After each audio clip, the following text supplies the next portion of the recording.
What up, YouTube? It's Sunday. It's 11:13 a.m. I'm artisanmc, and this is Shop Talk Live. Thank you guys for coming through today on a Sunday. Appreciate everybody who showed up into the stream, actually came in the door and had a seat and run in and out. Also appreciate everybody who donated to the stream early so we can get the show on the road. I do appreciate that most. I will give you your thanks and your salutes up front. Shout out to the Ebony Knight 85. Appreciate you, Ebony Knight 85, dropping the dub. Where's my thing? There we go. I will give you the double up. Appreciate you, Ebony Knight. Money for the crowd, double lag. Pussy on fat, double lag. 100 on the sack, double that. Block like a ghost town, still double bag.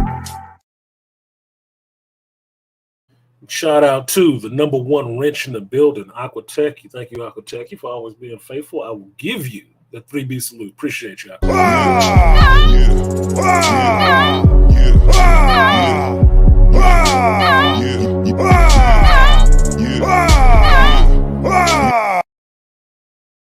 Next one goes out to Darren Anderson. Appreciate you, Darren. I will give you the 3B salute. Appreciate you.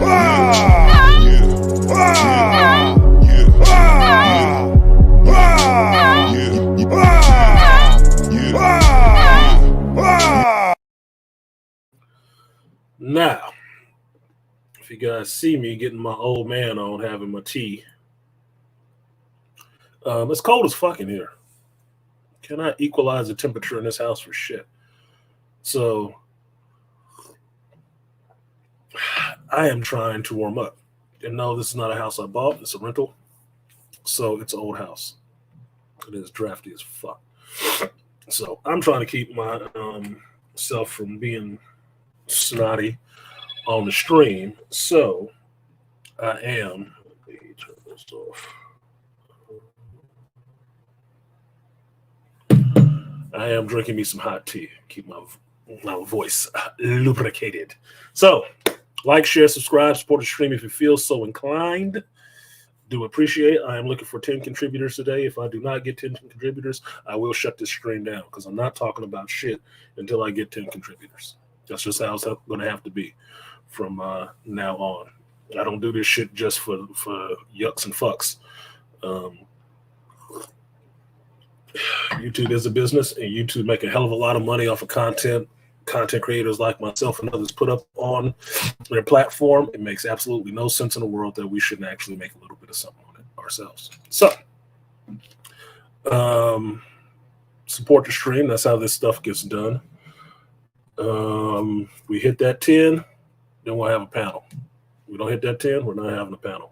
I will say what I got to say and turn this shit off and go back about my day because I got some stuff on I need to do. I still got some clothes in the laundry that I need to dry out. And, yeah. You like that, Aquatechy? Yeah, you shout out to Angry Man on that. Angry Man had one in the background. I said, where the fuck did he get that? So I looked for one to test it out to see if I would like it. Obviously, I did. Only problem is this motherfucker right here. The remote is not working for shit. That's blue. That's not green, dumbass. Anyway, this remote for this thing is coded the same as my fucking remote for the TV. I was wondering why it was flashing when I turned on the television. It's on the same frequency as the TV remote. So it's fucking stupid. I'm trying to get green. It won't give me green. Something else to deal with. So I bought that to test it out to see how I liked it because I thought it was kind of cool. I had to go my style. So shout out to the AM, the Angry Man, where a lot of us in this space get a lot of our game from and how we try to monetize this content over here in the black male sector. Because apparently that's the only sector of YouTube that can't be profitable. There's reasons for that shit, and we talked about it. Yeah, you gotta love technology. And then I looked at, here's the thing, Aquatechy, because I'm a carpenter, I looked at it when it got here. Flipped it over, looked at it, said, I could make this myself. I mean, I have a whole string of LED lights right here on my desk because I wanted to ring my desk in it. Yeah, no. So technology can be fun. So anyway, how y'all doing today? I have some stuff on my mind, and I keep going back and forth between mentioning it or not mentioning it, because mentioning it could be a little distasteful to some people, and to not mention it would not be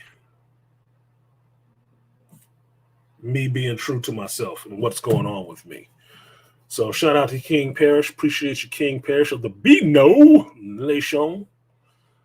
I will give you the 3B salute. Appreciate you, King.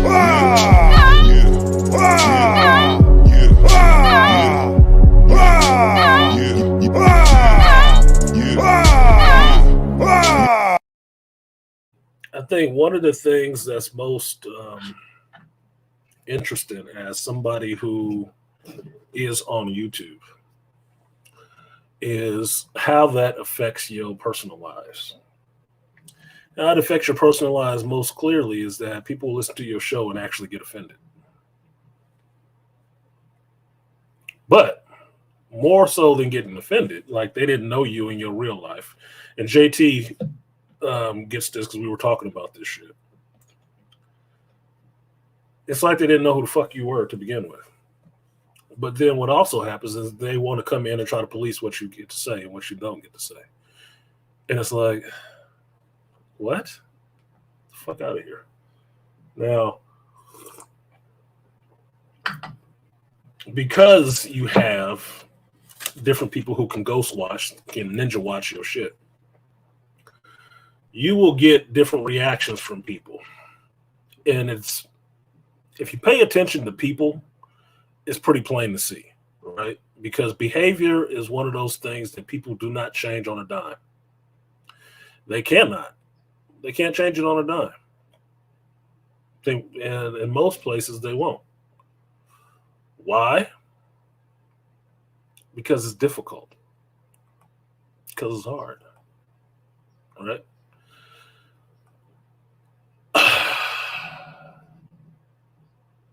A lot of times, I'm sorry, I'm looking at something over here off the screen. How to get this other thing ready. Hold un momento.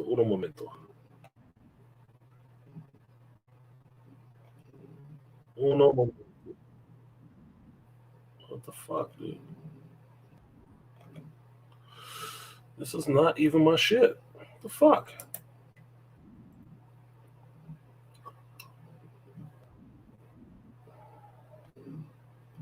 Okay, that is not what I was looking for. Sorry, you guys.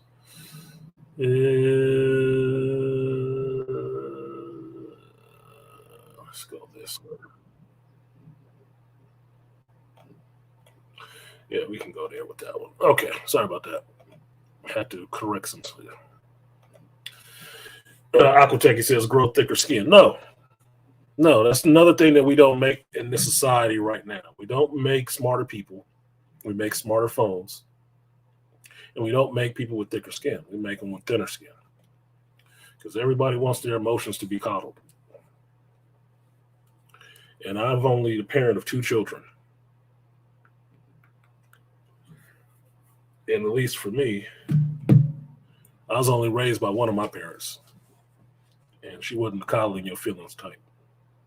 Nobody else in my family was either. Your feelings is some shit you need to worry about, not them. So, interesting enough, a lot of things happened this week that could be considered beneficial for me and could be considered as negatives for me.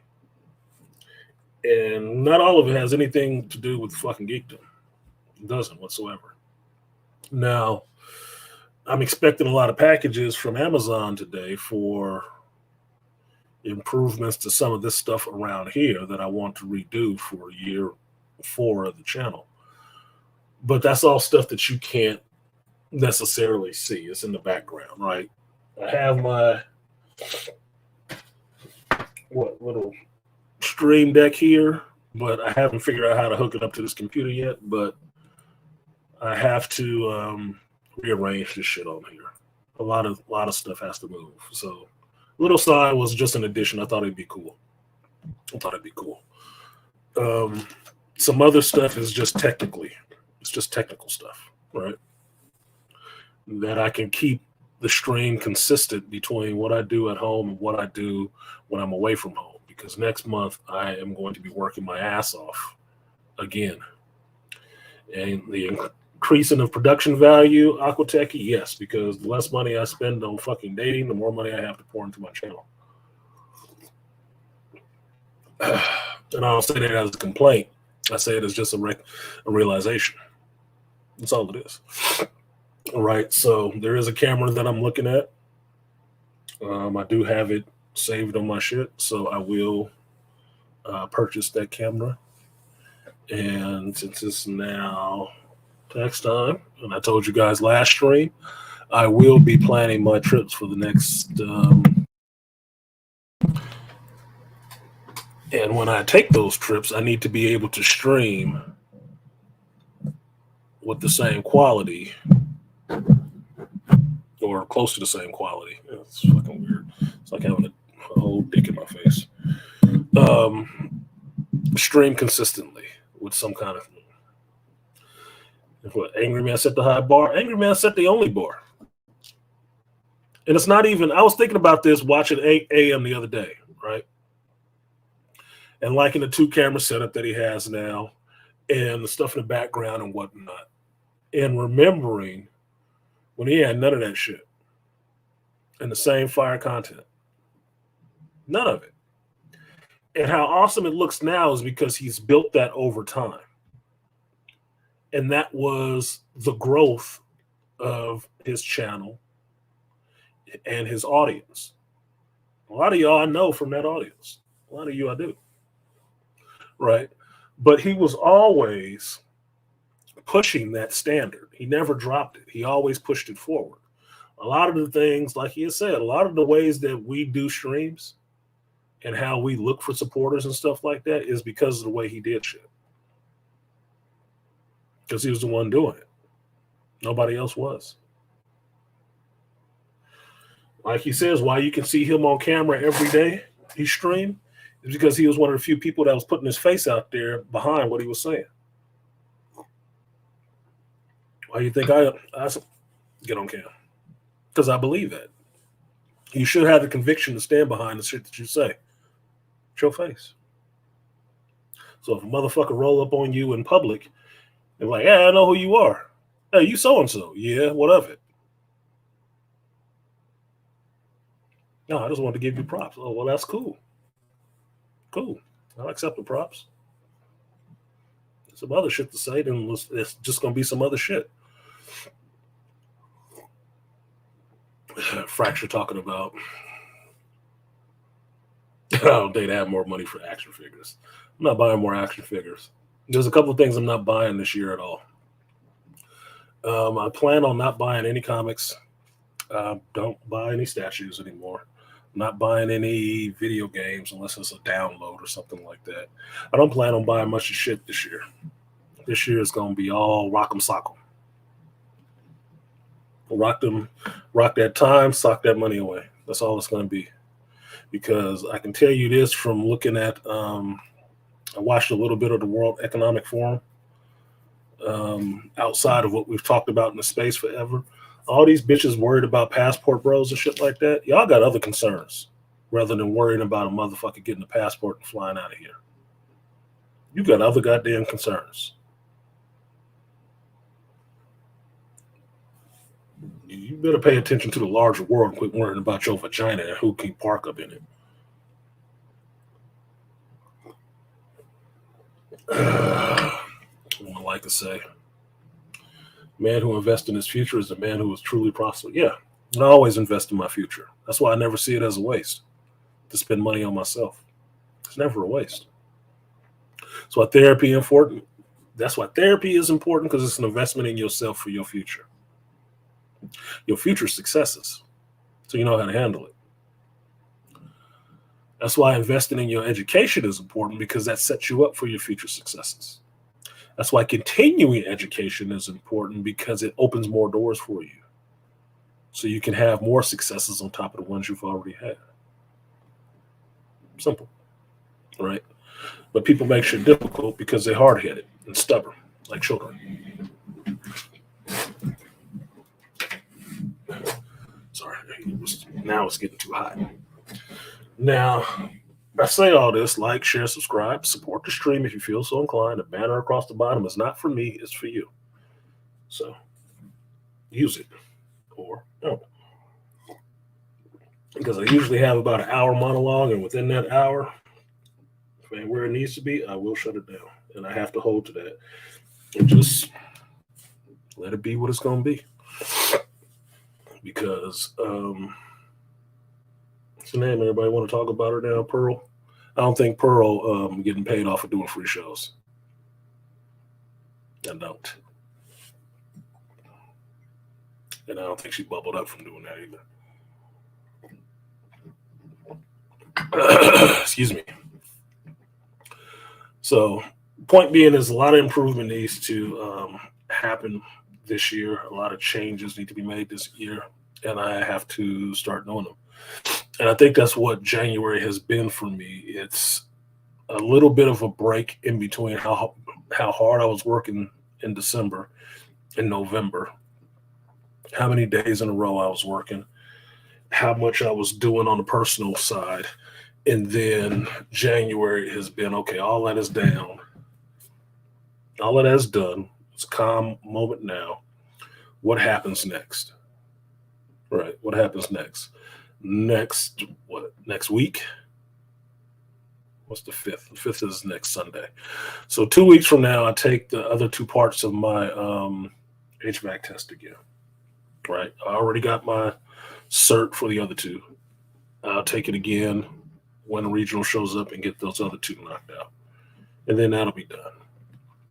I got a little bit of acknowledgement at work for being the employee of the quarter, because I was really helping a lot of people, which is who I am. That's what I do.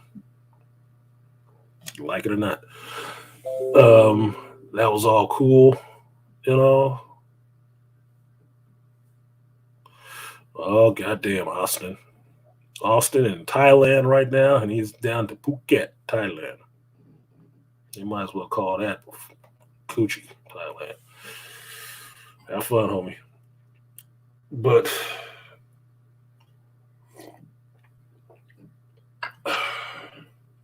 I think that sorry, I got distracted. I think that the acknowledgement was a little late, in that it only came about because I raised a little bit of a stink. A little bit. It wasn't really, I really said anything. I just, I took exception to something that was said and some praise that was given to somebody who didn't earn that shit. And refocused, understanding that I was the one who did these certain things. And I got an apology, but then this thing came along where, it was a hard choice, but we had to decide between two because it was a tie, and you got it. And I'm like, what? I was eating my fucking tacos. I wasn't even thinking about that shit. Like, me? Huh. It was a strange mix of feelings that if you've been doing your David Goggins reading on Never Finish, about how he describes getting the Veterans Award, is that he felt honored, but at the same time, he felt, why am I getting this? Do I deserve this? There's people who've actually done more. I was more wondering, why was I getting it? Excuse me. Not that I don't think I deserved the acknowledgement. I did. But the acknowledgement came after I made a shit. Right? So at that point, it makes me wonder, is it just to, calm you down, or is it legit? Especially if it was a tie in a hard decision. How was it a tie? who had did as much as me for that 3 months.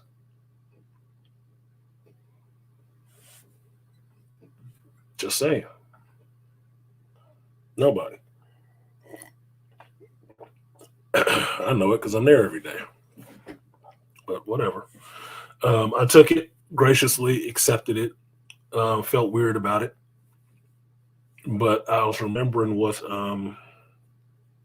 we talked about in the spaces before, and Anger Man has mentioned before, is that black men are really weird about getting acknowledgement and shit because we're not used to it.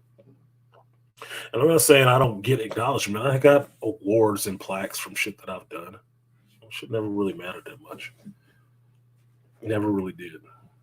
The one that really mattered was when I was running track and I got, what did I get? I think I got 4th place in a race that I should have did better at. But I was nervous and shy. Have you ever seen a track star running and they squinting their eyes so much so they can't see because they worry about seeing all the people and shit like that? That was me. That was me. I was the anchor man. I fucking came in 4th. I was pissed off because I wanted the trophy. And I didn't get the trophy. I got the little pink ribbon that I kept and still hated. I want that shit. It wasn't where I chose to be. So it's what my performance dictated, though. So that was kind of fucked up. So got that little acknowledgement, made some changes there. And yeah, figuring out where this next year with that job and potential stuff will be. Personally, there's a lot of bullshit going on in the background. I just got this whole text from my mother about she finally heard about that whole Tennessee shit. And she started an email chain with everybody talking about it. And my mother is really Democratic and liberal, sort of. I don't care about that shit. I already knew about it. It's too late to try to, feign the fake outrage all of a sudden. In fact, we don't even think we're doing anything special. People want to celebrate you for what seems to be the everyday stuff. Yeah, which is kind of the fucked up part, Aquatechy, because people will rush to celebrate you over the everyday bullshit, but the stuff you really deserve appreciation and celebration for, they don't get to it. Never get to it. Never champion you on that shit at all. I actually hate you for that shit. The stuff that's above the pale, beyond the pale for the average person, no, they don't give a fuck. They rather try to dismiss that and hate you for it than actually acknowledge that that's a bit more than standard. And I appreciate that. That's what doesn't happen. And I think that's why the little stuff actually doesn't mean as much.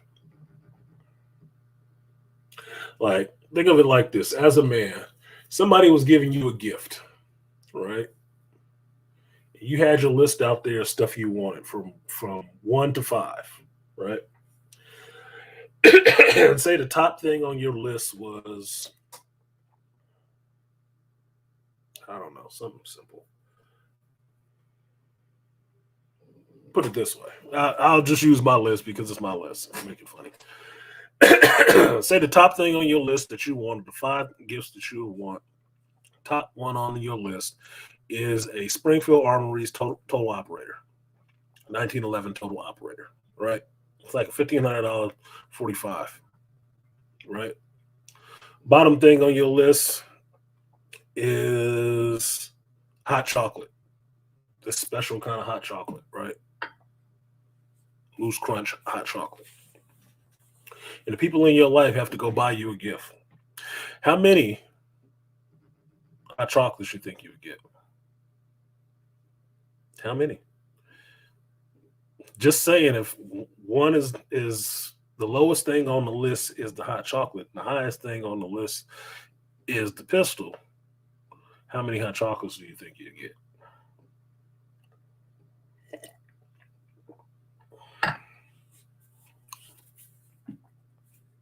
This is for the chat. You know, viewer response. You probably get a lot of hot chocolate. Yeah. Thank you, Akuteki. One person alive in the chat. Yeah, you get chocolate out the wazoo. Why? Because it's the easiest fucking thing to get you. But here's the funny part about getting that hot chocolate out the wazoo. If you ask 5 people and they all got you fucking hot chocolate, they'd all expect you to act like they got you the pistol. Ain't that funny? Just for getting hot chocolate, they'd want you to act like that. And if you didn't, they want to take back their hot chocolate.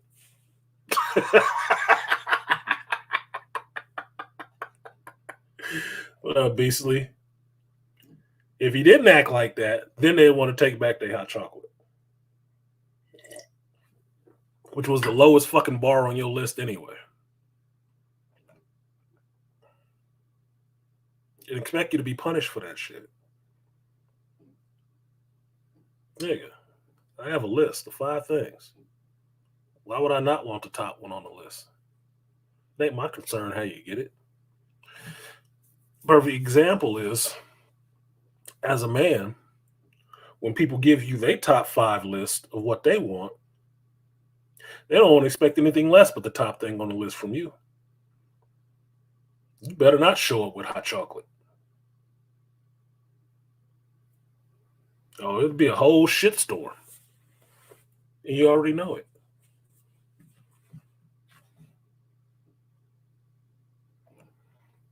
I get hot chocolate for free every day. Yeah, exactly, Skillmonger. My chocolate is cheap, nigga. Even if I put that as the 5th thing on my list, that should be the last thing you get me. You should be shooting for everything in the middle. If not number 1, you should be shooting for number 2.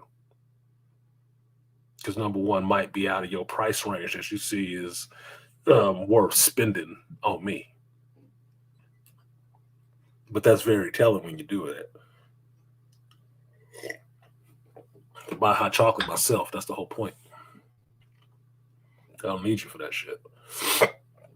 Nope, I've become a total ass when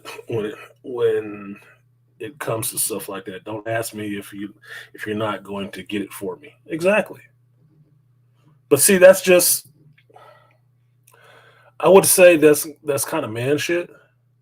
It's like, if I ask you what you want, then I'm going to try to give you what you want. Right? Valentine's Day coming up. Perfect example. If your chick has been saying she wanted this Cartier watch or something like that, right? Maybe you didn't have the money for that shit. Some dude would still get her a Cartier watch. He'd find any way he could to get her that fucking Cartier watch. Why? Because that's what she said she fucking wanted. He would not show up with some Walmart, Seiko shit. No. And even if he did, it would be completely asinine of him to expect her to react like he got her the Cartier watch that she asked for. It would. But you reverse it, females still expect you to act like it's a Cartier watch. Because their ego is tied to that shit. So we're a weird world, man. A weird world. Very real world with a lot of double standards. And that's just the way it is. Like I said in one of my other videos, look, I didn't make this goddamn world. I didn't make it. I was born into it. I grew up in it. And I just learned the rules of the road while I was in it. Now, if I know I'm a little bit better than you, fuck you mad at me for? You should have been paying more attention. Because you're here just like I'm here. If I know more, it's because I paid more attention. You can be mad about it, but it don't change the fact. It is the fuck it is. Yeah, Aquatech, like the neckties and the socks for Father's Day. That's exactly what it's like. Fathers never get the fuck they want on Father's Day. I know very few guys on a Father's Day or their birthday, they get exactly what the fuck they want from the people around them that they do a lot for every day. Never. Hardly ever. You know the ones I see that go above and beyond and get the dude exactly what he wants and then some? Motherfuckers with no kids. They actually appreciate the man that they have. Those are the ones who do it. And it's no, he ain't got to be no big six-figure dude, no big baller. No. None of that shit.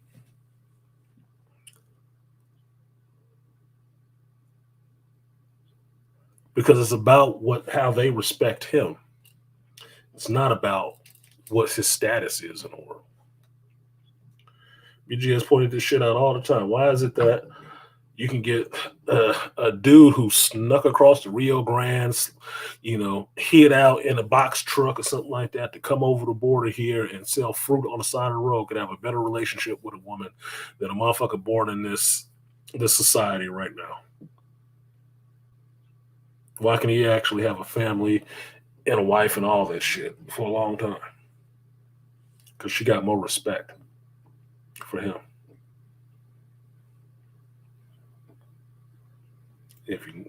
Truth be told, he can have two families, one here and one in Mexico.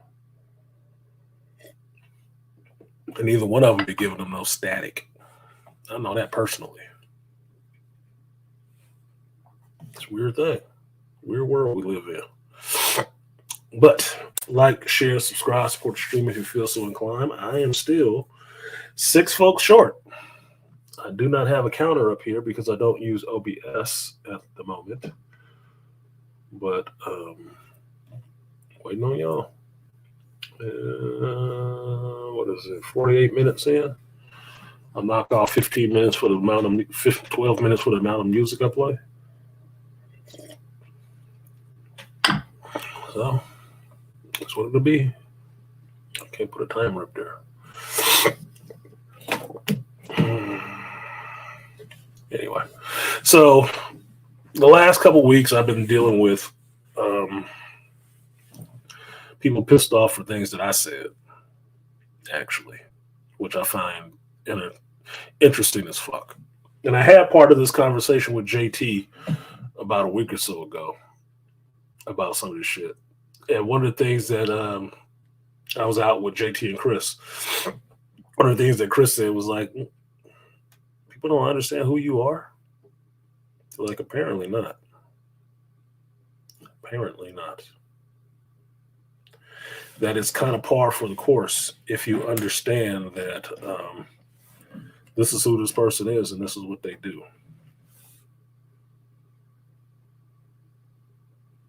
Getting upset about it seems kind of pointless. And acting an ass also is.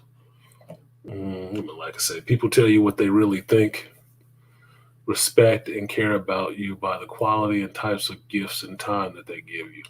So I don't do a lot of gift buying. Like I told you, I learned this shit earlier. I was in teens of my 20s or something like that. And I bought my girlfriend, Nicole, I bought her a phone for her house.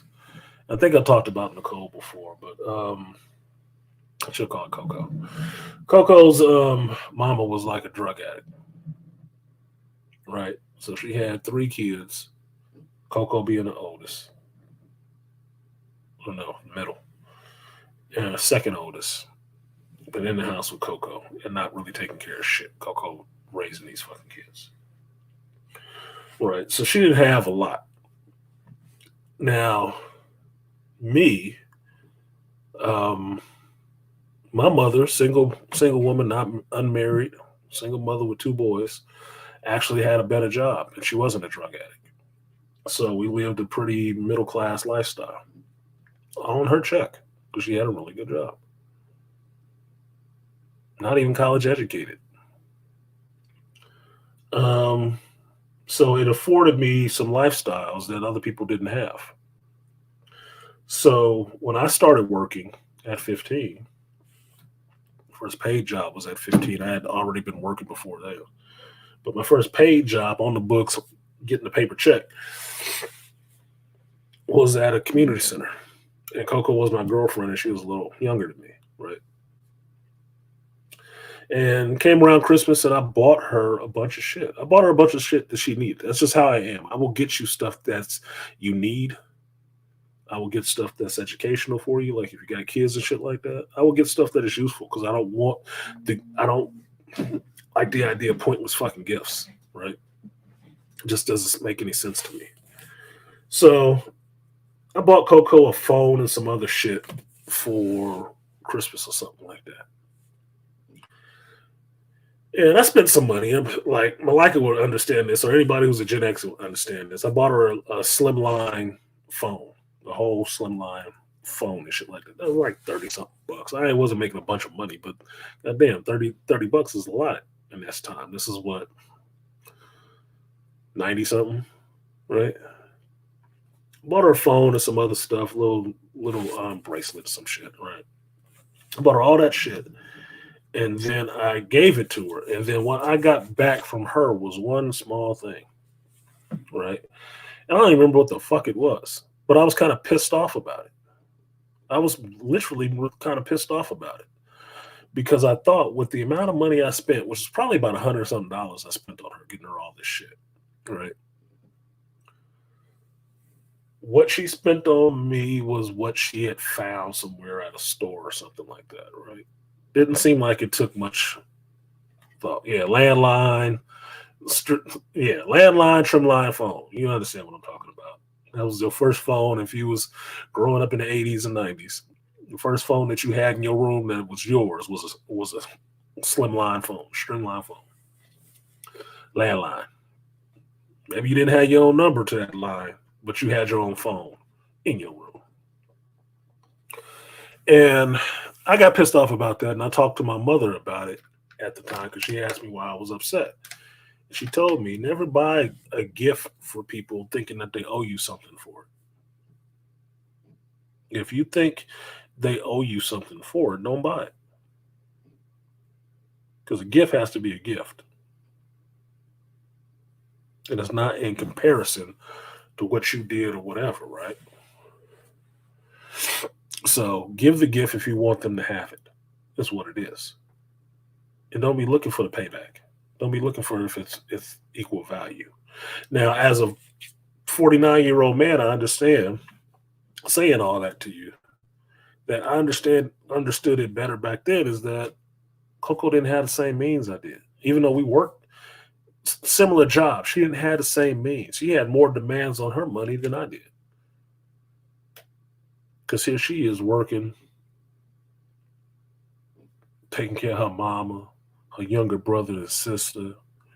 And what I didn't know at the time, she was pregnant from the dude before me. So she's getting ready to have a baby. I didn't know that shit at the time when I was busting the guts. Right? So it wasn't the same situation. People do what they can do. But if you're going to give a gift, give it and don't be upset about it after the fact, right? So I learned that. So that kind of changed how I actually bought gifts and stuff like that for chicks, anything like that. I do it if I want to do it. Plain and simple. I ain't expecting shit. I do it because I want to, especially if it's something that I'm going to be a part of. That's the getting older part. It's like I was talking about the whole thing with taking a chick on a cruise, right? Why would I pay that much money? I'm going on a cruise anyway. And that's how I approach things nowadays. I'm doing this anyway. You can come along if you'd like. And I might not have a problem, paying for you to come along. But don't think this is for you. It's for me. And that just keeps it all in perspective that regardless, I'm going to do what I'm going to do. I'm going to do it anyway. Doesn't matter if somebody's there or not, because I told you, I don't have a problem going any place alone. Not at all. Going alone is not stopping me from doing a goddamn thing. Except maybe free climbing. You probably should do that with somebody. and parachuting until you get your certification to jump by yourself. You got to tandem for a while. You got to get those 12 jumps out the way. Or was it 12, 24 jumps out the way? So nowadays, that's how I operate. I do things because I think it's fun and I want to do it. And if I can afford to have somebody there, maybe I'll do it. If I want to. If I find somebody who I think will appreciate it. But it's not so much appreciating the time that I spent the money. What up, AB? A bizzle to the mediazzle, beaming in. It's not that. It's more so of giving somebody a new experience that they have not had. Right? Andrew Tate mentioned this on his interview with with Pearl, about men want women to see the world through their eyes. They want to be the first eyes that they see the world through, right? So if you have a new experience, man wants to be the one to give you that new experience. It makes no sense to him to be fourth in line giving you the same experience. It's pointless. It's pointless. You don't care about that shit. But if he can show you something that you've never seen before, that's more interesting. That's more fun for him. Because to me, that gets to a man's nature. Man's nature is to be a teacher and a leader. He wants to lead you places you have not been. He wants to teach you things that you do not know. Problem nowadays is that most people want to disregard what a man knows to reduce a man to being a dumbass and not a leader. He knows nothing. He can lead nowhere. That everybody else know better. Even though the places the other people are trying to get to, they have never been, would never go because they've never been men. Isn't that funny? Interesting. They never even had it. Never even had it. Couldn't get it on their own. So it makes this whole life thing curious. I say that. Makes this whole life thing pretty curious. So a lot of what I've been planning this last month is that more,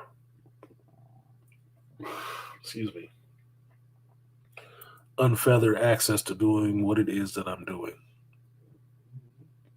and less restraint. One of the things I know that's not going to change is what the fuck I say. And people being offended. Like I told you guys, I piss off 3 people a day and I don't even know who the hell they are. And I'm being nice. Just me being nice is offensive to some people. I don't waste a lot of time just really trying to get at people. It's like even on here, I might not even say folks' fucking names that I'm directly talking about. It's not necessary. But if it was really getting at people, I'd use your fucking name. I would use your fucking name all day. So people knew who exactly I was talking about. I don't see the need to do that in some of these situations because I have bitter respect. I understand what respect is. How to give it and how to take it away. So, 1 hour in, like, share, subscribe, support the stream if you feel so inclined. We are at not even the halfway point. Nope, halfway point. What up? Malika saying, be like water, friend. I'm always like water. Oh, you said be water, my friend. I am always water, Malika. You know why? I'm a water sign. I am very, very not sexually fluid. I'm very fluid with how I move through the world. Because you know one thing with water,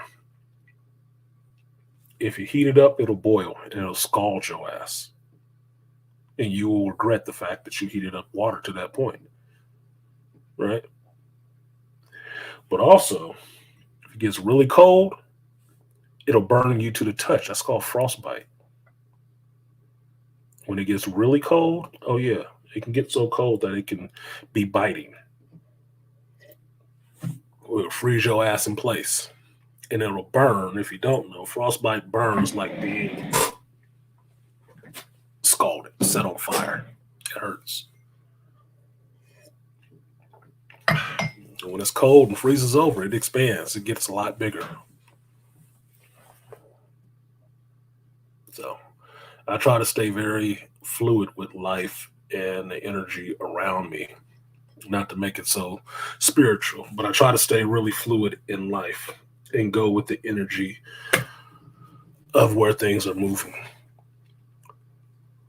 Understand when to be a rock and when to flow with that. Right now, my flow is saying, fuck everything else. We need to push through and make this new trail, make this new eddy. And that's what I'm doing. That's what it is. It's time for that now. Yep, Bruce Lee, be like water, my friend. Water can flow or water can crash. And you have to be flexible. That's the whole point. Being like water. Being like water means to be flexible with life. Some things you can be really rigid on. Some things you cannot. It's your job to figure out what things you can be really rigid on and what things you can flex and move with. I'm rigid on my core values. That is not changing. That is like saying water is no longer wet. Right? That's a core value of water. Water needs to be wet. My core values are who I am, is that respect is always going to be paramount. And I'm not trading on that shit. The other one is I will always say what the fuck I think. And I'm not holding that back for anybody's fucking feelings. I'm not. It doesn't. It's not even how I'm wired up. And I realize that after so many years of holding that shit in. I understand that is not the reason I had such a hard time holding that shit in, because that's not natural for me. It is not natural to who the fuck I am. And the more I try to go against that, the more unhappy I was. And that's not going to happen. The other thing is I never give my voice away. That's when you start putting the hand over your own mouth and not saying what you know to be true, because you're sparing everybody else the ability to change. So that's where I came up with the title of Painless Growth. How do you have growth with no pain?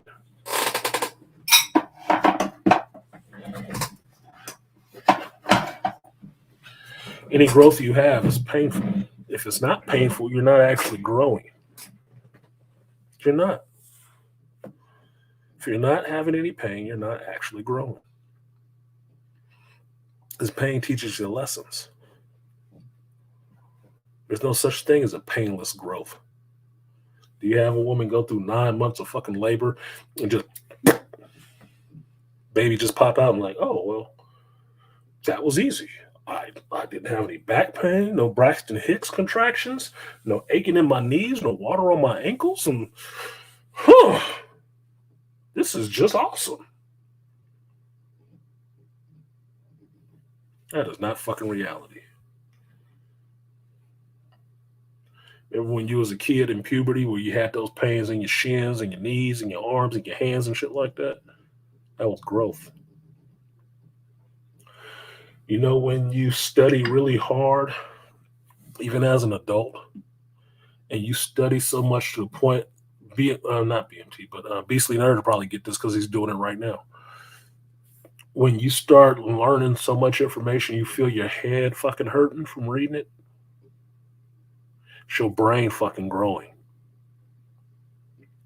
That is microscopically opening new pathways in your brain in ways to think. And it is painful. You can feel it. You can feel it happening. Problem is, you can never go back to being stupid after that. All growth comes with pain. There is no growth without pain. Can a caterpillar break out of its carapace and become a butterfly if it's not going to go through the struggle or the pain of breaking out of that fucking cocoon to come out and spread its wings? No. Study so much you forget how to tie your shoes. Look, man, I've studied aquatechie so hard that I didn't think the shit was going to fit into my brain that I was remembering, that I was putting in there. I didn't think the shit was going to work. But here's the thing. Like working out, you know that pain is from your muscles learning to react, right? Learning to react to that. Understanding this is what we fucking doing now. We need to get stronger so we can do this. It's painful because we don't know how to fucking do this. You learn from doing.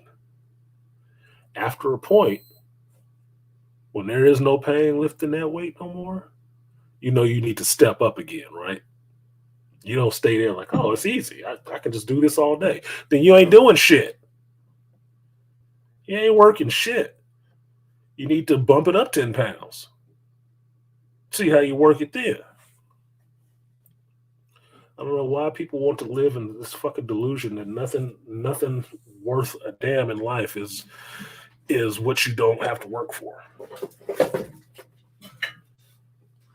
It should be easy. No, it shouldn't be easy. It should be difficult as fuck. You know why only 1% of the world or 1% of the people in this country are billionaires, or a certain percent? I forget what percentage it is. But you know why there's a such thing as a 1%? Because it's fucking hard to get there. It's painful. If it was easy, everybody would be the 1%. But you know what most people are? Fucking average. That 80%, 90%. The people who only try enough to get minor results.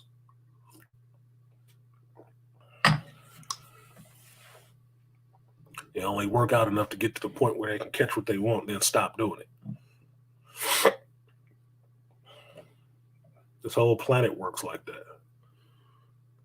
I live in California. What is an earthquake? Earthquake is the two plates of the earth, actually one going on underneath the other because they're growing the whole time. And when they get to that point where so much friction, like is pointing in here, there's so much friction going one way and one going the other, that it slips, that's your earthquake. Because the earth is constantly growing. If you look at the Pacific Rim, it's like a conveyor belt of lava and earth being moved up from the ocean floor up to the surface and spreading out. Always moving, always growing. And that growth comes with some pain and some fucking friction at times. I don't know why people think they're so disconnected from everything else that they can just stop everything. Pain, friction, and discomfort, health promote growth, change, and a disciplined mind. Exactly. You do not get a disciplined mind from things just only being the way you can accept them. It's not how you get a disciplined mind. Ring of fire, exactly. Why is it a ring of fire when you had the most earthquakes here? Because we got the most volcanoes too, because it's the most tectonic growth going on here. That's for me learning shit. Just saying. So, Malika donated to the chat. Appreciate you, Malika. Let me give you your Monica, the Bedrock Booty Bounce. 3B salute. Appreciate it.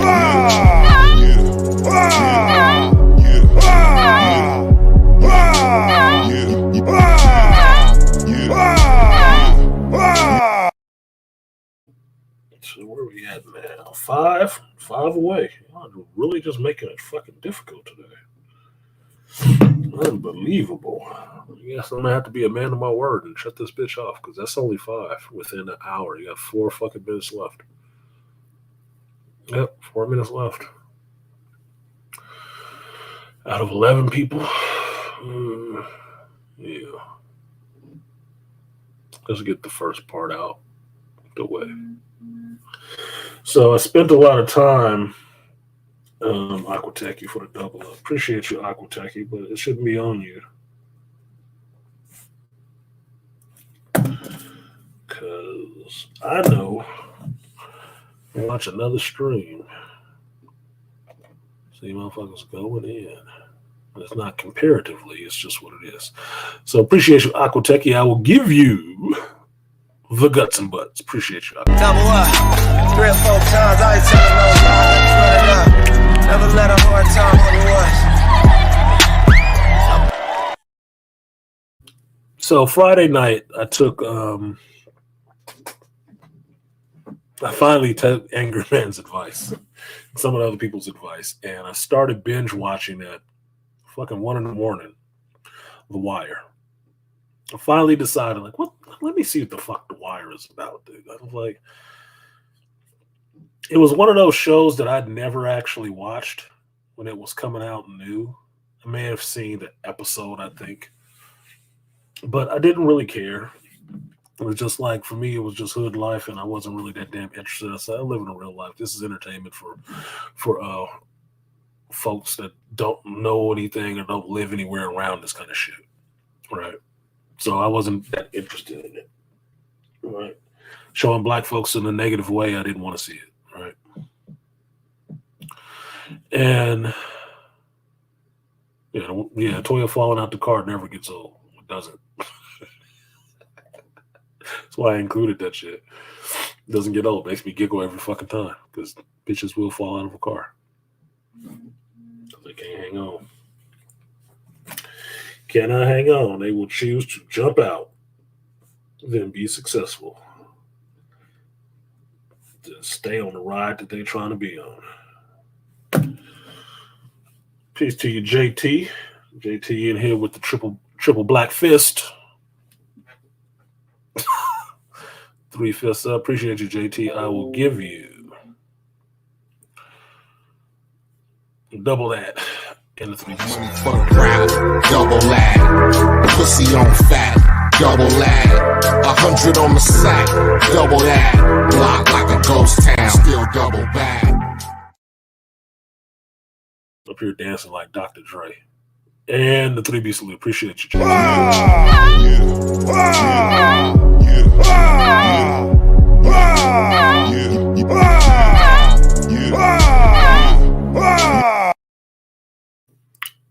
Yeah, so AM was doing a fire stream on Friday. He was. I'm not remembering all of it because I got home Friday night and I was relaxing and enjoying myself, and I was having a little bit of libation. And I was tired, but I was also calming or relaxing my sore knee and stuff like that. So I was drinking a little bit of the Jack Daniels. And AM had said, it made another analogy to The Wire and why it was important. It was a good ass analogy. I was like, that's really good. And it'd probably be better if I knew what the fuck he was talking about in the show.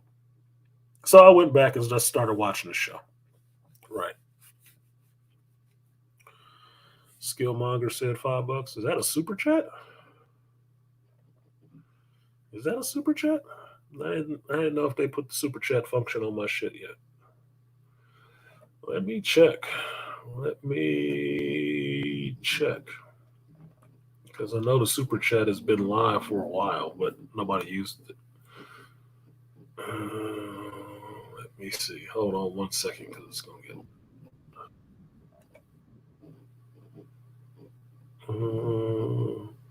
shit. Huh.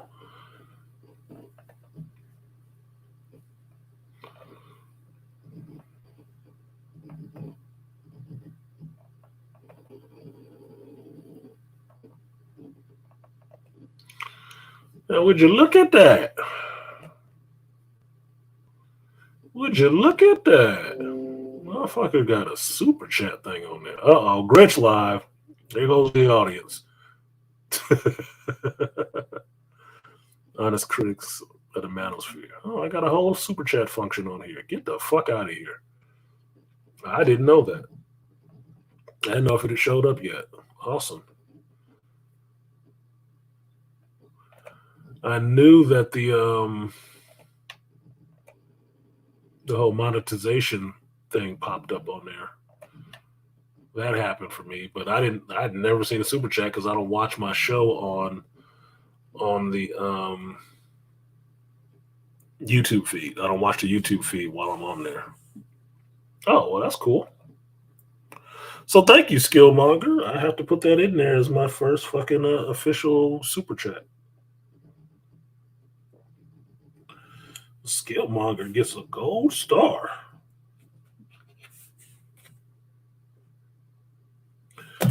Awesome. YouTube appreciates you. So Skillmonger for the 5. He didn't say anything, but for the 5. Shit, do I need a different one for a super chat? I give you the 3B salute, Skillmonger. Appreciate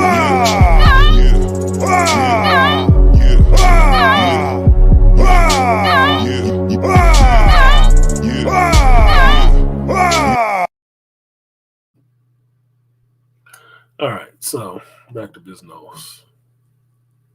Man, yeah, they snuck it in there. Yeah, you can super chat.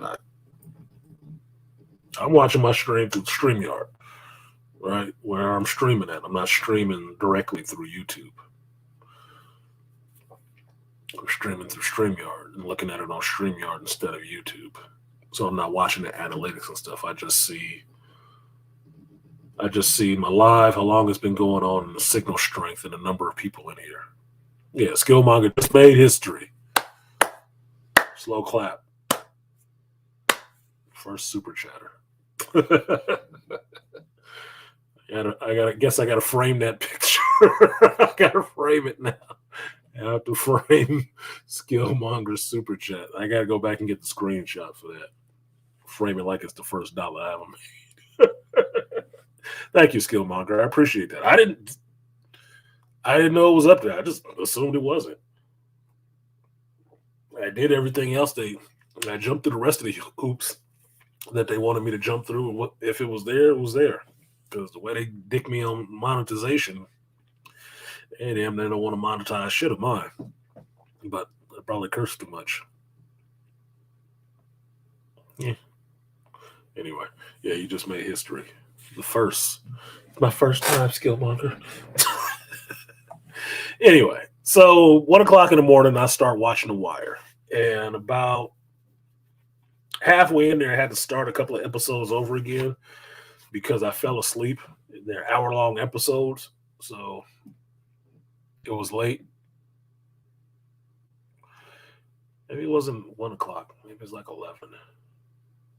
Regardless, the next morning when I woke up, which was early for some reason, I finished watching first season of The Wire. And that first season was awesome. It was a really good show. I was really into what was going on. I really was. I was like, well, damn, dude, this is more than I actually thought it was. But one of the things I kept thinking of is that I got to bug AM to put that shit back up, but was the breakdown of masculinity with each one of those characters. Each one of those male characters in The Wire, the breakdown of masculinity between the alpha, the beta, the sigmas, the deltas, the gammas, and all that shit. Because now I know who these characters are. I was like, oh, yeah, you got to put that up again so I can actually go back and check my notes on what I thought of the characters that were there. I also realized a couple of the gifs that I like to use in the videos of actors that I like or expressions that I like. I didn't know they came from The Wire. I didn't know that. And so I saw the scenes happen. It's like, oh shit, that's the GIF. Oh, this is where it came from. Came from The Wire. Oh, awesome. That's pretty cool.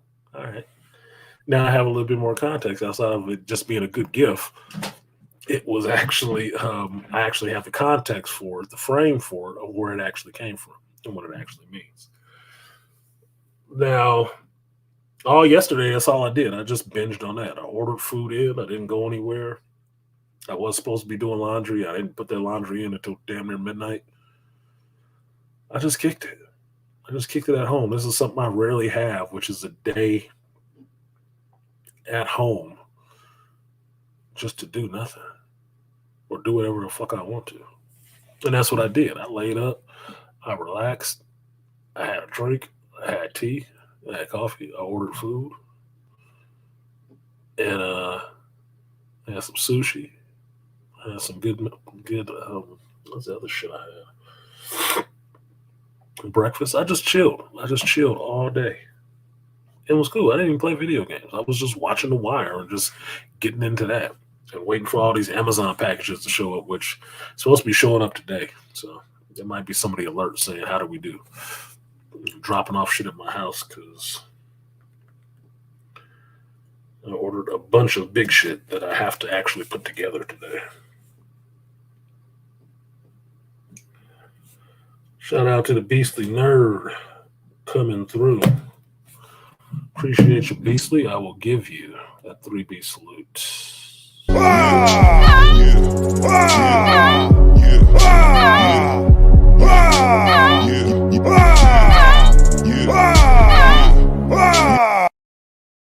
Uno más contributors. Uno más contributors. Right about 10 minutes through. 10 minutes over. We're in overtime for one person. Anyway, watching The Wire, I did think it was interesting that I'm trying to remember when that show came on, if it was 2000 or what. Because I saw something that said they were like a 20-year anniversary. It's like it's 20 years old already. I don't think it's that old, but the events of the movie or the show, some of the stuff happening in the show, the context of the show was happening after 9/11. So I'm like, okay, so maybe it is around 2000 or so that the show was set in, and that's when the show was being made. So I'm watching the show, and I'm thinking a couple of things. One of the things I'm thinking is that Charles must have had it rough. Baltimore looked like shit. A lot of brick buildings, a lot of closed up, boarded up, burned out buildings and stuff like that, like an industry town that industry just picked up and moved on. It's like, fuck, dude, this is how you ruin a whole community. 2002? Okay, thanks, Aquatech and Beastly. 2002. So some of it is understandable, but now I want to talk to Charles to really understand, because I told you I would go to BlurredCon this year, trying to go fuck around and hang out with Charles, right? Now I'm sitting there looking at this shit. Nigga, do I want to even be bothered with Baltimore? I ain't scared, but I'm like, I am thinking a little bit like, what the fuck is going on here? God damn it. Turn on this fucking PlayStation. Yeah, it was industrial. Like, the part that I'm watching now, which is season 2, when they're doing the whole thing with the shipyard and whatnot, the smuggling and the, theft that's happening on the docks and whatnot. One of the things I'm noticing is about the old grain yards and the old shipyards and stuff like that. This means it was a really industrial port city. And that that industry went away from America. And that's why that city is in such dire straits, because it's trying to survive when it was built up off of one industry. And that industry isn't here anymore. So what do you think is going to happen? Yeah, it's going to be a bunch of burned out fucking buildings and shit. I mean, even my home city, my hometown, Richmond, it was pretty industrial at one time because they built ships here. They built Liberty ships there. But they built Liberty ships, and then it was a Ford plant that made Model A's, and then some other shit, the oil, the refineries, right?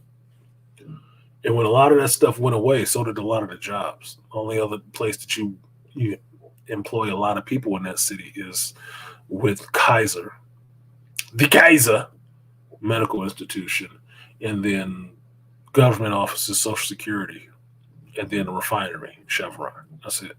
That's the big three industries that still employ a shitload of people. Everything else is just shit work. That's why our projects are not like East Coast projects. Our projects are usually 1-level or 2-level apartment buildings. But it used to be military or, like base housing. That's what it used to be. That's all it was. It was stuff built for the soldiers before they got on their Liberty ships and went off to war. GM had a vehicle plant there. Yeah, it made me really interested. I was looking up Baltimore on the map and getting a real close view of Baltimore, how it's set up and what it looks like outside of knowing where it is on the map, but actually getting down to the road and street level to see where all this shit is. And I was pretty curious. I was pretty goddamn curious. I was kind of mad that season 2 got away from the projects so much, right? Because projects is what they call them on the East Coast, because that's what they were doing. They figured out different forms of it. Got over to the West Coast, they're kind of different. Kind of different in different areas outside of LA and shit. But at least my home city, the projects is only in North Richmond. And they 1-level, and it's a fucking death trap. You fucking go over there. But then again, back in the day, if you wanted some good fireworks, you went to the projects to get them in North. I'm just saying. that's what a good fireworks was, man. Don't know how they got them, but they had them.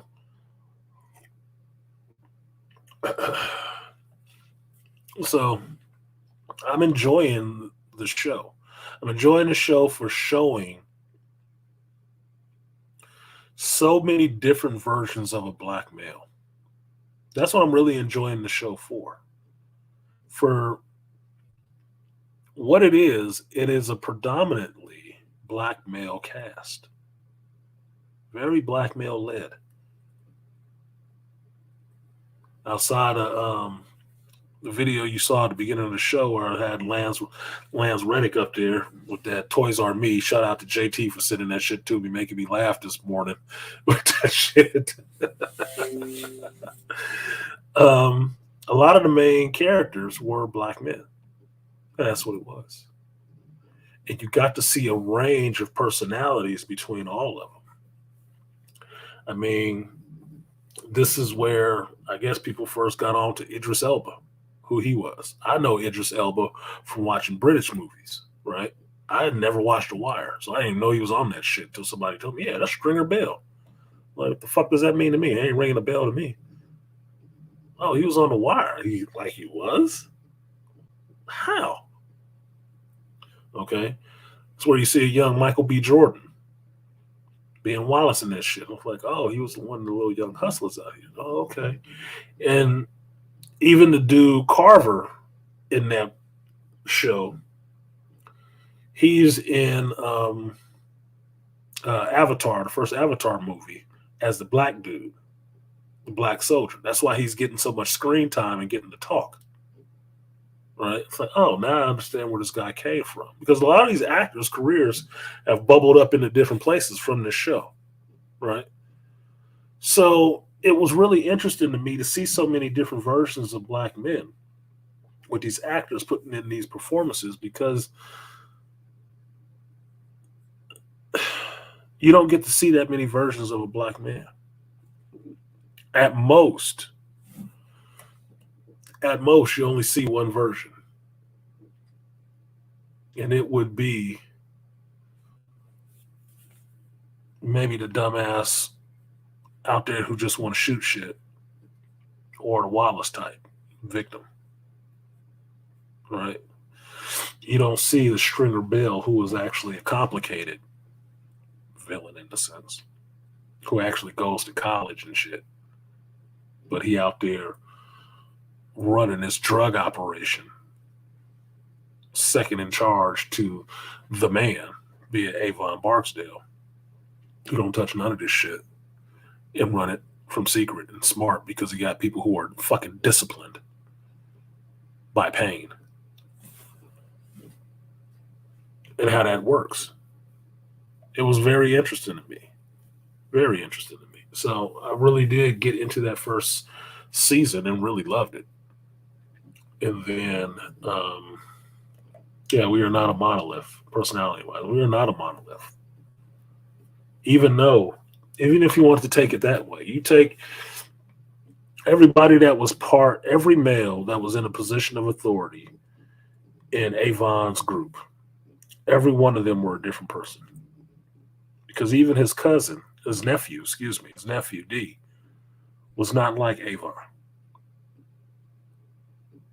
He had a different performance, even though he out there doing the same shit. And even within D's little group of the people he had running for him, there's different personalities among the four of them. And you got to see that on screen at the same time. Light skin, dark skin, it didn't fucking matter. They was all there interacting with each other. And the personalities were different. And for me, I like seeing that, and I did think it went a long way for folks actually learning who the hell, or getting to see different versions of black men. Not that they actually know anything outside of The Wire. I'm thinking of the average, everyday white folks who just watching a TV show. Right. But at least it puts the seed out there that black men are more than one thing. More than one stereotype. Yeah, shout out to the actor who played Omar. I'm forgetting his name at the moment too. Yeah, he was good. He was good. That Farmer in the Dale shit. You hear that Farmer in the Dale coming, nigga? Look, give him your shit. Throw it out the window. Give a fuck.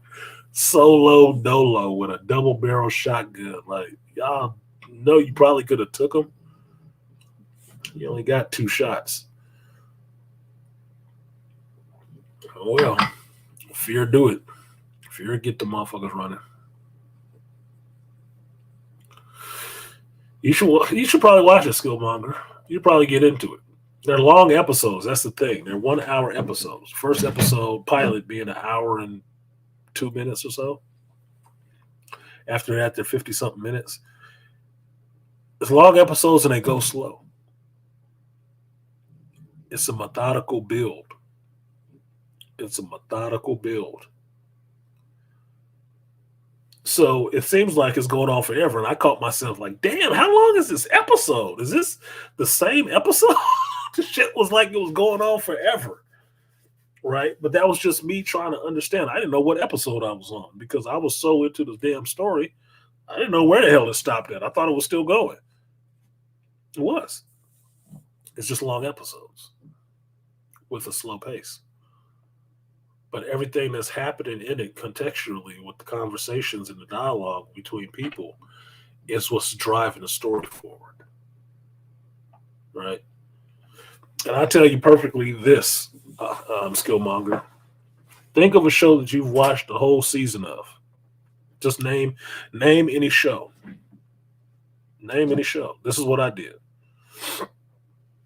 Name any show you've seen all of. Like, if you've seen 7 seasons of Game of Thrones, you watched the first season of House of the Dragon, you watched the first season of Rings of Power, any of that shit, any show, just name it.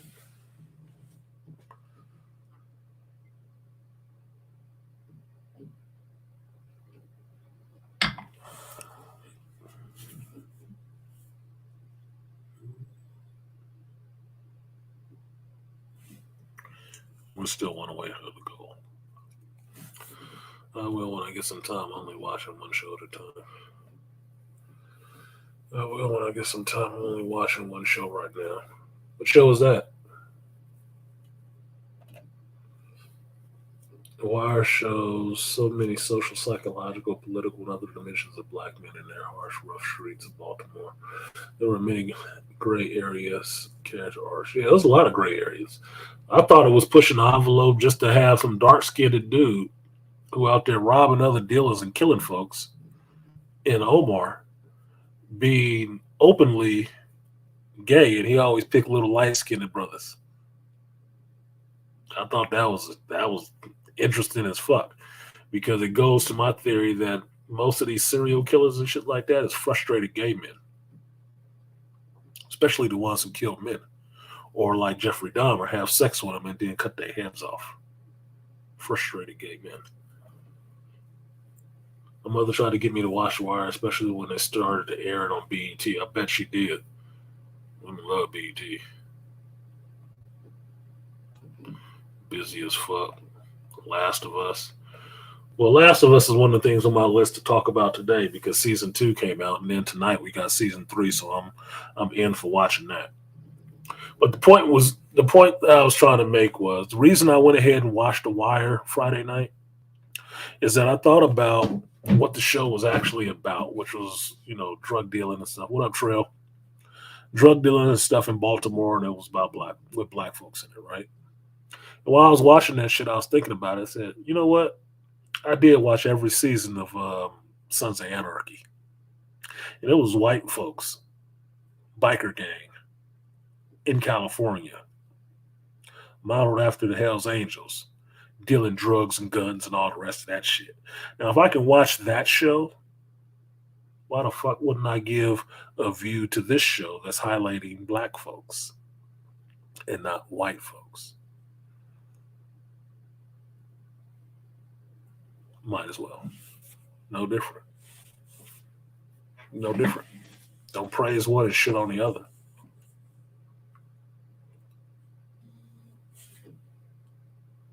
So that's what got me. That's one of the reasons I came to watching the first episode. So, I see how this is setting up. Okay, this is actually interesting now. Got it. I'm getting it. He's building his team. They're supposed to be doing this, bringing up this person and investigating this person nobody actually even fucking knows about. Some Nino Brown shit, right?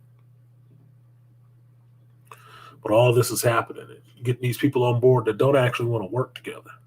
They don't even want to be there doing this shit.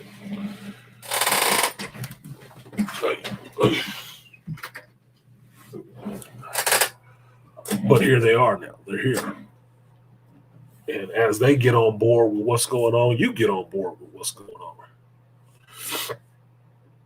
So it's interesting.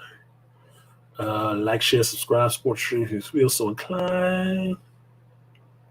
Yeah, that's the point, Skillmug. If you watch any other show all the way out, you might as well give one of these a shot. You might as well watch this one. At least it's people that look like you. You can see awesome performances from black actors who only usually get reduced to having one role in somebody else's series. Like Lance Reddick is awesome. He's an awesome fucking actor. And I remember other roles that he was in and other shows that I liked him in and never remembered his fucking name. He's in the John Wick series right now. You know, the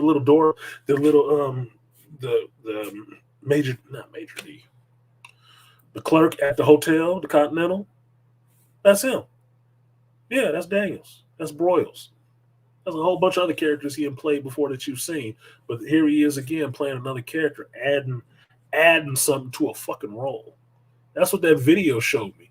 Just watching that little video of the Toys R Me, how much presence he has as a fucking actor.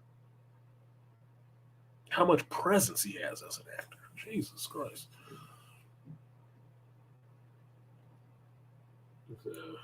That's a Tuesday here in South Memphis. Yeah, Trail. Since you from Memphis, you can actually tell me this. I think Tennessee got a problem right now. Not just with this little squad of people that beat that brother to death, and not with the little chick up there, Laverna, whatever the fuck they were, sucking off everybody. Sound like this Tennessee police got a goddamn problem as a state, not as a city, not city for city, but as a state, y'all got a damn problem with your police department. You tell me, because you saying you in Memphis, okay? That means these motherfuckers out there riding around you. You must have just missed them.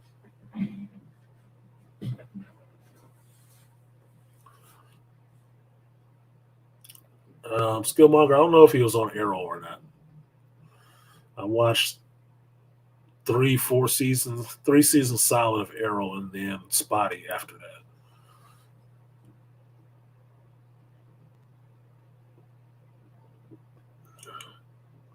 Consent decree incoming.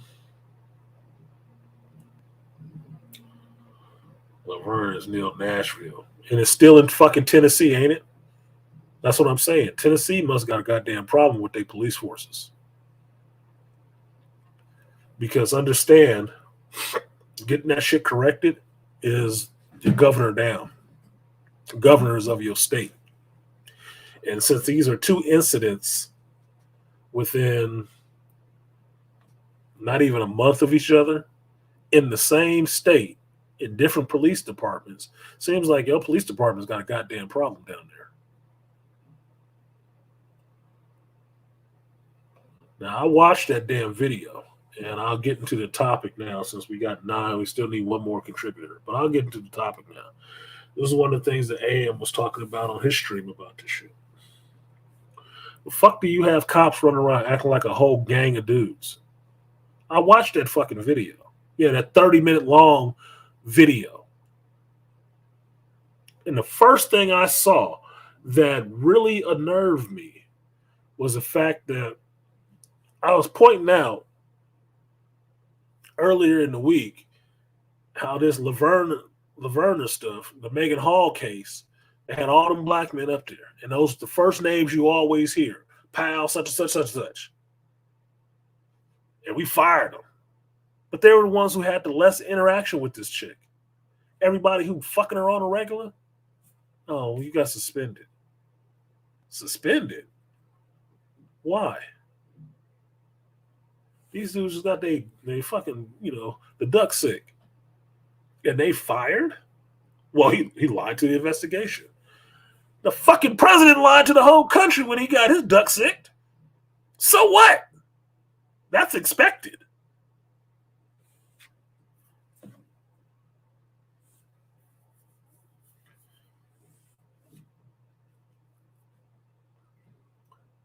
Now, when it came out about the Tyree Nichols shit, what was it? Pictures of these brothers up there for everybody to see right away. They was fired and charged and grabbed up and everything, right? So why when I watched the goddamn video, first time I'm seeing the video, I watched the video, I got body cam footage of some white dude up there running with his gun, being the one doing the tasing and the spray. And I'm like, where the hell was this dude? Who is this? Where is his name? Where is his picture? Is he arrested too? Did they hook and book his ass too? I'm not hearing anything about this dude. Yeah, you got the brothers? Yeah, what I saw was a hyena fucking gang beating. That's what I saw. These motherfuckers rolled up like any other gang of dudes looking for some funk tonight. Looking for a good time kicking somebody's ass. And they keep saying this dude was a boy. As far as I remember, they said he was 29 years old. They ain't no goddamn boy. Stop trying to infantilize this man. Now, y'all correct me. How old was Tyree Nichols? Because I know what a boy is because I raised one. That's an 8-year-old. Even up to 18, he's a teenager. After that, he's an adult. So how old was Tyree Nichols? Since they keep calling him a boy.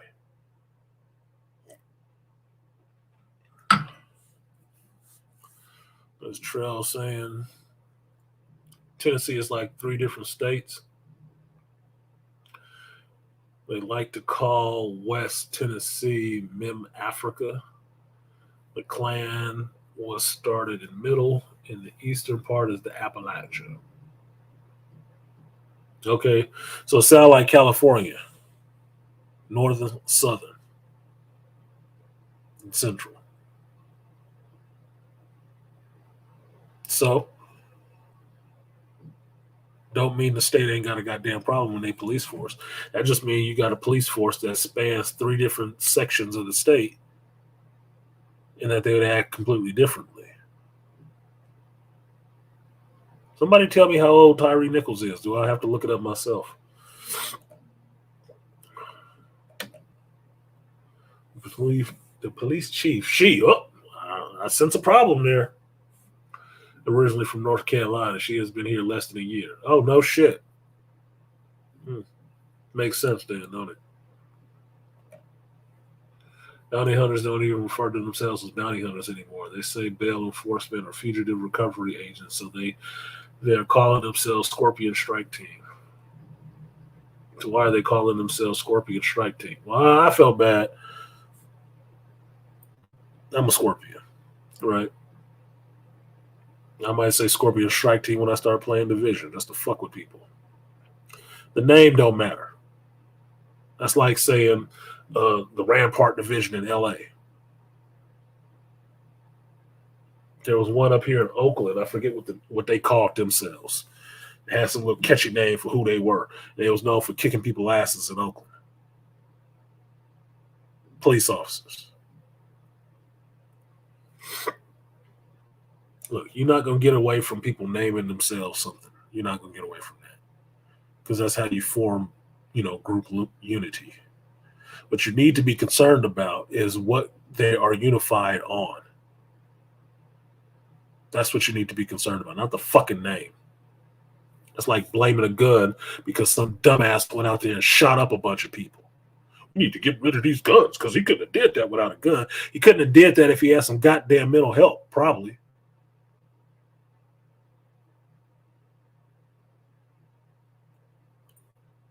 Yeah, 29. That's what I heard. He was 29. So you tell me when 29 years old has ever been considered a boy. Maybe it's just a boy in Tennessee. Since they in clan country. That is not a boy. Now, one of the things that I don't like media doing is infantilizing black men, which is reducing them in your mind to something that is not an adult. And it's funny how this happens. This man is 29 years old. They keep calling him a boy. They beat that boy to death. Well, calling a black man a boy is a disrespect. It shows a lack of respect because you're seeing him as less than you. So they did back in slavery times, right? You weren't a man, you were a boy.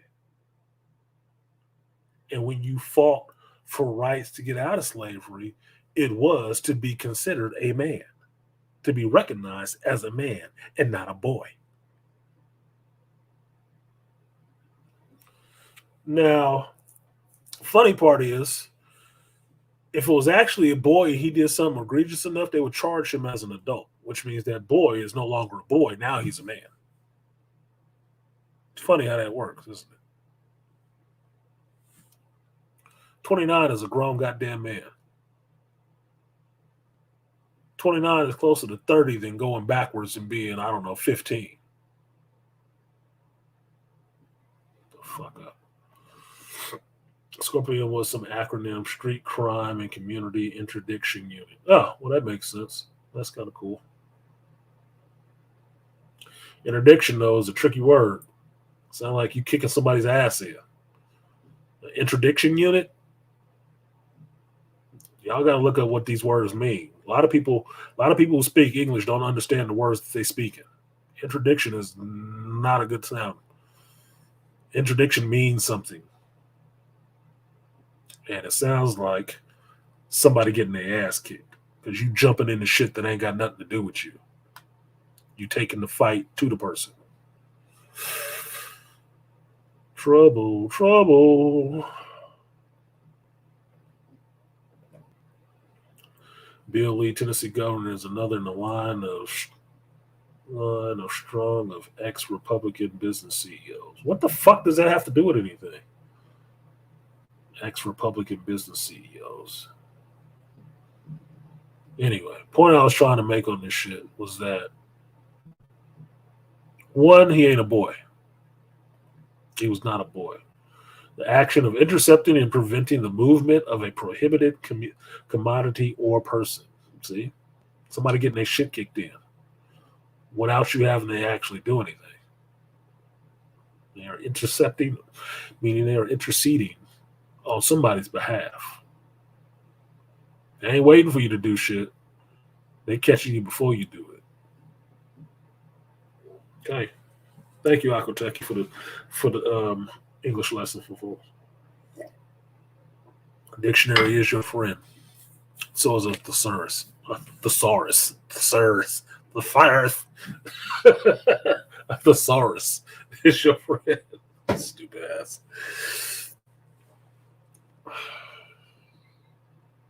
Tennessee is open for business.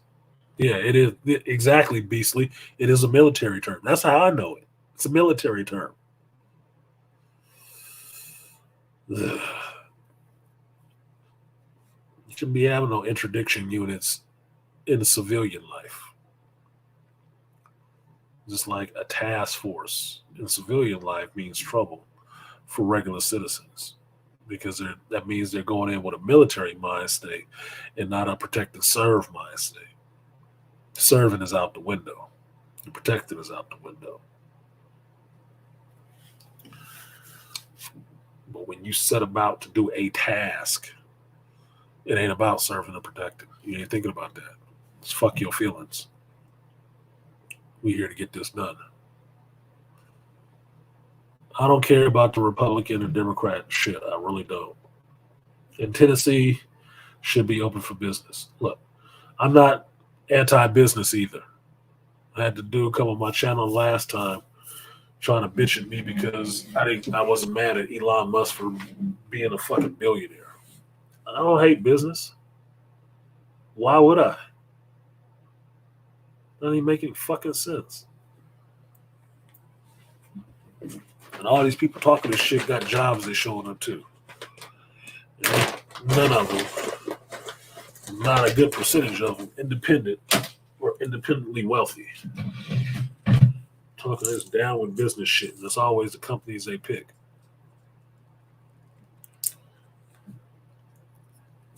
I don't give a fuck about that.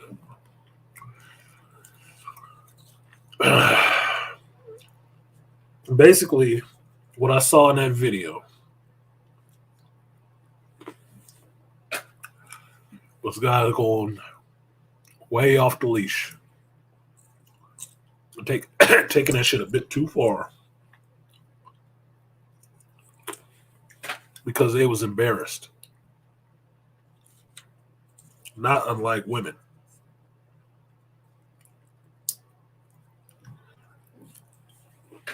Now, the dumbest shit I saw in the video, it was 3 dudes on 1 man.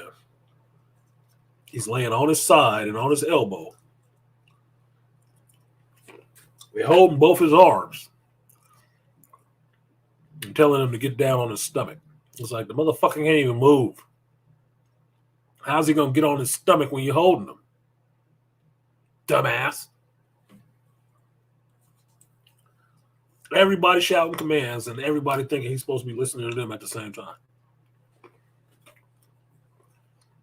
I don't blame him for getting up and running out that situation. That was fucking terrifying to watch. I couldn't imagine being a motherfucker in the situation. If I slipped a hold, I'd be the fuck out of there too. Fat and threatening a heart attack, I'd be trying to run my ass off to get away from the motherfuckers.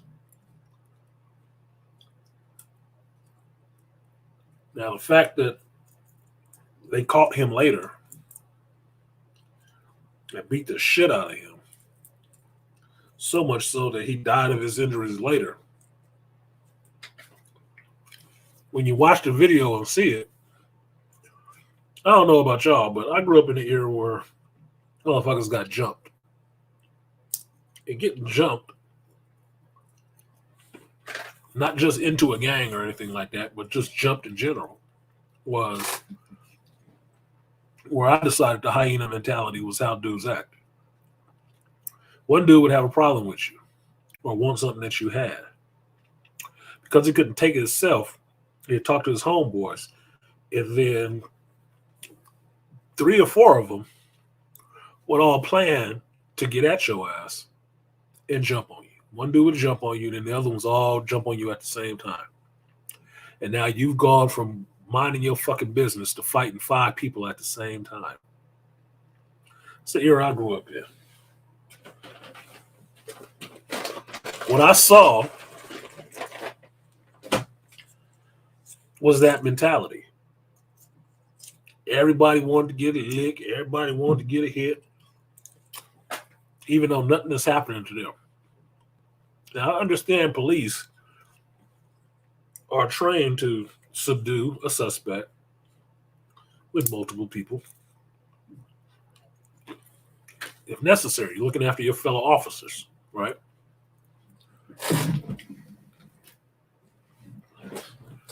But that little skinny motherfucker, not on drugs, just ran away about a block or so. One dude already had him down.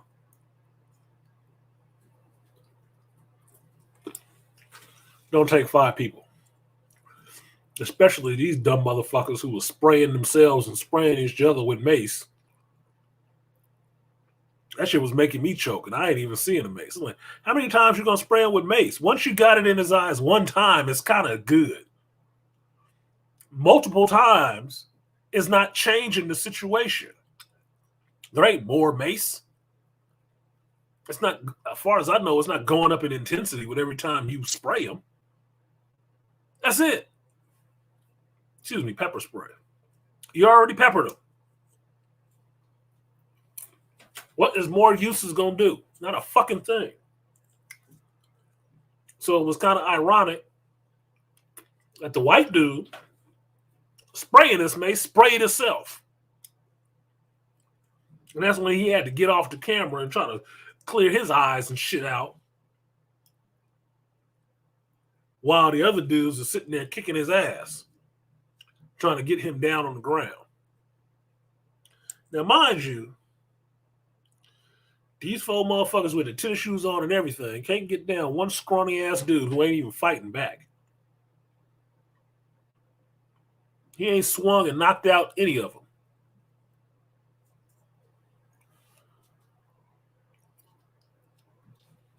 No, they had no reason to pull his ass over. No, they didn't. Reason and probable cause for fucking fishing expeditions is most of the time why you get pulled over as a black man. Knocking on wood, because I ain't trying to get pulled over.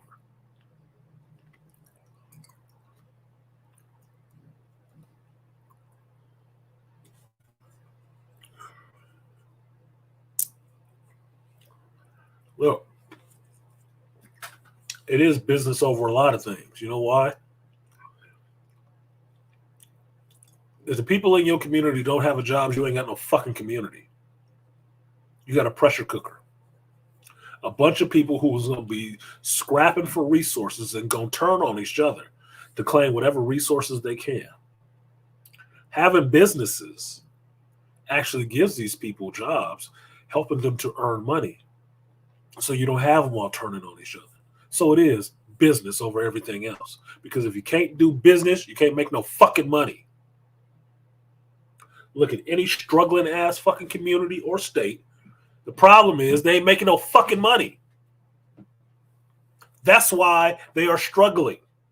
And that's why you need business. So you can generate some money and stop fucking struggling. Now, it seems simple to me.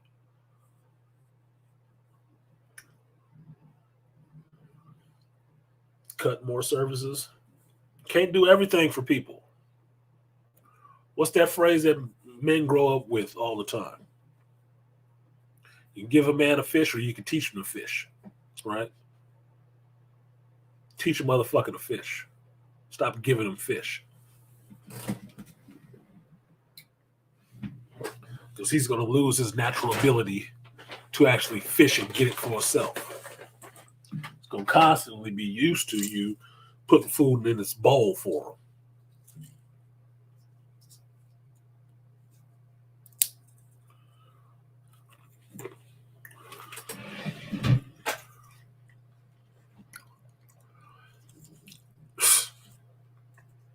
No.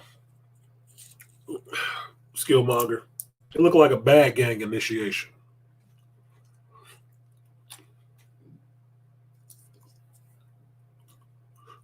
Unorganized. With the lamest fighters they got. Because he ain't really fighting anybody. They all dogpiling and taking sucker shots. That's it. And yes, they were operating as a gang. That's all it was.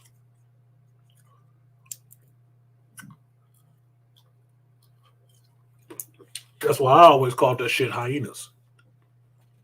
Right? It's not to take away from Angry Man's analogy on females and the breakdown of females versus the animal kingdom, which is the hierarchy, the hyena group. It's not to take away from that at all. Just before that was ever out there, I usually thought the mentality that brothers used was like hyenas. They never attack you one-on-one. They always try to have overwhelming numbers on one fucking dude. That's why I say that you always know your strength by the size of the group leveled against you. The arms brought against you. These motherfuckers had 5 people on one skinny ass 29-year-old. And I'm expected to believe that every one of these 5 people was afraid for their life. When they all got guns, pepper spray, batons, bulletproof vests on, police cars with shotguns, and 4 other people they can rely on. I'm supposed to believe they was all afraid for their life. And this nigga out there in pants, a t-shirt, and tennis shoes on, running for his fucking life, which he later lost.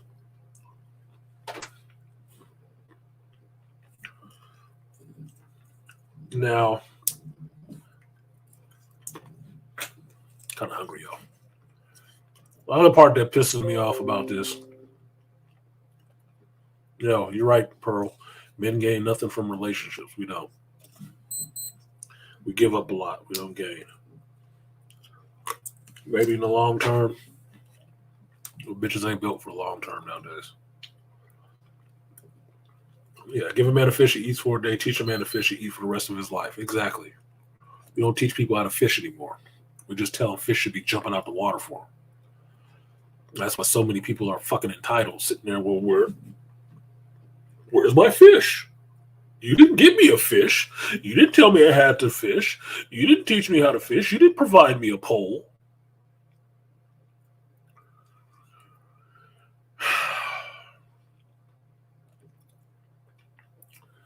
Comparative to states like California, there's little services provided by the state. I'm talking roads and bridges, careless, but you can't pay your rent or light bill. I'm in California, so I don't know exactly what you're comparing, because California takes a lot of goddamn money from us every day for bridges and roads and shit like that. They don't fix a goddamn thing.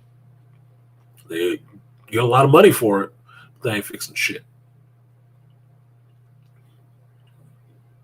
Our bridge toll right now is $6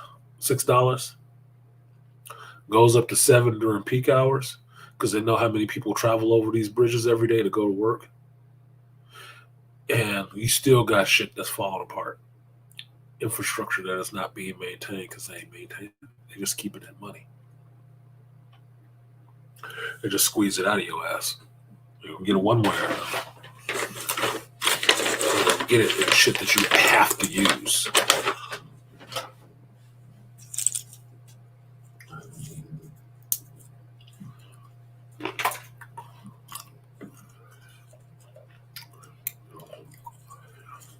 In California, you can't pay your light bills because you're paying so much tax on everything else. Gas. Because we do have a special add-on for gas. So no matter how high the gas goes up, we in California usually end up paying a $2 difference on it. We end up paying $2 more for clean air and all the rest of these emissions and stuff like that they put in the gas to keep the place from being so fucking smoggy.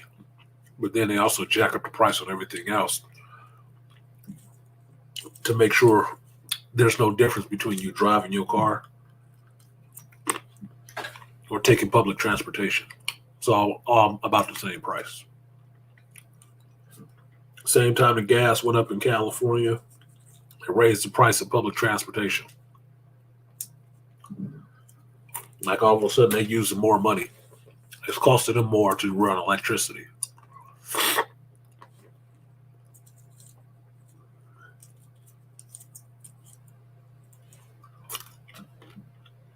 It's a scam.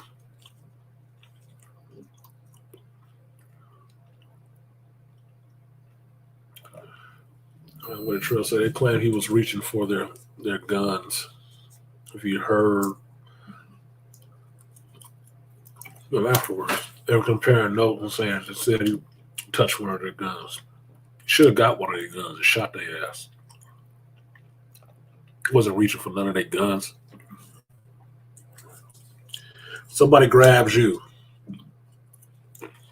Charles will know this. Playing football, wrestle. Somebody grabs you low. Where do you get them? To get them off of you? Probably around the waist. You're going to bump their gun. You don't have to be reaching for their goddamn gun. They was reaching for their gun.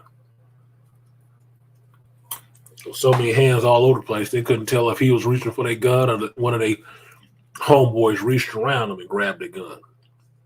You don't know who the fuck grabbed his gun. It wasn't him. He only got two hands. He couldn't grab everybody's gun. Lying asses. They can claim all they want to. There's too much fucking video out there to show that y'all was just beating the fuck out of this dude. He wouldn't grab him for shit but his life.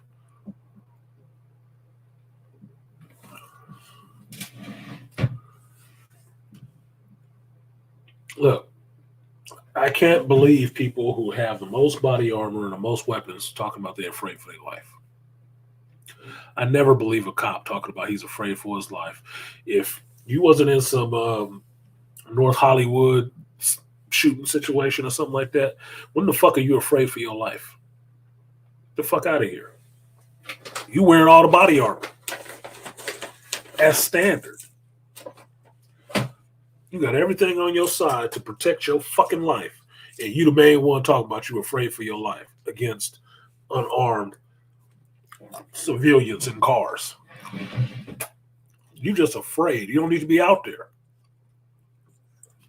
Told you I signed a ticket from an El Cerrito cop. Fucking 6'4". Looking all at 300 and something pounds, just muscle. And he handed me the clipboard after he got me out the car for an illegal stop.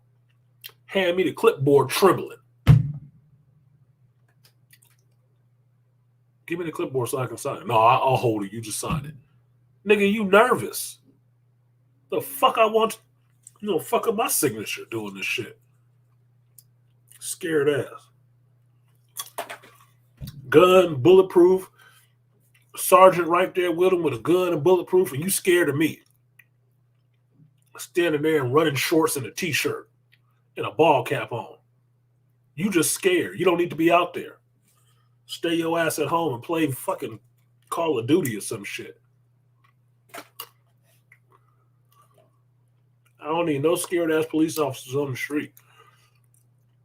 Because those are the ones always end up in situations like this where some regular civilian and got the shit beat out of them and killed because your ass overreacted. No emotional control, no physical restraint. I look at shit like that and say, they pass a psychological background to get on the police force? Y'all need to fix those fucking requirements there.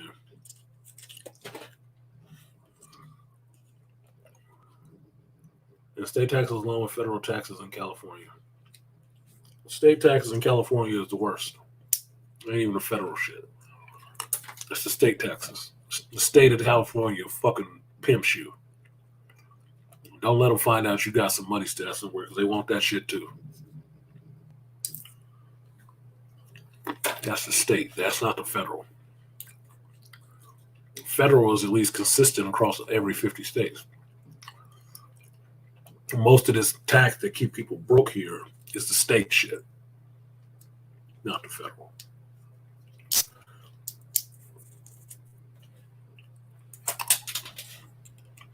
Yeah, they wonder why everybody's leaving. They're leaving because they want their money to go further.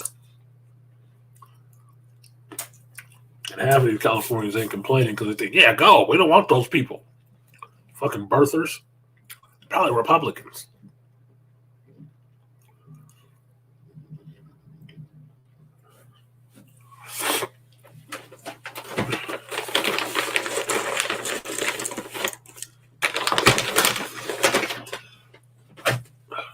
You gotta fix your typos, man, because I don't know what the fuck you saying. Our power grid is ass, even though Tennessee Valley authorities provides power lines. Well, don't even talk about that. That's infrastructure. There's probably a private company that owns that shit. PG&E here in California has been responsible for their own infrastructure, their own fucking lines and stuff. They don't want to fix that shit. They want somebody else to fix it. They want somebody else to pay the price for it. But these last couple of wildfires you had was their fault. They're paralyzed. They're undone. They're unmaintained infrastructure. Because they got in trouble for that shit, you know what they did? Hiked up everybody else's prices. Because they had to pay. That's the bullshit of it. It just increased everybody else's prices to offset the fact that they had to pay for shit they want to maintain anyway, but they want to collect all the money off of.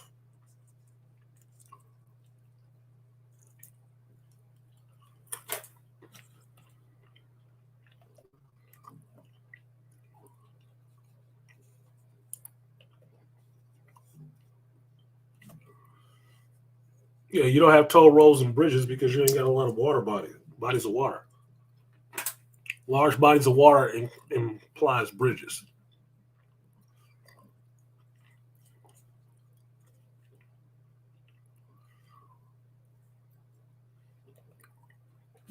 Tolls, fuel tax, vehicle registration, roads are just all jacked up. It's all those things are being hit here.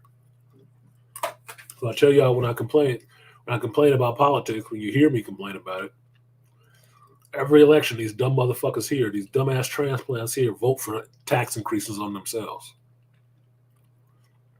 Because half of them ain't paying taxes here anyway. They smart. They're paying them to the state they came from. They ain't trying to pay California sales tax. That's why businesses are leaving here. Because unless you're going to give me a kickback, I ain't paying that shit either. I'm going to move my whole business out this bitch. Texas is wide open.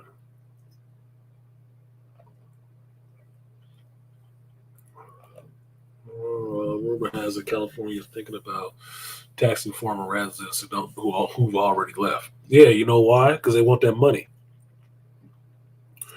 California, in some ways, is an ungrateful bitch that spent all your money and still think you owe her. Like a divorced wife. Entitled divorced wife. You still need to be paying her for her to go off and fuck your masseuse. Or her masseuse. You still need to be paying for her lifestyle. Even if you've moved on to greener pastures. You can't be happy somewhere else. You got to pay me. Fuck you.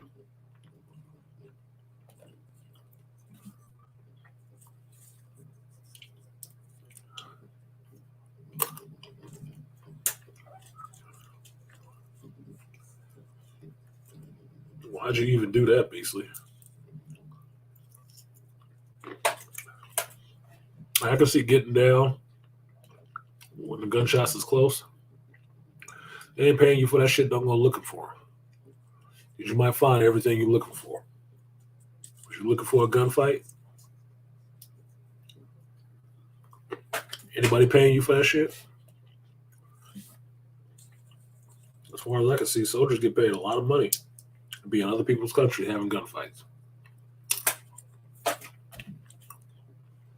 Even contractors get paid really well to do that shit. You in America as a civilian, you ain't getting paid for that shit. Fuck them.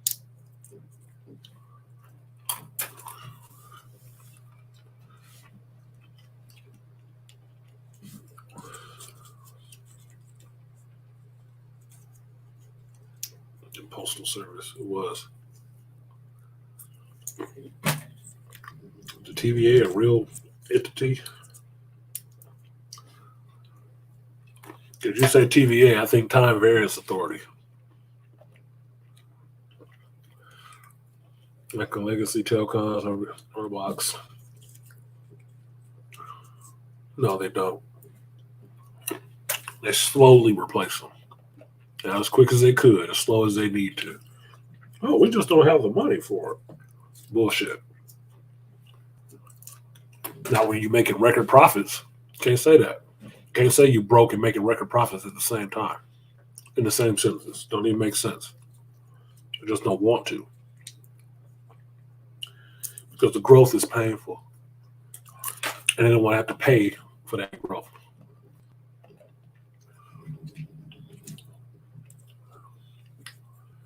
No, well, if you were doing your security job, yeah, you got to see what's going on. But I don't think you're there to protect the place from gunshots.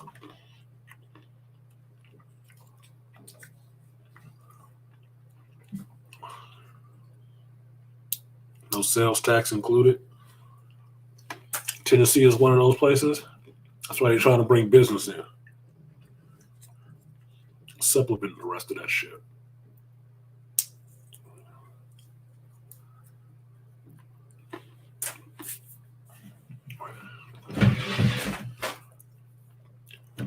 Tennessee Valley Authority, when people,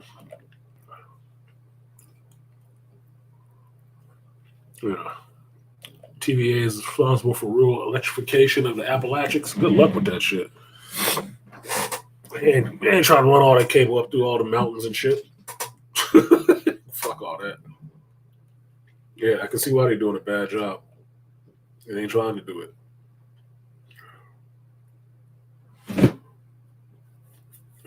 You say BLM, you think of the Bureau of Land Management? That's one of them.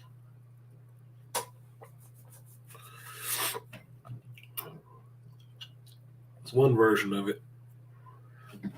People keep using these same acronyms over and over again because it's name recognition for them. And it's easier because people will remember it without much thought. Let me see.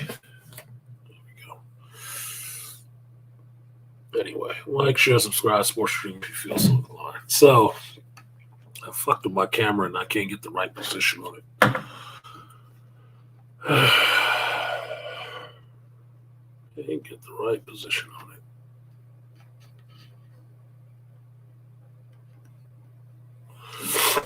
All right. Now, moving on. I didn't want to get belabored on that, but the whole situation was tragic. I can't say that situation. I can't say to any definitive proof that that situation is not going on again right now in some other city, in some other state. That it didn't just happen last night. Can't say that.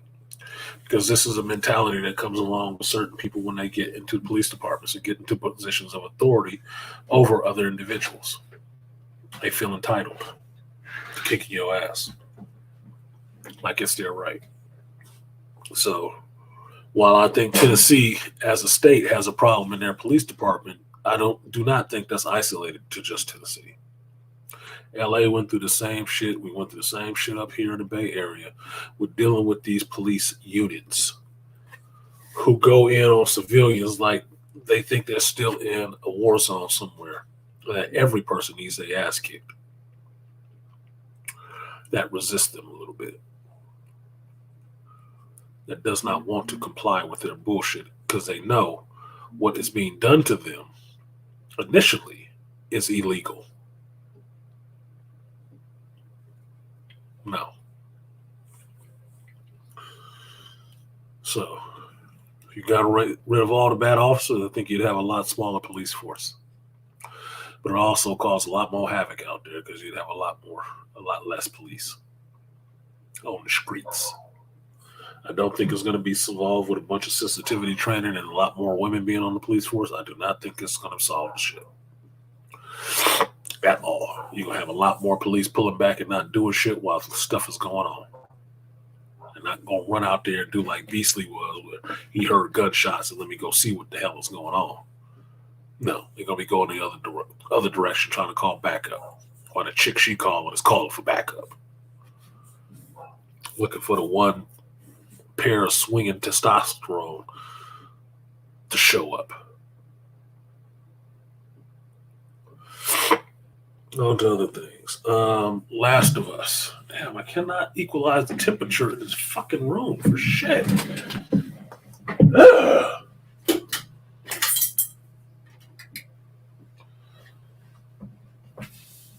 It's either too hot and stuffy or too cold and freezing. Matter of fact, hold on one second, you guys. I'm sorry.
All right, we're back. Sorry about that. It's a shit day.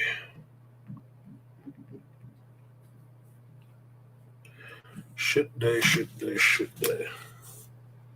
Shout out to the One-Eye One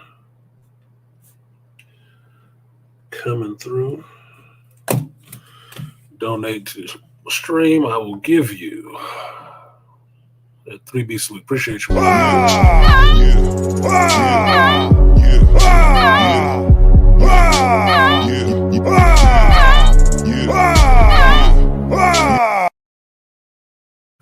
And since One-Eye One donated, that will open up the panel privileges. Panel achievement unlocked. Thank you to the One-Eye One. And I will drop the link in the chat for the panel if you want to come up. So, the Tyree Nichols thing, I hope those dudes do get locked under the jail. I do.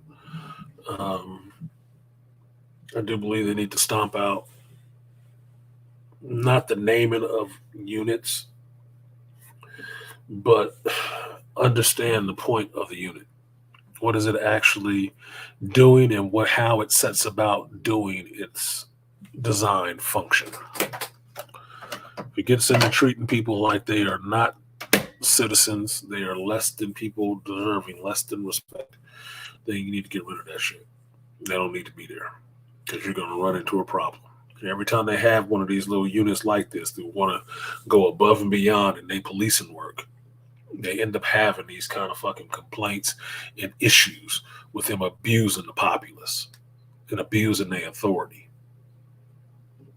What I saw was a damn gang beating.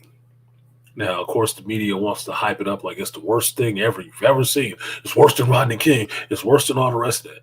Understand, like AM was saying, they're doing that shit because there's black men involved in it. And they're trying to make it the worst thing in your mind so you can forget about all the rest of that shit. Because from this point forward, whenever you see some Caucasian officer beating the shit out of somebody black, they're going to refer back to these people. They are. This is going to be the, escape clause. They pop smoke and see it's not as bad because it's not as bad as this. They're going to do that in the media. They are. That is a foregone fucking conclusion.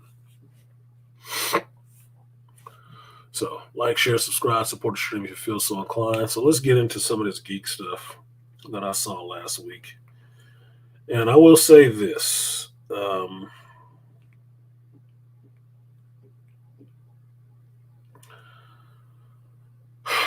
I like the Bad Batch, but last week's episode was boring as fuck. Boring. You're not 2 hours late, studio. You're right on time because I didn't close it up at 3 hours because you got enough donations. I hit the goal. So I will keep it going a little while longer, which is why I dropped the link so you can have an actual panel because pay for that shit. Now, this last episode was kind of bothering me, and it was bothering me in the sense that I kept picking it apart. It wasn't interesting me enough that I got into the story. I'm sitting there picking it apart for how silly it sounds. One of the ways it sounded silly to me was the voice of this character, who I assume is Wanda Sykes. Sounds like Wanda Sykes. But this is some know-it-all bitch in the show that constantly keeps ducking out of the way of trouble, but she know everything. And I'm like, I'm not liking this episode. I'm not. And it's kind of disappointing to me because I wasn't really liking the last episode either.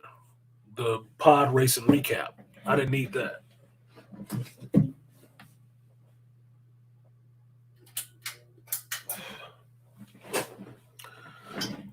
For me, Aquateki, a lot of people have distinct voices. I remember voices very clearly. So yeah, she does have a distinct voice. But that character was irritating the shit out of me. Because one minute she didn't know shit, the next minute she knew it all. And she just happened to be better than them.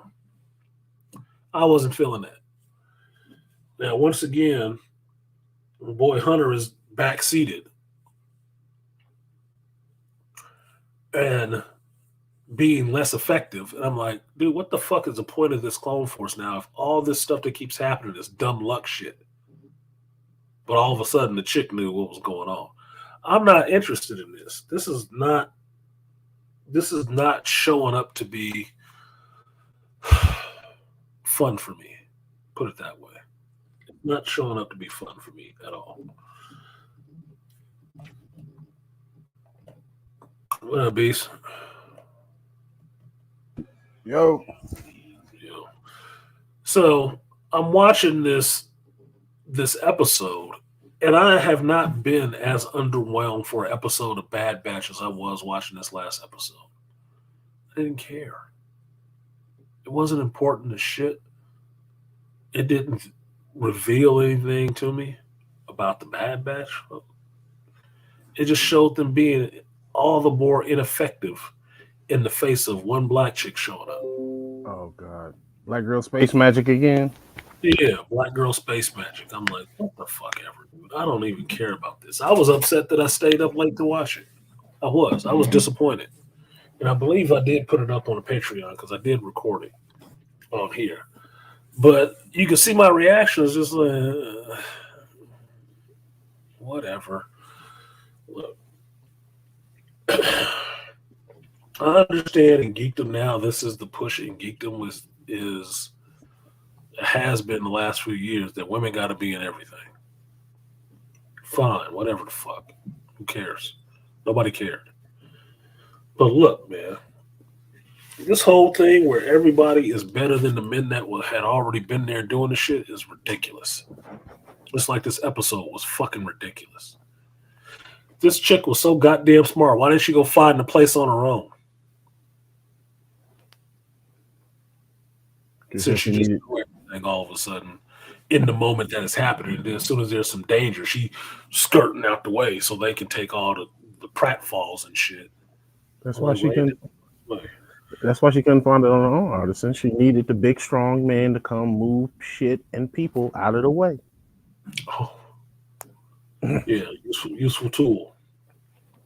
The useful tool got to come along and do his damn job to make it safe for her to go on to the mission and explore. Fuck you. Fuck you. That episode was not good to me at all. I wasn't interested. It was boring. Just like the last episode was fucking boring. And it's disappointing to me because I told you guys I liked the first season of The Bad Batch. I really did. I really thought every episode built on the last one, and it was good. I'm not feeling the same way right now. The last two episodes have been dog shit to me. Like, I could care less, dude. I would scrape it off and keep walking. It's not holding my attention. It's not visually stunning. It's not any of that shit. It's just it showed up and I'm supposed to like it. Well, I don't. So now what? It's not entertaining. Let's get that chicken ramen. They'll say you have internalized misogyny or whatever the generic ass term. I don't hate women. I hate dumb shit women do. You have externalized misogyny or misandry. Externalized misandry. So shut the fuck up. Stop hating on men so goddamn bad. And if you don't understand why your male characters keep going the way they're going, why did you feel the need to interject a female character here? What did she bring to the table? Besides leading these dumbasses around. Yeah, it is turning into the boring batch. It is. The last two episodes was boring as fuck. And you don't have to like that shit, but it is what it is. I'm not one of these people who get paid for raving about shit and saying it's good when it's just, I say what I say based on my impression of the show when I was watching it. I watched it and it was meh. Doesn't mean that you can't think it was the best show ever. Awesome. What made it the best show ever for you? Please tell me, because maybe I've missed something. Exactly. Explain it to me. Not like I'm a 3-year-old.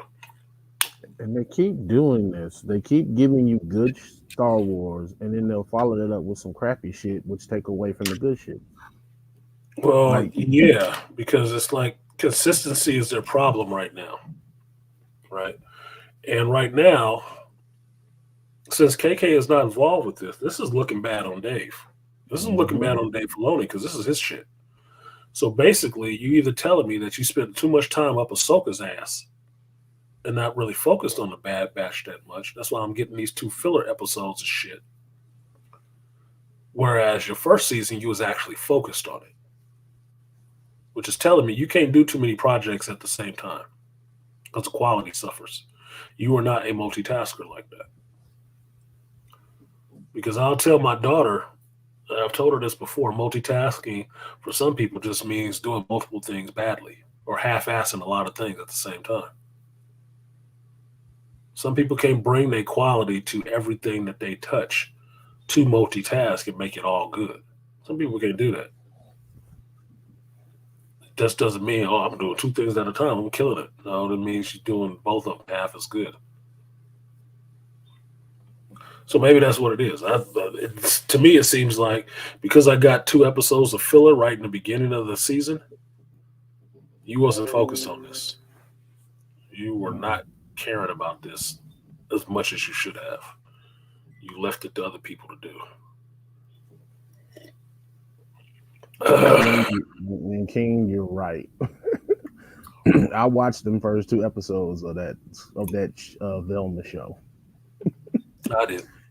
It is amazingly bad. You know what I saw of Velma? The advertisement while I was skipping over that shit to go to The Wire on HBO Max. That's all I know. I'm not watching that shit. I refuse. Why? I heard enough people I respect not liking that shit. Like, dude, don't watch that shit. I'm taking their advice because they know I'll blow a fucking fuse. I'm good. I wasn't that tired of against Scooby like that anyway. And as far as I know, for me being a Gen Xer, they ain't changed Velma for me. I know who Velma is. This is just that new version shit they want to give to these new young kids. So, but like this, Artisan, you know that rant you did when you watched The Matrix 4? Yeah, you would give that same level of energy, if not 10 times more. Nah, because I like Scooby-Doo, but I wasn't that invested in Scooby-Doo like that.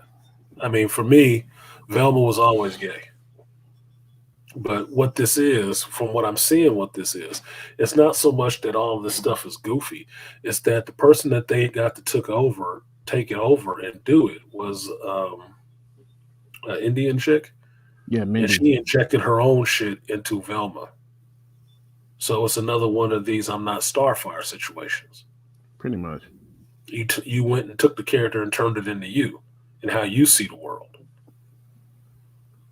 That's not the character. But this is the same thing we just saw with She-Hulk, right? Mm-hmm. The writer, some frumpy bitch, making herself She-Hulk. And how She-Hulk would respond if she was She-Hulk. Well, that's not the fucking character. Why don't you write an original story based on you as a character? Instead of taking an established character with history, lineage, and story and turning it into you and then going forth. That's stupid. You're fucking up the character. This Velma shit, yeah, Mindy Kaling. I don't even know who the fuck that bitch is. The problem is they I've like seen her her on not some that stuff. exciting. I think the stuff that I've seen her on, she always seems like she's a little low-key rude bitch. She is. So seeing this Velma stuff, like, you surprised? You gave her this character to do what she wanted to with it, and she rubbed it through her vagina and spit it out as this? You got issues. You need some therapy. You need a lot of therapy. Long trip on a short couch. Mm-hmm. Long trip, short couch. And that's why I've never liked that chick, and they keep trying to push her in front. I'm like, dude, why you keep trying to push this chick in front of everybody? Don't nobody like her like she was that. funny in. I haven't seen anything that she was funny in. That's why I'm like, why is she famous? I don't know. Shit she's been in that I found her funny in. And you gave her this character to do? What the fuck did you expect then?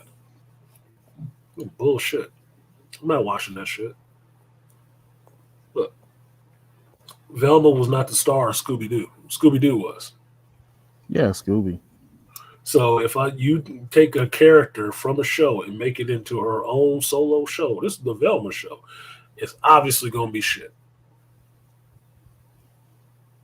Obviously. I'd watch the Shaggy and Scooby show without Velma, Fred, and Daphne. Well, they had a But I bunch ain't of watching them. no fucking Velma or Daphne or Fred show, because what's the point? You wasn't the draw. Yeah. Fucked up classic Hanna-Barbera cartoons. Whatever. Do what you do. Look. In some ways, I'm done fighting this shit because apparently none of these damn pissed off geeks want to get into a position where they can control this shit and stop these motherfuckers from getting in there doing it. So what the fuck are you gonna do? What am I supposed to be upset about now? If you don't want to take the jobs in these companies to keep people from getting in there and fucking up these characters like this, then what the fuck am I supposed to do about it? Keep bitching? Fuck you. I'll sit back and smoke a cigar and just say, look, man, it's a nice bonfire you got going on there. Or the people that actually work for these companies that actually secretly don't like this shit and won't speak the fuck up. I'm like, dude, won't speak the fuck up. If you leave somebody who clearly does not like this character or this stuff in charge of these IPs, you don't like these characters. Exactly. You don't like them. So what do you expect me to do? Just be up in arms about it? Look, I'm not a bitch. I don't need no emotional roller coaster all the time to feel like life is worth living. I don't. I like peace. Peace is a good way for me to tell that life is worth living. I understand it's going to be fucked up sometimes. But I also understand the fucked up times end so you can get back to the peace part. I am not going to go on this emotional roller coaster with every fucking thing that these people keep getting in there and fucking up, because the powers that be of these corporations and these IPs let them get in there knowing they don't know a goddamn thing about these characters. Jessica Galgood, goofy ass, should have never been on She-Hulk. This Mindy Kaling or whatever the fuck she is, she should have never been on Velma. And after seeing what she's done with Velma, she should never be allowed to touch it again. Rian Johnson should never be allowed to touch anything Star Wars other than a video game controller. That's the only way you're going to play it your way, nigga. No, never. Them two goofballs that did Rings of Power should never be allowed near anything Tolkien again, other than taking a trip to New Zealand and going to the real Middle Earth so they can see what the fuck they got wrong. Never. I wouldn't give them anything fantasy at all. Not just Lord of the Rings. Look, Jeff, you paid a lot of money for some shit, and these motherfuckers crashed it on the first trip out. First trip out, they crashed it. You don't need to give them shit else.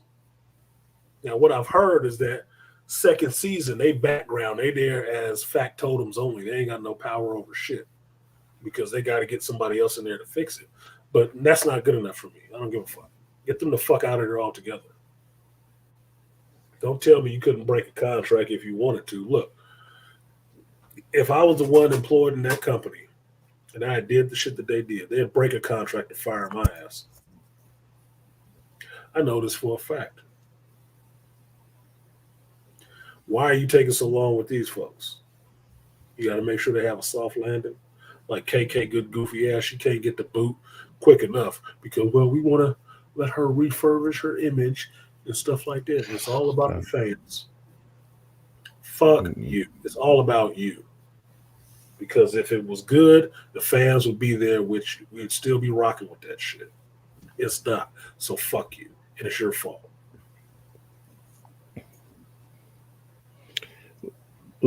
King, to be honest, anything that is coming out now is going to be trash because you got the ideologues that are writing and shooting this shit that don't know how to just tell a decent story.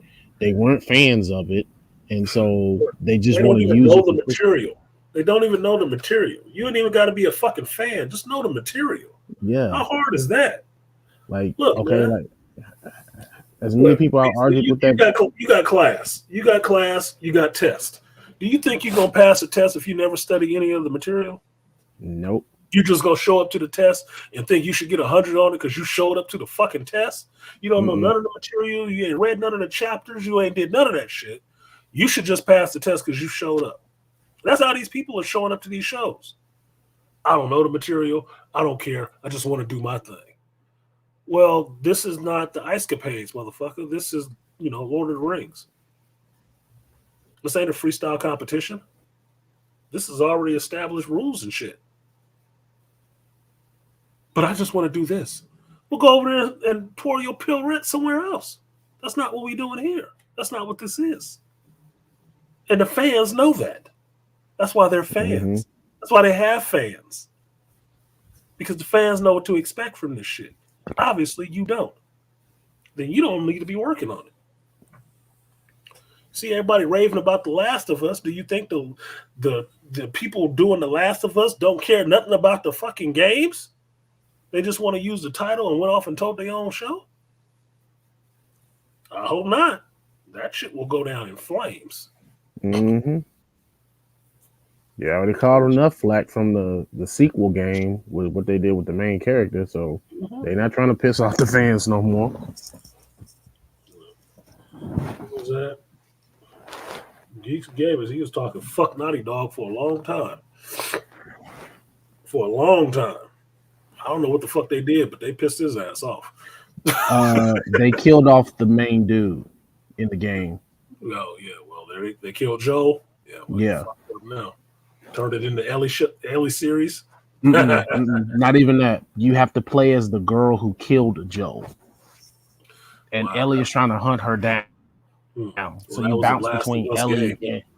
That was the last of that franchise. That was the last of that franchise. Yeah. That game was The Last of Us. Ironic. As far as Willow, I still ain't watched Willow. Why? Because I didn't hear good things about Willow, and they didn't stick to the source material, and they made everything over feminine and bullshit. So why do I need to watch that? I really don't. I'm full up on vaginal cream. I'm full up. I'm good. Yeah. Vaginal massage cream. I'm good. I'm still recovering from the bullshit we saw on Black Panther, and motherfuckers still trying to argue with me. I'm like, dude, stop arguing with me about this shit. Leave me alone. I still don't talk about that shit. That's how much I liked it. I don't talk about it. Yeah, it'd be one of those things that, did you see that movie? Yeah, I saw it. What'd you think about it? I think I don't want to talk about it. I want it to go away and pretend it never existed. Like, I did all the talking I was going to do about this shit. I don't feel like talking about it again. Because it's one insult after another with all of these characters. That's why I came out and said what I said about fucking Blue Marvel. Don't put them in a movie now. No, fuck you. Don't. No, I don't. I don't want to see it. I don't even want to see the X-Men right now. I don't want to see the X-Men either. I want to see Whoa because I want Captain Marvel to take a nap. But other than that, no, I'm good. Y'all don't need to give me shit else. Just roll with what you got right now. Don't introduce another character. How about that? I'm good. I mean, and maybe it's just getting old and grizzled, but I don't have to. I'm not having the patience to keep going through this shit over and over again and not seeing any action done. Because the one thing with men, you can present them with a problem, right? And you can rail and talk about the problem all the time. At some point, we got to see some fucking action. You ain't got too many times to keep coming to me with the same fucking problem, and you won't take any corrective measures to make sure it doesn't happen again. I'm not going to be the one holding your hair back every fucking time. It's not going to happen. You got maybe 3 times with that shit. If you have not made a corrective change after that 3rd time, I'm the fuck out. I don't want to hear about it. I'm not thinking about you. You can cry wolf too many times. Right now, with this geekdom shit, motherfuckers done got outraged too many damn times, and ain't nobody changed behind the scenes. Even at Disney, one motherfucker that was actually trying to make a change, they fired his ass in the middle of the night on some other shit. Look, man, y'all obviously don't want this shit to work. Obviously, you want it to keep going this way because you don't get rid of these people. Have we heard from Marvel that Jessica Gal was fired from Marvel and she ain't writing shit else? No. They ain't heard that shit. Put her on another project. Why? Because She-Hulk was a success? For them. All the normies and shit. They put her on another project. I was like, get the fuck out of here. Are you serious? Yeah, they put her on the Captain Marvel movie. The Marvels? Mm-hmm. Somebody else was already writing that shit. When they put her on that, like they got like a female writers or some shit like that. I heard they put her on like another project. I was like, why are y'all putting her on another damn project? Exactly. My phrase, failing upwards. Failing upwards. Look, There ain't nothing in that Marvels I'm looking forward to seeing except Tiana Parrish as Spectrum. And I like Kamala Khan, so I want to see Kamala Khan get some shine. Cool. But other than that, I'm not looking forward to seeing this fucking movie. I don't give a damn about this movie. Told you, I even forgot the motherfucker was coming out this year. That's how much on my mind it was. Like, Oh, it comes out this year? I got to deal with Brie Larson again. Oh my God. I just heard something today talking about they're going to do something innovative in this shit. It'll be revolutionary. I say, man, shut up, Kevin. I heard this shit the last time this bitch came out with a movie. The fuck out of here with that. You hear that shit? Fuck you. You want to do something spectacular? Get rid of her ass. I don't know why it's so hard to get rid of people. The only people they seem to be able to get rid of really quickly and easily is fucking men. And if you're black men, you can't even come back. You won't even get recast. Sick bastards. Whatever, man. Yeah, 7 years of mediocrity. Yeah. 7 years of mediocre piece of shit. I'm not. Look, you'd be surprised how quickly this time take by. Oh, man. Shit. Oh, goddamn. I thought I'd order some food. I ain't even paid for this shit yet. I'm wondering, like, damn, that should have came already. It would come if you paid for it. You finish the process out all the way, then they can start cooking it and ship it off to you. Now I get to wait that 30 minutes all over again. Stupid. My bad. I'm old. Yeah, I'm not interested in Marvels at all. There's not really anything interesting me about the Marvels except seeing Tiana Parrish as Spectrum, seeing Kamala Khan as or what's her name? I'm forgetting the girl's name now. Seeing her as Kamala Khan in this movie. Am I looking forward to seeing Brie Larson? No. Am I looking forward to seeing her version of Captain Marvel? No. Am I looking forward to seeing the movie? No. I'm not. It sounds like it's going to be some feminine gyno wash trash. It does. I don't even know who the villain is going to be. What's that? I don't even know who the villain's going to be. Who the hell is she supposed to be fighting? Nobody knows who the villain's going to be because you basically don't even know what the fucking story is going to be outside of the fact it's another movie.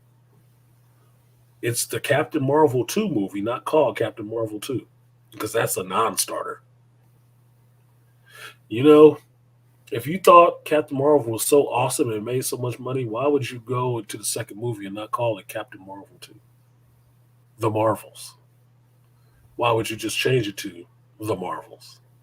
Because you know Captain Marvel with Brie Larson is a non-start. Nobody's going to see that shit. That's why. They don't stop putting... Look, how long is the title for Ant-Man 3, Quantumania? How long is this fucking title? He ain't been Ant-Man since his first movie. Because after that, then it had to be Ant-Man and the Wasp. This one is Ant-Man and the Wasp. No, it's the Ant-Man franchise. It ain't the Ant-Man and Wasp franchise. It's the Ant-Man franchise. But no, she got to get her second billing on there. Ant-Man and the Wasp and Quantumania.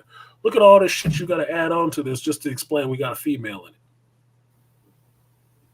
it. And not one this time. Now we got two for the price of one.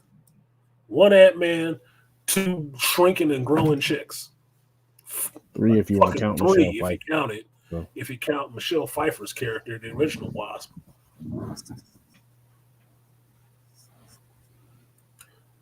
I'm just not... I'm not getting into this shit right now. I'm not. They fucking it up. I like her. Common sense and a good plot. Yeah, I can believe that.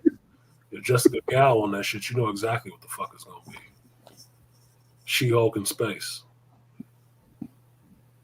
Adapt some classic comic story arcs to the big screen. No! That ain't a hint to Marvel. They was doing that in the beginning, which kind of worked, and they fucked it all up. No. I'll show you guys something that I found looking through some screenshots. Real quick, Yeah. artisan. I forgot. I meant to tell you this last weekend.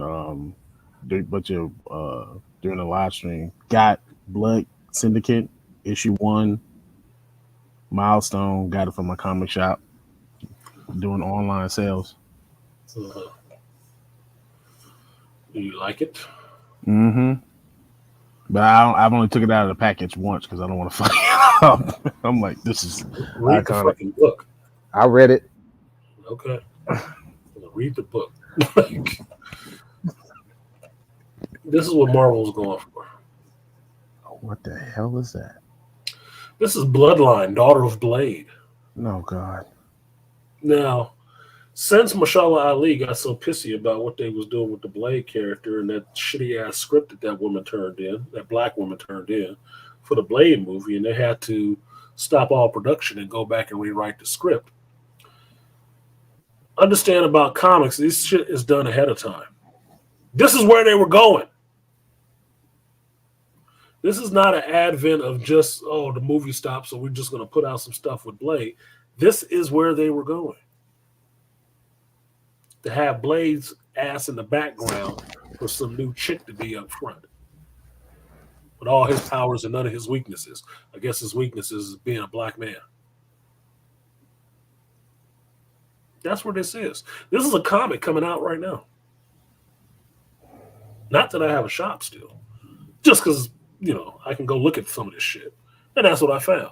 Looking for some other stuff. Bloodline, Daughter of Blade. First thing I said when I read that title was like, is this like Punchline, Joker's girlfriend? The fuck out of here, dude. Daughter of Blade. What's the energy on the sword for? Is she a fucking mutant too?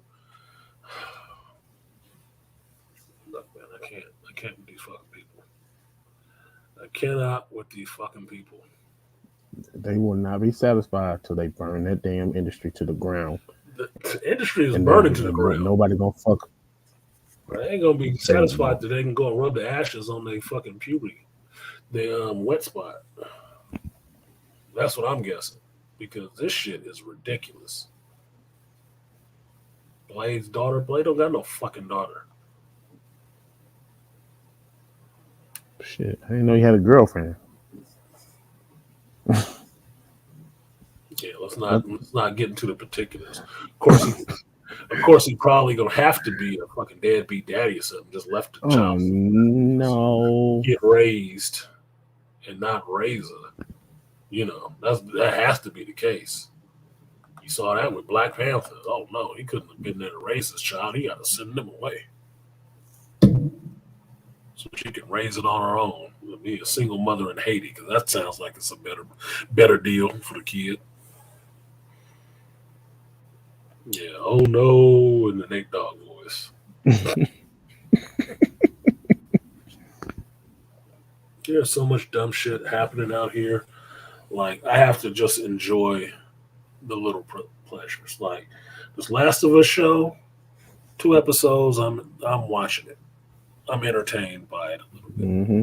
Right? Yeah. I'm looking at what else happens in the show. Does not mean I'm overly impressed with the show, because I'm not. But it's interesting so far. All right. But that's 2 episodes. They can always take a left somewhere in there. Always can. And I'm waiting to see if they do after the whole season is done. I don't know how many episodes it is. But after the whole season is said and done, will this go down as the biggest rise and then fall? Or will it stay consistent to the end? Consistently good to the end?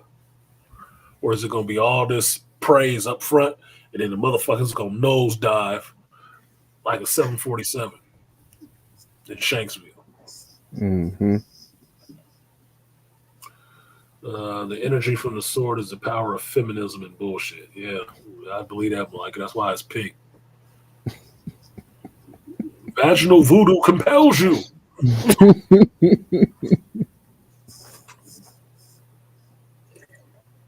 Oh man, I'm just watching old shit now. I'm like, dude, I gotta go back and watch the old shit. And that's when you find out how bad current stuff is. I went back to 2002, apparently. to watch a show that's been off the air for years. 20 years old. I'm going back to 2002 to watch something entertaining. What does that tell you? I got streaming channels. I got all kind of shit. But I had to go back to 2002 to find something worthy of watching through the night. I even saw the fucking Northman. That was weird and I think a little bit overpraised. So you think so too? I thought it was kind of like the same thing. I was like, it's all right. It was all right. It was weird, but all right, fine. I mean, Anya Taylor-Joy finally got to get banged out, I guess, on camera. Got to show a little bit of her ass or something. Like, okay, what the fuck ever. She was a Valkyrie. No, she's not. She's just a pale chick. But okay, y'all getting into that white hair shit. Everybody thinks they Daenerys now. Okay. I'm going for that season 2. Yeah. What up, Malika? Hey, yo, what's going on? Nothing much, man. You done with the work day? I actually took a personal day to work on some homework for one of these certifications. Good job. Good job. So as I'm talking to you and basically I'm listening to your stream, I'm finishing up. So if there's a lag, that doesn't mean I'm not interested. I'm just typing, trying to multitask. No worries. Better. King said, "What do I think of do I think the new Transformers movie is going to be good? It could be. It's a different director. I'm entertained to see it because I do like Beast Machines, right? Or excuse me, Beast Wars. Beast Wars, right? Beast Machines came after. I always call it Beast Machines, right? I'm looking to see the Beast Wars characters. I do. I want to see Optimus Primal go fucking ham on somebody. Want to see that big gorilla get out there and start fighting. Just waiting for Rat Trap to show up and give me my comedic relief. Rat Trap, Cheetor, Tarantulas, Black Arachnia. Give me some of them greatest hits. I'll be good. Air Razor was the chick I couldn't remember. That was on the Maximal side. That was a little bird. Yeah, I just want to see some of those. That's it. Do I expect anything major out of it? No, I expect to see robots transforming and beating the shit out of each other. If I get that, I'm good. Don't try to do anything else. Don't try to give me no messages. Just stick to the fucking script. Robots in disguise fighting other robots in disguise. For Energon. Try that. Try that and see if you can get that right. Then we can work on the rest of it. I'm not expecting a serious fucking story. Yeah, I want to see. There's a dearth of Predacons. Yeah, I just want to see Predacons. Tell me terrorize. You hear that shit? I'd be good. Oh man, I forgot about that. Yeah, Maximals maximize, Predacons terrorize. I want to hear that shit. Call it out.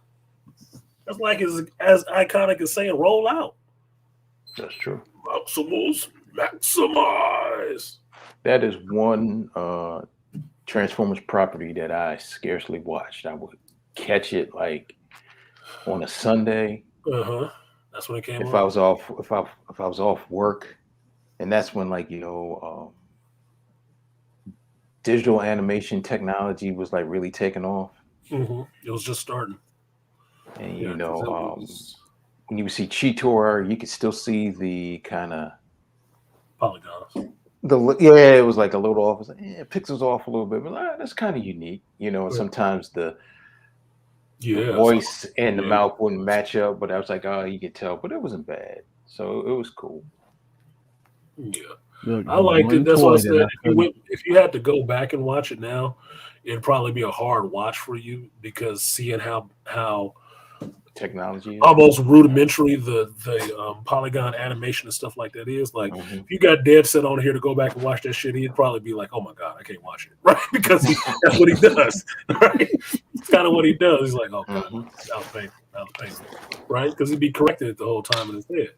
But if you just take it for what it is and get into the story of it without worrying about the visuals, you'll get into the story. It's like, oh man, this is cool how this connects. No, I like the story. It was just funny because when that came out like in late 90s, early 2000s, Beast Wars. Yeah, 90s, because I wasn't even in my preteens yet when it came out. Because I was like, okay, and I think I was a rookie police officer then, and I said, damn, they got a new like Transformers come out. If I had off on a Sunday, I would watch, and I said Optimus Primal, and I said okay, and I was just looking. I said, all right, and I liked how the way they transformed into the beasts, but the unique thing was you could still see the mechanics, like you could still see the crack in Optimus Prime's chest where he would open up,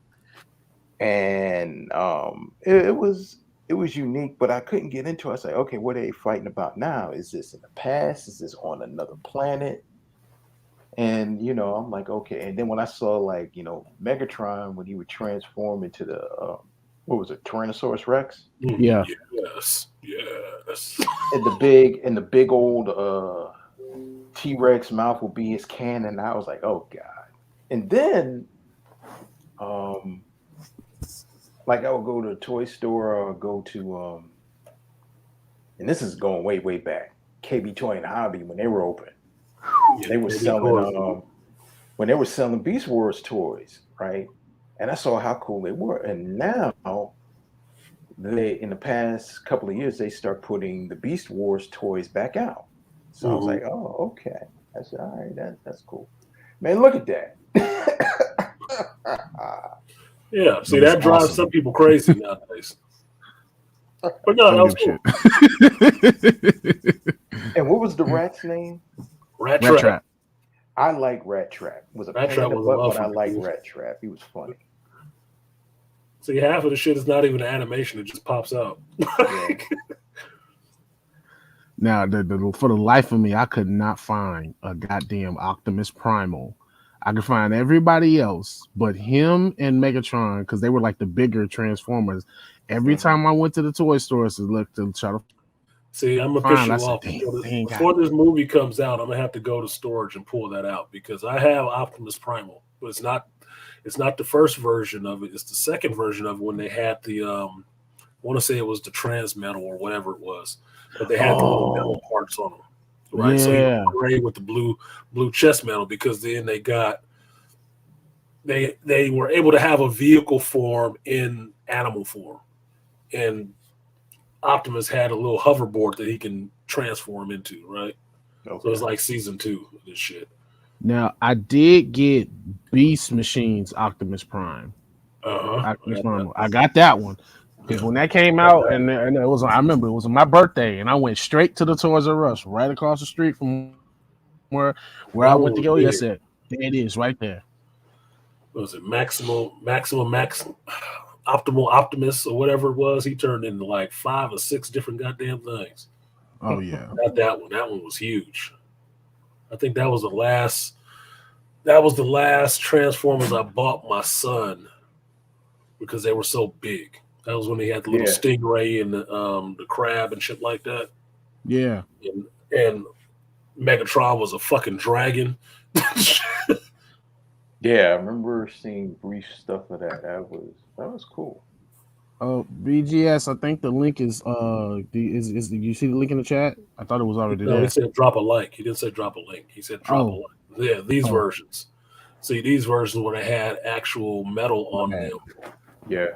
And then the robot form. These are the ones I bought a lot of these. Depth Charge. Yeah, Depth Charge and Rampage. I still have those. I like those. I bought those. I said for my son. I kept those to myself. Those are for me. I like Depth Charge. I like Depth Charge because that little toy, once you transform that big ass stingray, he shot like little disc out of his mouth and shit. I like stuff like that. I just hated losing my first bullets, generation man. toys that you got though. I still got some first gen toys. I mean, of the Beast Wars. You got some gold there because now what they're putting out now that they have in Walmart and Target. Still have him. Still have that Rat Trap and that Tarantulas. Didn't get Rhinox. Got that one Rampage. That Raptor, that was Grimlock. That was their Dinobot. But yeah, depth charge was right there. If you got all of these, man, you got some gold there. Yeah, that one. That was the Optimus that I have. I still have that one. Oh yeah, that's Big when he ass gave Rat Optimus. Trap the wheels. Yep. Because Rat Trap turned into a little car for him. Yeah, that Optimus was the one that was the season 3 version where he turned into a jet and a big ass robot and some other shit. It was like, God damn. Optimus got big on you niggas. You had to like take it apart and assemble it. You had to transform it, then assemble it together. There were parts on it that you had to take off to finish the rest of the transformation because a lot of it was just spinning like a Rubik's Cube, which is why I always like Transformers. But then you have to put on the other arm pieces and shit like that to get that whole big thing. It was big. Him and Megatron were big, but parts of it were not transformable. Like Megatron, that last version of Megatron, that dragon head shit, right?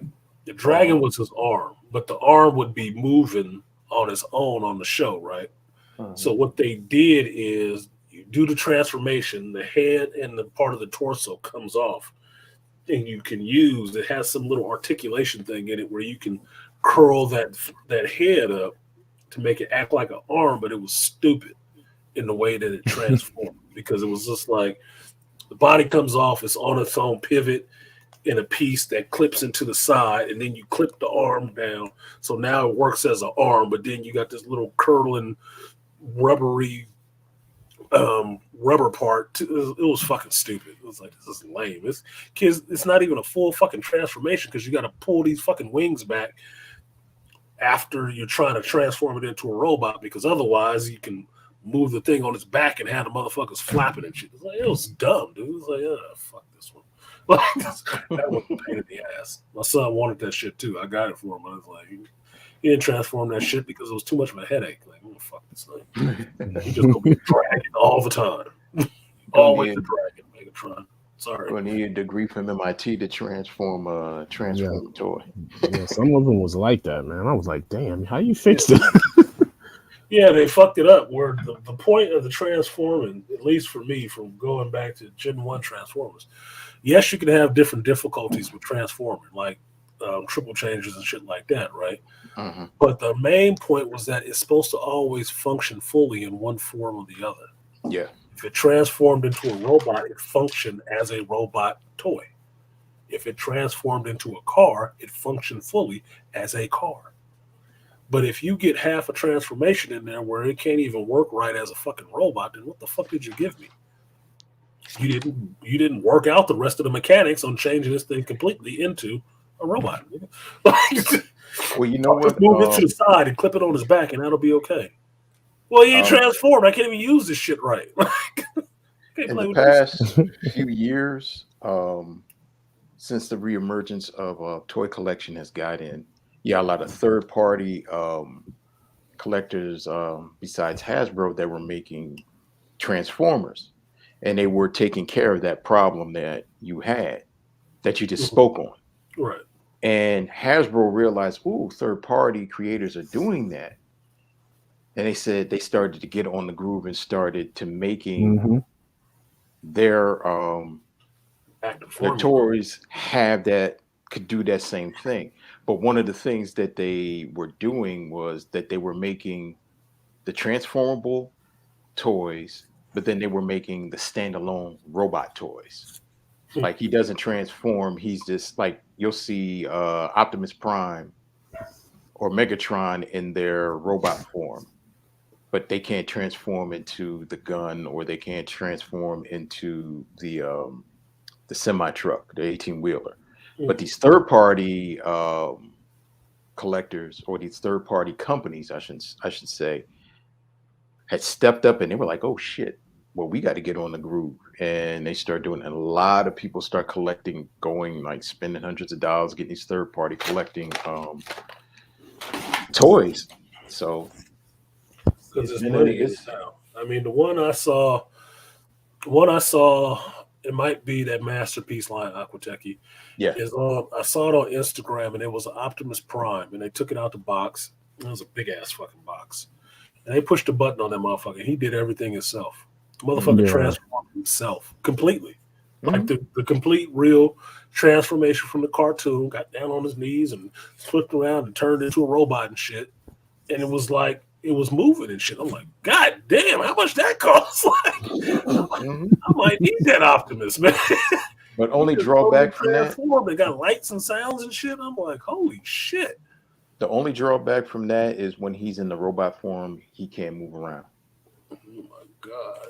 He's not fully articulated. He can only go into his vehicle form and his robot form, and you can press a button and he can go straight from maybe about a foot or two. He's got all the bells and whistles, you know. This is Optimus Prime, roll out, and all that stuff. You know, you can hear his voice, the iconic voice, and the iconic sound of transformation. But you know, it doesn't matter. It's cool. And that would be the selling point for me. Is like I wanted to be able to pick it up and move it around a little bit, as opposed to just watching it transform. Because as cool as it is to watch it transform, but I'll be watching that video over and over again. I said that is awesome, but it's like I still want to be able to move it around, pick it up and play with it. I want to get the Megatron one and have them two go at it. Get the fuck out of here. You ever seen this, brother? Or this is the... No, I see it. Aquateki told me the video. 3 feet in length. Yeah, like my Yeah, dad. that's a big boy. Yes. Look at that shit. Transforming on its own. Nigga, what? Prime. Watch it turn around. Need that. Yeah, see that shit? I need that. I wanted when I was a kid. They even got a little wheelie in there. Oh, wait. So you can remote control? Oh, Son. See, I didn't see that part. Like, son. Oh, on your cell phone? Nigga, what? That's a toy right there. Look, they have Megatron. Can they fight Megatron on this song too? 18 servo, 60 microchips, 2,000. How much does it cost? Like, they got his trailer too. That was the thing with Prime. That was the part you always lost. It's fucking Roller. Thank you. That was his name, Roller. Roller. Got Roller too. He don't even transform, man. I forgot that episode. What they do to Roller? I think they shot his ass. So he fell off a cliff or some shit like that. Prime was all upset. Was rolling down the hill. You know, it was a funny thing with everybody. He was rolling over like, oh. Roller. You know what a lot of guys said when they had Optimus Prime, when they would get him, the gun would break because it was so long. Yeah, I don't give a fuck. I like watching the Transformers movie when he was it wasn't Transformers movie where it showed you can make a smaller beam on that bitch. You adjust it like a camera focus, get that smaller beam. Like, nigga, what? Prime is the shit. That's why he Prime, man. He wasn't just entitled. He earned that shit. Cab and a trailer, $700 each. Damn. Each. 1,400? That's probably worth it. That's worth $1,400. I'd pay $1,400 for that before I'd pay $1,400 for a statue. I'd say that much. I would. The statue ain't doing shit. But that, at least I can hit the button on that bitch and watch it transform. Like, goddamn. Yeah, that's worth $700. The only statues I like are the Prime 1 Studio statues, where you can change them out and you can adjust them. They have lights and shit. I wanted to get the. I remember seeing the Megatron one where from the Beast Wars, where he was a T-Rex at Universal Studios. I walked past it, and after I got off the Transformers ride, I was like, "Damn! If I had $3,000 on me right now, this shit would be coming back to Texas with me." $3,000? I'm taking it. Yeah, Toya. Somebody said toy. Now stop vibrating.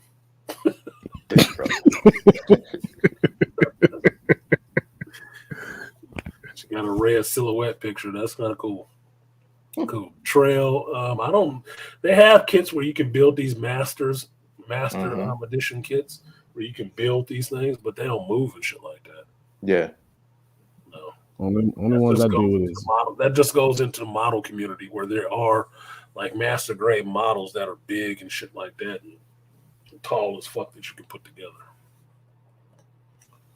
yeah, you can't move them. Only ones I work with like that is Gundams, but that's about it. Yeah, over a certain size. If they under like 18 inches or so, you can still move them and articulate them and stuff like that. Mm-hmm. But then it comes in and just having space for all that shit. Uh-oh, this nigga showed up. Uh-oh. What up, AB? Hey, B. Maybe. What's good with you? Just turned 40. Happy Well, you birthday, just brother. turned 40. That was a couple Happy- days ago. Yeah. Well, congratulations, homie. Happy Congratulations. belated birthday. The turkey stuffing, the goose egg. Why you say it like this? I just turned 40. Like you. Because that's what it felt like when you hit 40. I just turned 40. Didn't think I'd make it. Well, I made it. Sound like you got a bad case of the clap. No, I don't have bad. You did your birthday stream. I saw. I didn't watch it because I was at work. Okay. Happy birthday. I was happy that you turned 40. That made me feel really fucking old. But it is what the fuck it is. But that's it made me reflect on shit. Because I was thinking, I said it on the stream, I was thinking how long I've known you, Charles, and Artie Idmore, and how old you guys were when you YouTube met each other. And now you're all just hitting 40. Like, God damn. I wasn't. That's a lot of years, man. That's a lot of years. Look. How you think I feel when I see the 2000 babies? Yeah, my daughter. My daughter. I'm 1999. not a kid, but anybody born after 2000, I reserve the right to say, "Oh, you still a baby." You a baby. Oh, it's so cute. They so young. Look, I just had a conversation with Shut a up, woman. youngster. I just had a conversation with a woman this week, bringing up the age, the fact that she was only like a few years older than me. I was like, look, can you stop bringing up the age thing? It don't matter. If you like somebody, it shouldn't matter. No, let's move It do on. matter. I'm black. It does matter. I'm kind of curious about somebody, but I wouldn't touch them because they're too close to my child's age. Kind of curious. Like, Well, no, she was a few years older than me. Year-olds like that. You know what you told She was like a few years older than me, acting like and she was an old damn woman. I was like, look, can you stop? You ain't that older than me. You only old enough to be like a sister. Nothing more. Let her be an old ass woman. Just know she ain't old enough to be telling you shit. You know what question she asked? I said, Put your eggs up in the freezer, baby. Oh, with your old ass. Get her Yes, out of young people said, do you ever remember black and white television? No. Have you ever had to turn the TV with a pair of pliers? Have you ever had to take a hanger and untangle it and put it in on top of a television? Yeah, to put it in Was your there, television get a signal. 10 inches or less? No. Have you ever had to have a telephone where you had to dial? No. That's why I had to explain what a trimline phone was. Come on, man. But like, man, why you just I describe don't my know what a grandma's trimline house, man? phone is. Like, what's a trimline phone? Is that like a razor? No, like no fucking razor.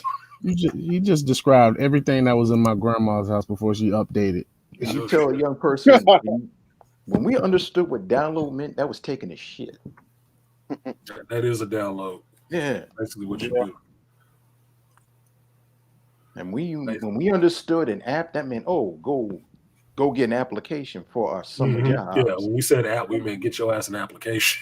Yeah, for a summer job or an after school job. What, like an app for an app? What? No. That was them old school days, Malika, where you had to, when they said to go get a job, you actually had to walk out there and walk into places and Oh yeah.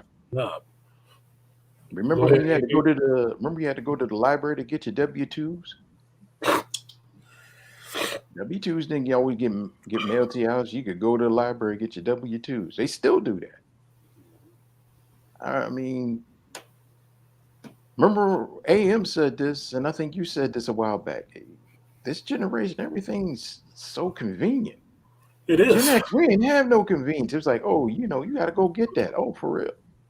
Well, this is why we were talking about it earlier about the whole thing with the The fishing analogy. This generation don't fish. This is not a generation made for fishers. It's not. People don't fish. People just expect shit now for nothing. It's not supposed to be hard. It's not supposed to be difficult. It's just supposed to be there. The only reason you had that fucking mentality is because everything is really just out there. You don't have to go get it. In which case, it means it's having a detrimental effect on society because people just don't know how to go get it. They don't know how. Or they So don't you want be to. mad at them because they don't know, but who was teaching them that shit? The other people that didn't know how to go get it themselves? Mm-hmm. Come on, man. Think about it. Look, I'm just waiting for David Goggins to start a school, and he's the principal. Shit. Call real life. That's what they'll probably tell you. Yeah, a lot of these young Call folks, getting your fucking ass kicked. Wow. Really, Look, David? today's That's what lesson, they'll do? we take your Stop being a souls in this bitch. month. Today's young just don't know that about the flip phone, and all it does is dial. No apps to speak of. It's a little green screen, and you dial numbers. No app to speak of whatsoever. Yeah, who I like was the I heard flip shitting on encyclopedias? A lot of people couldn't afford encyclopedias and it cost too much. What stream was I watching where a motherfucker said that? I was like, man, shut the hell up. What are you talking about? A lot of us read encyclopedias. I Yeah. have 3 of them in my room. Encyclopedias was the I shit. love my Britannica. That was an investment you made for your kids when you found out you was having kids. You Exactly. got a set of encyclopedias. I love my Britannica. No shit. Me too. Like, you out of your fucking mind. Look, a set of encyclopedias. You'd pay for them over time because they were expensive because they was big, thick, goddamn books. But you got them for if you was gonna have kids. You got them for your kids. A big ass dictionary, a big ass thesaurus, probably a synonym antonym book, and a Atlas. subscription to National Geographic. And an atlas and the Guinness Book of World Records. Those were the books that you actually got for kids to actually improve their fucking minds. Oh, you missed No another one. encyclopedias? The fuck you. Medical dictionary too. Medical dictionary, law dictionary. Come on, man. No. Yeah, they were trying to throw you had to them. read them for fun. And Aquateki encyclopedias were for fun and punishment. Yep. The dictionary was for punishment. The encyclopedias were for fun. Yep. What's an aardvark? Look it up. What's a kiwi? Look it up. That didn't work on me. It's like because my problem is I like learning in that format. So I said, okay, I got to find you something new. I said, because you've been and read the whole book. I said, well, you told me to read it. I can tell you, I learned from encyclopedias in my cousin's house because they had a study. That's why I always like studies. It's just full of books. And we had scheduled fucking reading time. You had to go sit your ass down somewhere for about an hour or two and read. It didn't matter what the hell you read, but you was going to have to read something because everybody in the house shutting down to read for this next 2 hours, right? And we'd go in there, we'd go back in that study, and it was encyclopedias, National Geographics, all kind of other little books and periodicals and stuff like that. And you just be picking up an encyclopedia, just like, we'll see what's in fucking W. You know, what's in W? What's in G? Let's see what's in G. Oh, I never knew about this. But this is why I learned about flags and signaling. Military signals and shit like that, how they signal ships and shit like that when they just use flags. But this is also what I learned in different flags of different countries. Really quickly. Like, oh, this is pretty cool. This flag looks like this, but it's a white with the red cross on it, but this one is just blue with the white cross on it. Oh, okay, that's kind of cool. How you understood that kind of shit. Dumbasses. Go ahead. Yeah, I used to look at U.S. presidents for fun and U.S. history for fun. Yes. Just look up stuff. It amazes me now when I hear these kids and half of them don't even know who George Washington is. I'm like, oh gosh, really? I'm like, oh come on, this is basic history. It's so bad they don't even know the basic lies about George Washington. Like, you know how he cut down and never told a lie? They can't even repeat that crap. Well, here's the thing. That's because only know lies. That's because that's because these are the same cats who sat in the back of fucking history class and was like, why do I need to know all this stuff? Because, dumbass, you need to know history so you don't. This won't be important for me for life. It might. You never know. But you know what I noticed? Just that the fact that, Microfiche. we researched, we sat down and we read for hours, just going through one volume of an encyclopedia, you realize you might have sat down for 3 or 4 hours because it grabbed your attention. Nowadays, you have people that have the attention span of a flea, and Yeah, having them flies. try to sit Attention span down of and do flies something. fucking. Huh? I said the attention span of fruit flies fucking. Like,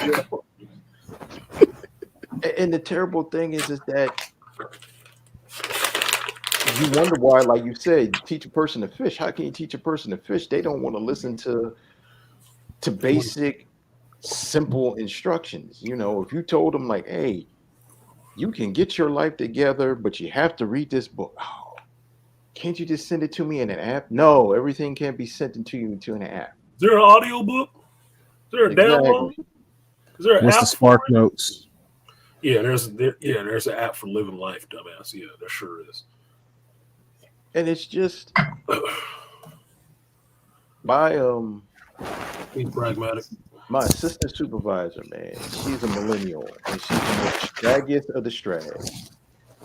And Draggiest of the straggy daggy. she is so scatterbrained it's not funny. And because she gets mad at me at times when I say, hey, what do you want to do here? Da da da da da da. And I ask her stuff when I come into work, and she's like, you ask too many questions when you coming in. It's early in the morning. I said, why? Too many questions. She said, why? Ain't the mom? What the fuck? This ain't no high security clearance section. I'm gonna ask as many fucking questions as I want to. You don't have enough answers is your problem. Every time I hear somebody say, you ask too many questions, you ain't got enough answers. And the problem is because she ain't. My questions outpace your knowledge, is what you're really telling me. But the problem is, Artisan, we come from a different era. We're cut from a different cloth because when I come to work, right. I'm focused. I'm driven. My mind is on getting the job done. And there's another guy that works with me. He's Gen X. He just turned 60. And he's the same way. She says, y'all always forever coming and asking questions. You ain't even been here and doing all this other stuff. Because our mind is men's mind are focused on getting the job done, problem solving. I'm not just dragging in and being scatterbrained all over the place. That's how the way I think. That's how the way I problem solve. That's how the way men take care of a situation and a circumstance. I'm not just coming in, I'm just going to wing it willy-nilly. I'm like, you a damn assistant supervisor. No wonder this place is a shit show. I'm like, failing upwards. That's failing upwards. Because look, even as a supervisor, when I was a supervisor, and I don't necessarily miss that shit, you have a lot of things going on in your mind. But if you have your staff coming up to you asking you a question, you should have an answer, even if the answer is, I don't know right now. Let me find out. Because my thinking as a man is we're always thinking about something. That's why I tell people, they said, what do you think about? Oh, nothing. I said, what does that feel like? Because I'm always thinking about something. It may not pertain to you. It may not be, I think, of interest to you, but I'm always thinking about something. Always. My brain is always working on some problem, some figuring out something. That's why I develop a lot of questions, because my brain is constantly asking questions from what I know of the situation, from what I know of the environment, what to make it work better, what the reason is for this. That's why it keeps generating a lot of questions. But if you're the type of person who has no fucking questions, that means you're not thinking about shit. You're on autopilot. You might as well be a fucking lemming. You might as well have a controller stuffed up your ass, because you're not thinking about anything that's going on. You're just trotting along like an automaton with meat flesh. Like, come on, man. You have to be thinking about some of this shit. That's why I'm always amazed about the older I get, the more I ask people questions, the more they figure they don't know or they never thought about it. I'm like, how did you make it this old and not think about this at all? That is so weird to me. I was thinking about this when I was 10. The fuck have you been doing? Like, Jesus. Either I'm really weird, which I know, or you're really fucking stupid. Take your pick.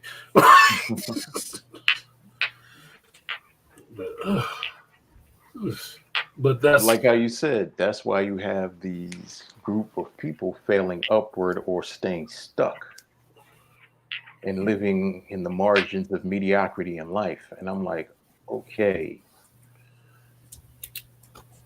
And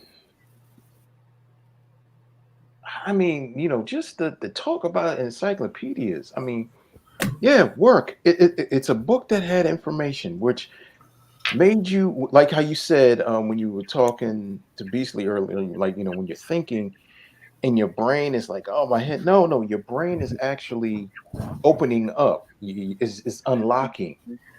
You're unlocking something in your brain that allows you to move up to the next level. Instead of sitting around vegetating, doing nothing, when you're doing something, when you're reading a book, I'm sorry, I gotta say something to you guys. My assistant manager and my manager had to go to New Jersey for a meeting, so they left me in charge of the shop. So I'm like, okay, but my assistant manager is so fucking scatterbrained and so disoriented. My boss would say, okay, we got to get there by 12:30. That only takes maybe a half an hour or 2 hours to get from Philly to Jersey. Now, depending if you get on the expressway, you can get you there in half an hour. My boss was trying to leave out at 11. Assistant manager's like, why you got to leave out? He says, because we got to get out there. And he's like a man. He's breaking it down. We got to account for a possible accident. We got to account for time. We got to get there. And she said, well, if we get there early, I'm tired. And what are we going to do when we get there early? And in my mind, a word came in my head, read a book. And I knew this bitch is not the type of person who's going to read a book. I said, and I wanted to say, figure out your life, what you can do. For EverQuest, figure out your fucking life. And like my boss looked at me and I looked at him. 1 second. And when she said she could not, she hated getting to places early and just sitting around waiting, I was like, wow. Are you kidding? Wonder, but this is the type of person that is there. She's not a bad person, but she's just a person that she likes to party a lot. She likes to drink. Oh, she's the type of person. She's a person that she goes on vacation like 3 or 4 times out of the year. When she comes back, she got to make money. She's going on vacation at the end of this week. I'm not clocking nobody, but I'm like, you complaining at times. You got to get your money back up. Here's my thing: it's even easier now when you're waiting on something because all you got to do is pull up your phone and read a book. At least that's what I do. She does. AV. She doesn't read. Like Chris Rock said, niggas don't read, man. I do. Drags don't read. My thing is like, but the thing is for her, she's not thinking ahead of time. She's only thinking in the moment, and that moment is only 3 or 4 steps ahead. It's if you can travel with me, man. No, but that's the thing. It was like, okay, yeah, you got to get out somewhere, and you're the assistant supervisor. The department heads of where the job, they want you to come out to the main place in Jersey, and you bitching about. I was like, wow. Cause look, man, I'm the type of person that's like, I like to get some places early. I learned not to be late a very long time ago. So like that's why I hate traveling with other fucking people, because nobody ever wants to come in on time. And I'm like, dude, I'm sitting here with my suitcase and with my Switch and my phone. I'm like, okay, is everybody ready to fucking go? Like, we coming. I said, I'm getting very impatient because I don't want to be late. And we've been late. I remember one time when we drove somewhere on a trip, a big group of us traveled and we lost a day. An entire day we were supposed to be hanging out and doing stuff because they wanted to stop every 5 damn minutes. And I'm like, we don't got to stop and see every site and take a piss at every damn thing. Just drive this motherfucker. I'll leave people. I've left people. I do it all the time. I've had family and friends get pissed at me. I ain't going nowhere with Malika. Good. Malika, why you here so early? Because you know how many times, like on jobs where I would get early, I might be there 5-10 minutes early, and my supervisor or my boss be like, "Hey, where you want to work at now?" Wow, let me work at this car. All right. Hey, there's a detail. You want to go to it? Sure. Man, they gonna let you leave early. Just go straight home. Imagine you get paid, you work a half a day, you get paid for it. And when I was a cop and I would come early on a Saturday and they said, you know, they got a such and such detail downtown. I would go there. They say, you want to go? I'm like, yeah. And I'm driving and like people pulling, where you going? I'm going to such and such detail. Oh, I go downtown. They have me sitting in the car. I'm talking to girls, shop owners, like, hey, you want something to eat? Yeah. I'm shopping. And then next thing you know, the supervisor's like, hey, where you from? 39th? Yeah. All right, go home. I'm going home, middle of the day, chilling, getting paid, man. Also, when you get early, you're focused and you're on point. And if anything happens, you're ready for it. You don't want to be in the middle of the thick. It's just, my grandfather told me that. And my grandma said, like, get up. Why are you sitting here? Get up and go. Nope. Nope. Many a girlfriend used to get in an argument like that. Why are you going so early? Because I want to be there so we could be on time. Why are we sitting around? Here's a book. Here's a magazine. Let's go into the airport place where you can get some magazines. You can chill. Oh, all right. Man, it just, I just don't get, man, you can be mad at me all you want. Hey, we just ain't gonna, just don't come with me nowhere. I like being on time. I like making sure that everything is okay. It's especially if you're flying. Yeah. Look, I like being early because I don't like rushing, and I don't like people rushing me. I don't. So that's why I like to get places early, because then I don't have to rush. I'm not in a rush, a panic, and everything has to be hysterical and shit for things to get done. No, look, we here. Y'all flipping out at the airport. I don't like Russian. I don't like Frenching. I don't like Chinese. I don't like Japanese. And I don't like being late. Put all the motherfuckers in the same barrel. I don't like being any one of the motherfuckers. Bro, I left when we was at that last trip we went on when everybody went to Universal, man. I left everybody. They all at the back. I said, where they called my phone, like, where you at? I said, I am on the other side of the park. Y'all are taking entirely too fucking long, and y'all trying to stop and pee and eat and stuff your face. I said, we only rolled 2 rides, and we've been here for an hour and a half. Ooh, no, that's unacceptable. No, that bullshit. That is unacceptable. An hour and a half and 2 rides. Oh yes, that's unacceptable. I left their ass. Like, I took my cousin. I said, "Let's go." We finna. I said, "What you doing?" I said, "Bro, we haven't even been to the other park yet. We've been here for almost 2 hours, and we've only ridden 2 damn rides, and we still got to do stuff tomorrow. And the day is almost over here, so we need to go do some other stuff because we paid all this damn money, and we still got to go to Disney and go spend money over there. So come on, let's do this." Because once I told my aunt that, she got pissed. She was like, she said, "What time is it?" I said, "She's been 2 hours." I said, "Yeah, we ain't did nothing. Why you think I've been pissed sitting on the corner waiting for everybody to come off these damn rides or come out of the line from using the bathroom or getting something to eat every 5 damn minutes?" Well, Tony, there is something to being early. There is something to being late, too. I don't necessarily have a problem being late for something that's not important. Well, look, if you're going to waste a half hour of my time anyway, I might as well show up late.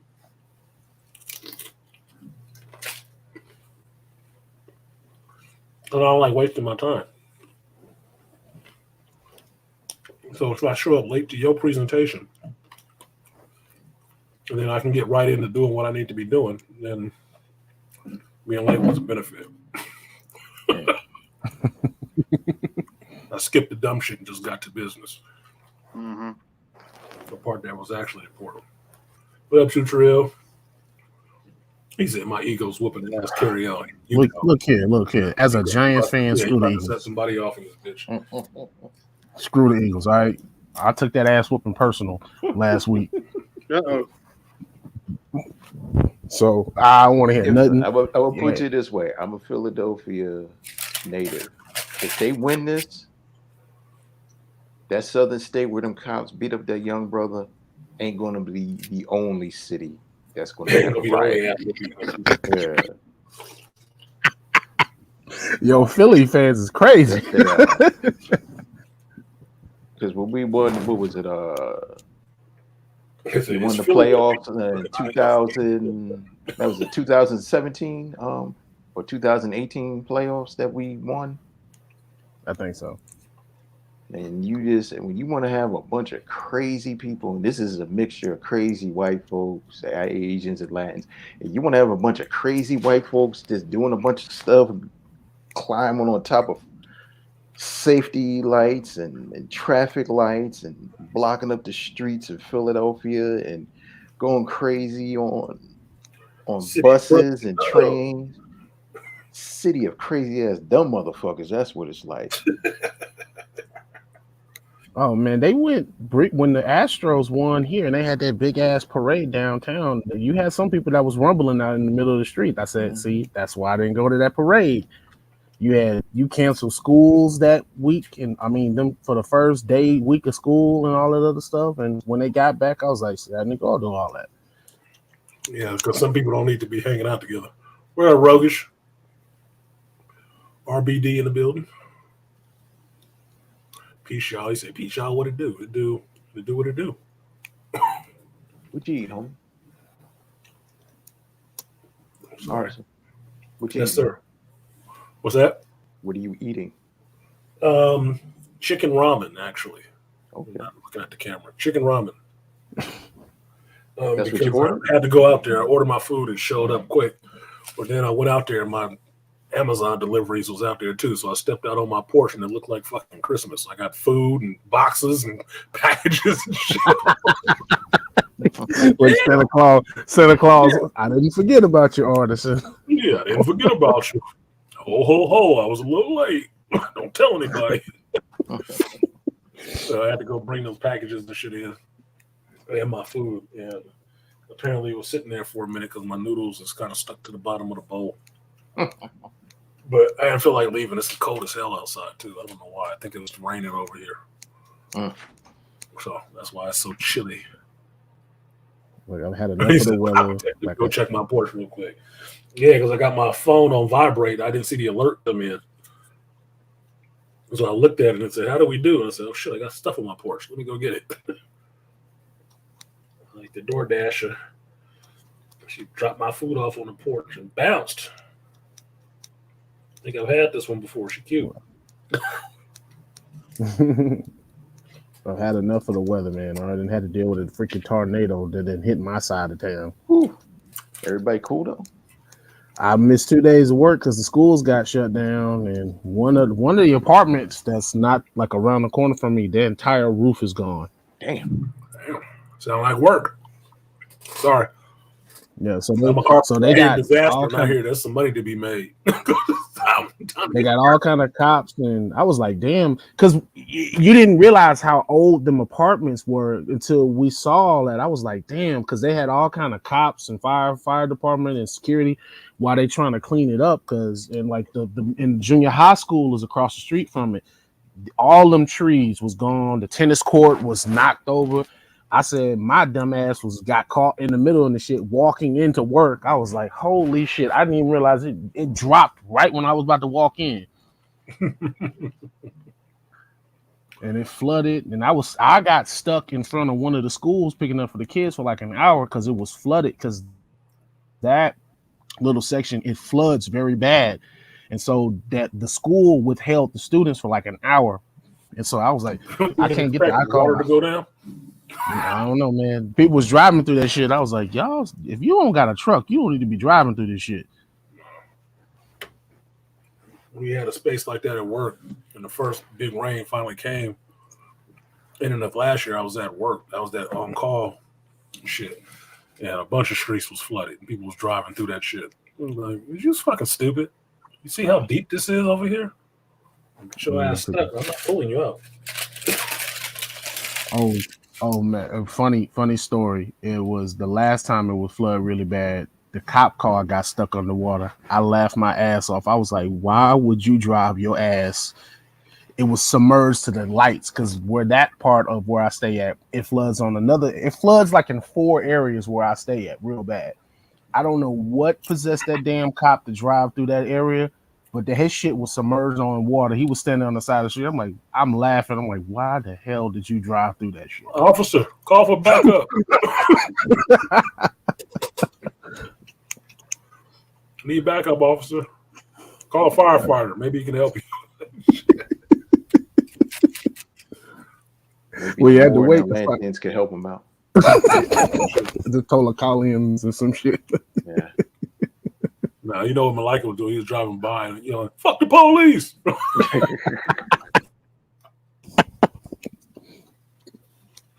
That's what he was doing, grinning like, I ain't got no license, nigga. Try to stop me. Strand yard acting up. No, I didn't kick you off. You can jump back on, AB. I didn't kick you off. My stream yard is fine. Ain't acting up at all. Maybe show a connection on your side. You know how to get up there. You know how to get up. So, I already shit on Bad Batch and Last of Us. I basically only shitted on Bad Batch. Last of Us is still reserved in judgment. Yeah.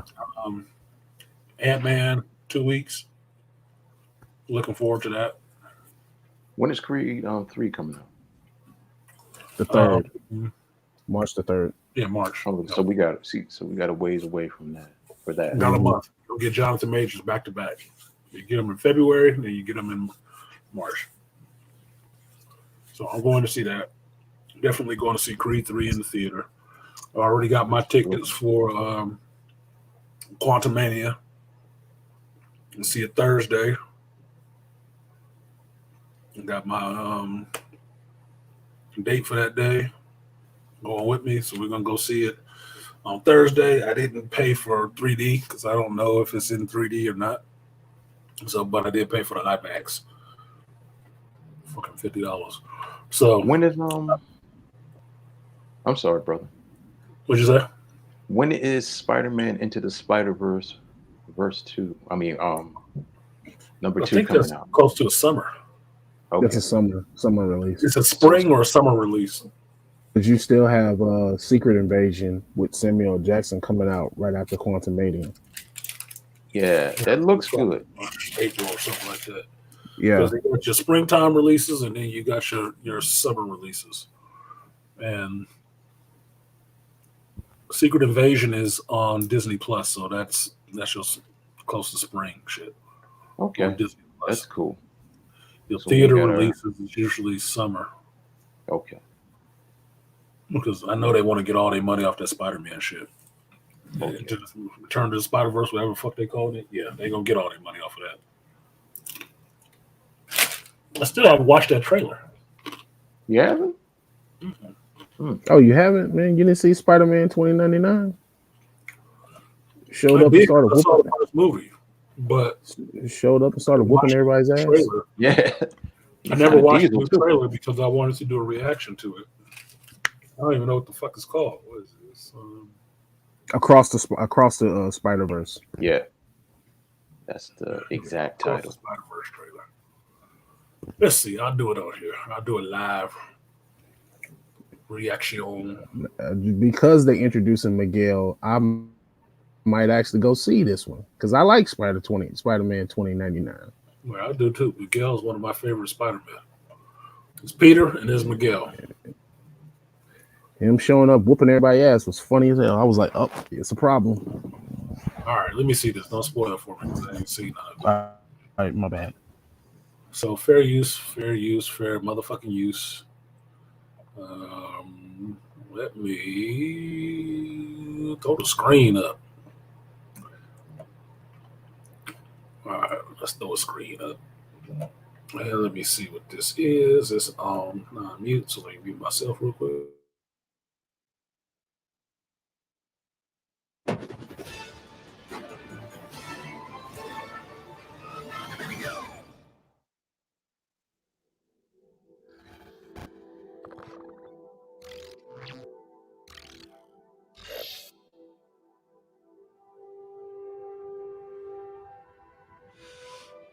I can hear you being quiet, Mom. I hope I didn't ice your game, man. No one my age says those words in that order.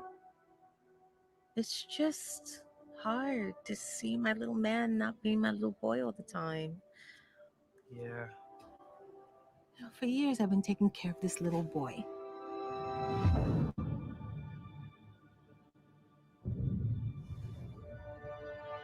Making sure he is loved,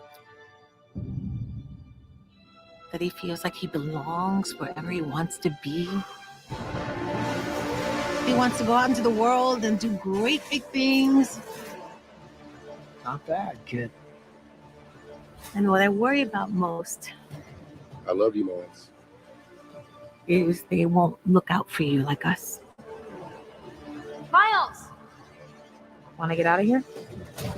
Wherever you go from here, you have to promise to take care of that little boy for me.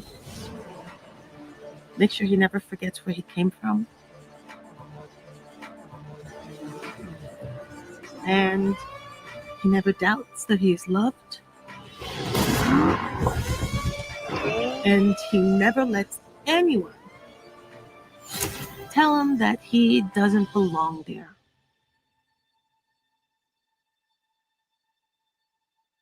You gotta promise, Miles. I promise.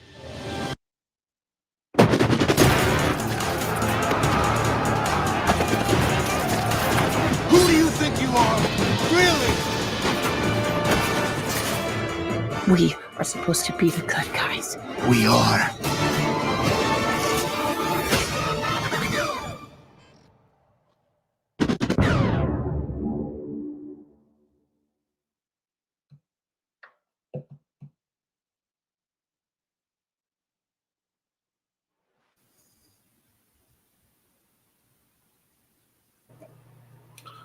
Okay, don't tell me they turned my boy 2099 into the villain.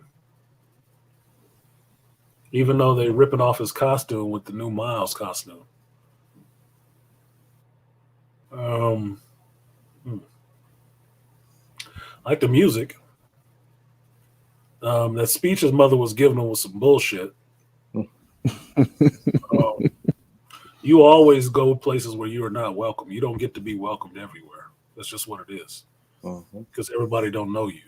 But what you can do in places that you are not welcome is you can stay there long enough for people to know who you are, and then you become welcome. But going out there thinking you should just be welcome everywhere you go, nigga, you ain't carrying a vagina. You're not American Express. That was some dumb shit. Keeping a little boy inside of him. I understand keeping a little boy when you become a man. You still have to touch base with that boy inside you. That's what gets guys into staying with geekdom as long as they do in comics and all the rest of that. Is still being able to hold on to that little boy inside of them.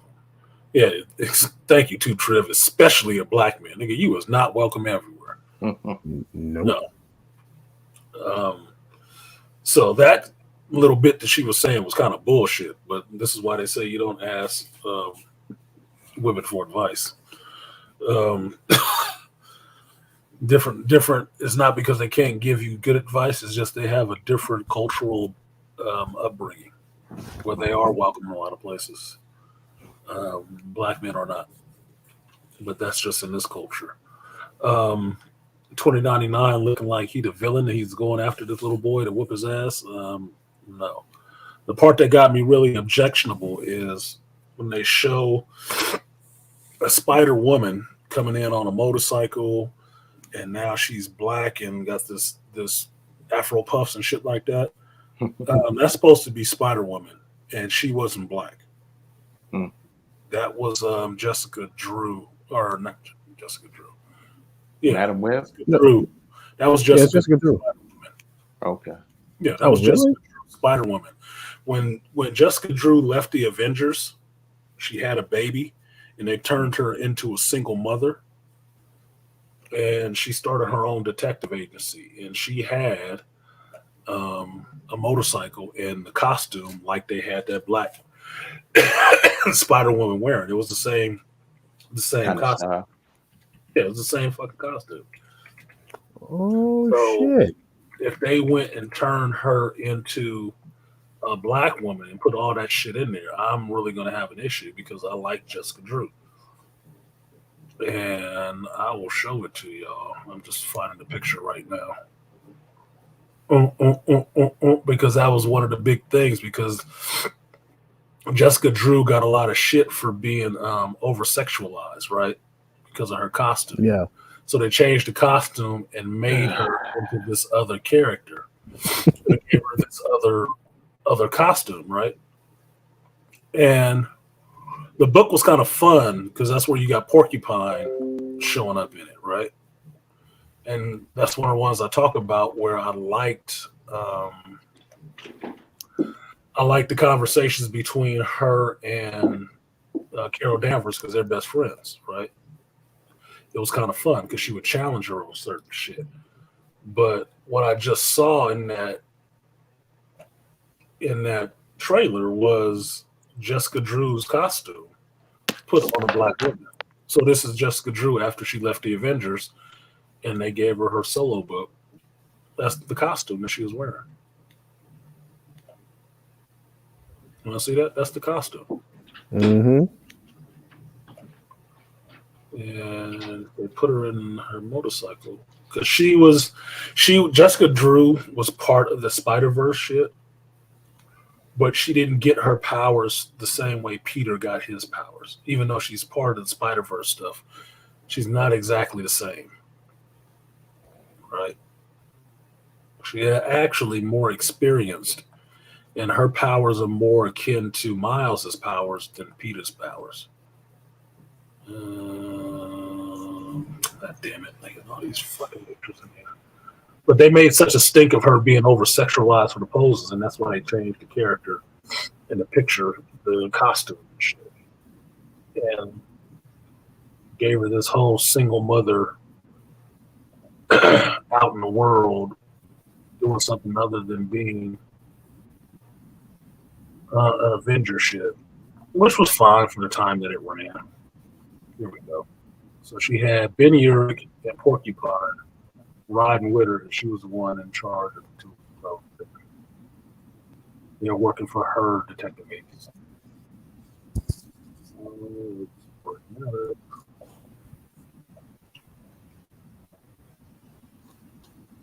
So that was why I was shaking my head like, what the fuck? See, that's the costume. Now she doesn't spin webs from her fingertips. That's a silk thing. Right? The character silk that they made up. Listen to. She actually excretes. She was bitten by the same spider that bit Peter, but she was locked away in a vault. Right? She spins webs from her fingertips. Usually these two, right? And it's like spider silk, but she's Asian, so I guess that's why they call them silk, right? So she can make her own costumes and stuff like that. And her and Peter are supposed to have like an affinity for each other, like they're supposed to be mated together. Like they get close to each other, they get fucking horny. It's just what it is. They get fucking one fuck. But kind of dropped that shit out of there because they had to have her be her own strong, independent woman, so she don't kind of like Peter. Like, get the fuck out of here. So lame. So I like Silk. I do like the character Silk, but I understand stuff coming out of her fingertips. They took that from the character The Haunt that Tom McFarlane created, where he spun white stuff from his hands, which was like necroplasm or something like that, and he could make costumes and shit like that. So I know where they stole some of the ideas from. But that black chick being with the Spider-Woman costume, I guess I'll wait until they get in the movie to tell me that that's Spider-Woman. But I recognize what I saw, so you tell me something different. Then they changed the costume again to give her a more Morales costume. What the fuck, dude? Marvel's. So, in other words, this is Black Spider-Verse magic. Apparently. Now look at this shit. I'll look at this shit. I want to know when this came out. really do. Because this is just now a ripoff of Miles's costume. These motherfuckers are not. I tell you, these people are not original. They have no original ideas. See this shit? This is just a ripoff of Miles' character or costume. Just put her back in her original costume. What the fuck are you doing? It's like Miles. It's a ripoff of Miles and Superior Spider-Man's costume. Is what it is. She don't need that shit. Why is this chick all down like she about to eat her out or something? What the fuck? Anyway, okay, so I saw that trailer. Am I excited? No. I'm actually a little concerned right now because I've seen the shit with the Spider-Woman. So now I'm a little bit like, sure. But now I got an actual release date. So that's two things that I'm concerned about because Miguel is not a villain. He's an asshole, but he's not a villain. Mm-hmm. Maybe I'll deal with them fighting for a little bit because that's the Marvel way. You first show up, you meet each other, you got to kick one person, got to kick the other one's ass a little bit, and then you calm down and find out, start asking questions about who's who. I'll accept that for a little while, but Miguel being the villain, not feeling. Miles' costume design looks like it's a little bit taken from Spider-Man 2099, but I guess we'll wait and see what that shit is all about. And then that race swap of Jessica Drew Spider-Woman is going to be concerning. She just might be another Dimension Spider-Woman. Well, that's the excuse they can use for it, right? Because Jessica Drew in the Ultimate Universe had a different costume. She was a different person altogether. Mm-hmm. A Spider-Woman of that universe was more a clone of Peter, like X-23, than it was a totally different person, right? But even still,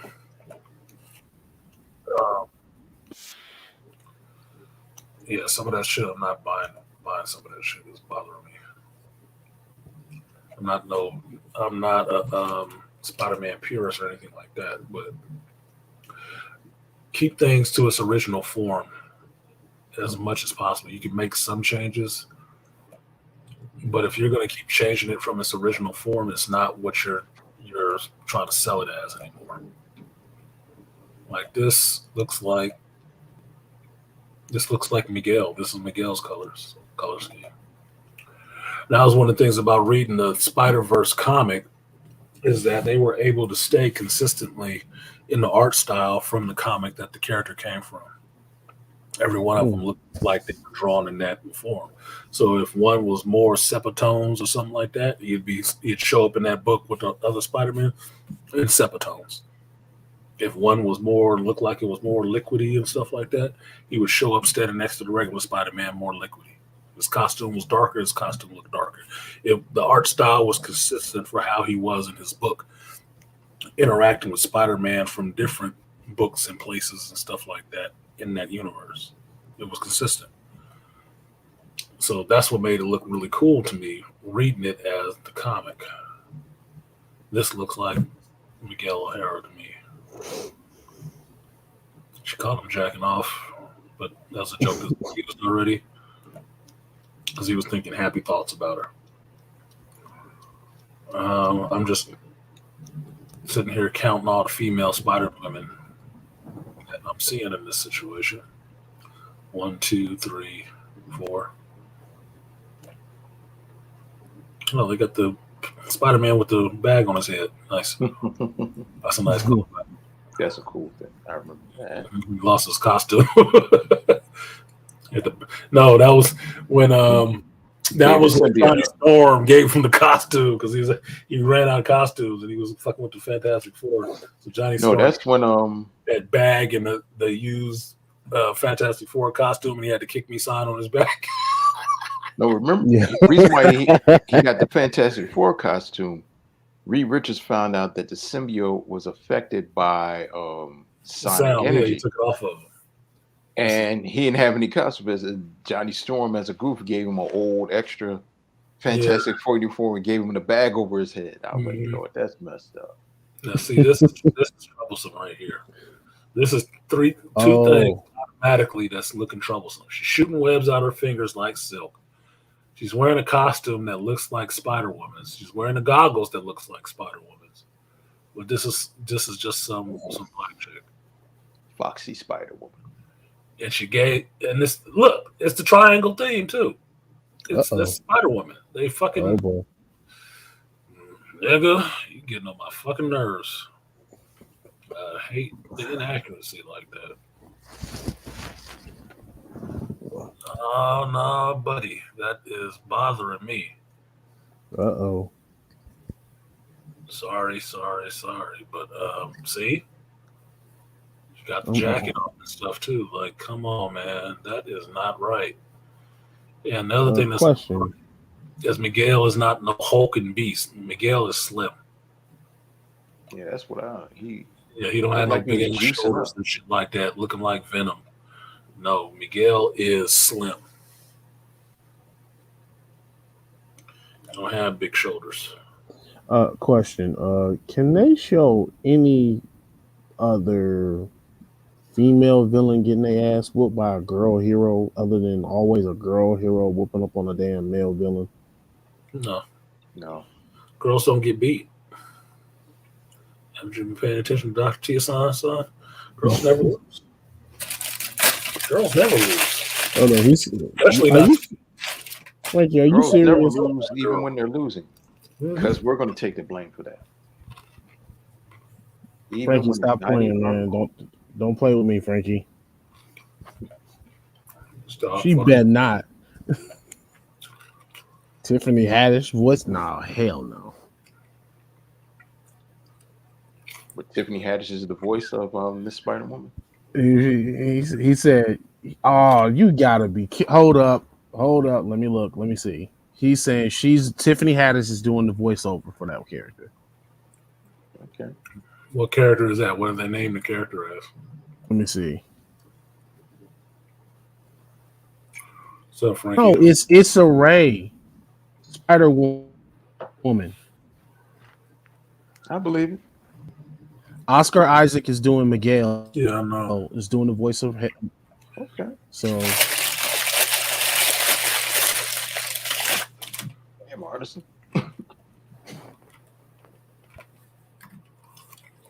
Shit is making my headache worse. Issa Rae. Come on now. All right, y'all. Let's have some fun with Google. Jerk this Google off 1 minute. I told you it was Spider-Woman. Asshole.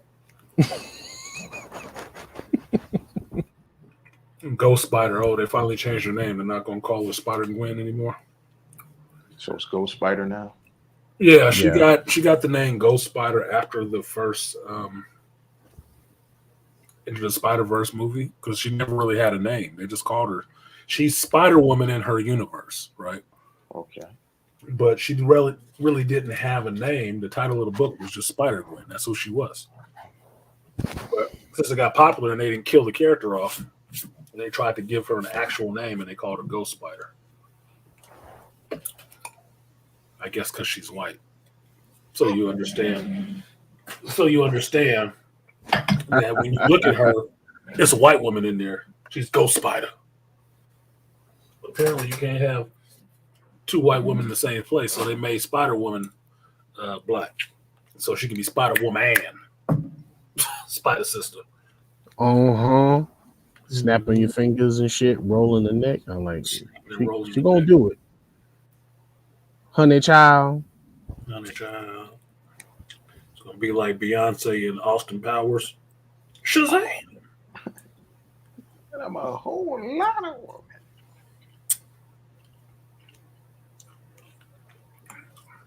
Brian Tyree Henry, Jefferson Davis. Miles got the Kool-Aid. And Daniel Kuma is in this as well. He's in this too. Kaluuya, yep, Peter Parker. Which Peter Parker is he? That's what I'm trying to figure out. Lauren Velez, Rio Morales. God, this is mom. I'm like, who the fuck is that bitch? Wow. George Stacy, Lila. They just did a total. See, this is why I don't trust Sony all the time. I told you. Look, Sony doing something is not better than Marvel doing it.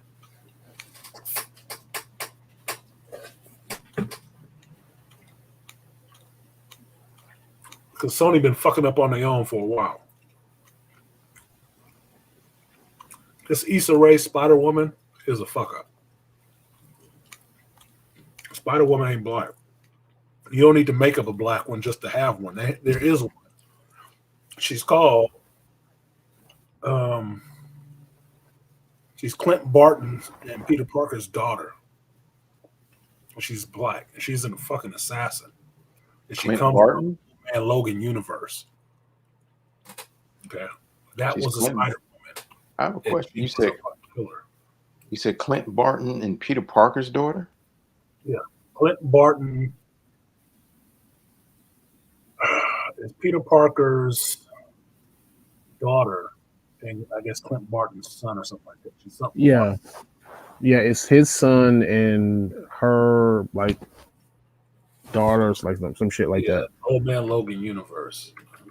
Yeah. It's in that universe. Yep. They have a black one. They also have Spider-Punk, who's a black dude from the UK. That might be who Daniel was playing. It would make sense because he is British, isn't he not? Yes. Okay, that would make sense. He was African. Ari Parker or something like that. Fuck her too. Where is it?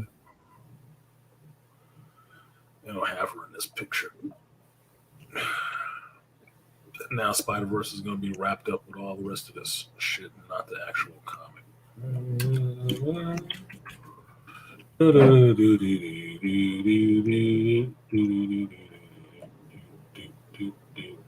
No, motherfucker. I hate when I can't see what the hell I'm trying to see right off the bat. It's irritating. Yeah, I can't find a picture. I can't remember what her name was. I believe she was Spider-Woman or something such like that. What's her name? Here she is right here in this picture. Opening a new tab. Yeah. Okay, you guys can see that one, but it's not the right tab, so I'll bring up the right tab. All right, so she's right over here with her arm showing on the left-hand side. Oh, yeah, I've seen that character before. She was drawn in the Old Ashley. Man Logan. Ashley Barton. Ashley Barton. Yeah. She's kind of black. They have her drawn like she's black or something like that. Like Clint found him some chocolate to dip into. But that's the original Miles costume at the bottom. So you see the Miles costume and that Spider-Woman costume that I was bitching about, that they said that they basically copied his costume. And Superior Spider-Man's costume, which is up above, that's what it looks like. It looks like the combination of these two costumes with the black in it. Mayday Park, Spider-Punk, Silk, yep. Miguel, Peter in the middle, other Peter down below. Like, don't fuck this up. Like, really, I really don't want them to just fuck this up completely. Some people read this shit and actually like these characters. You know?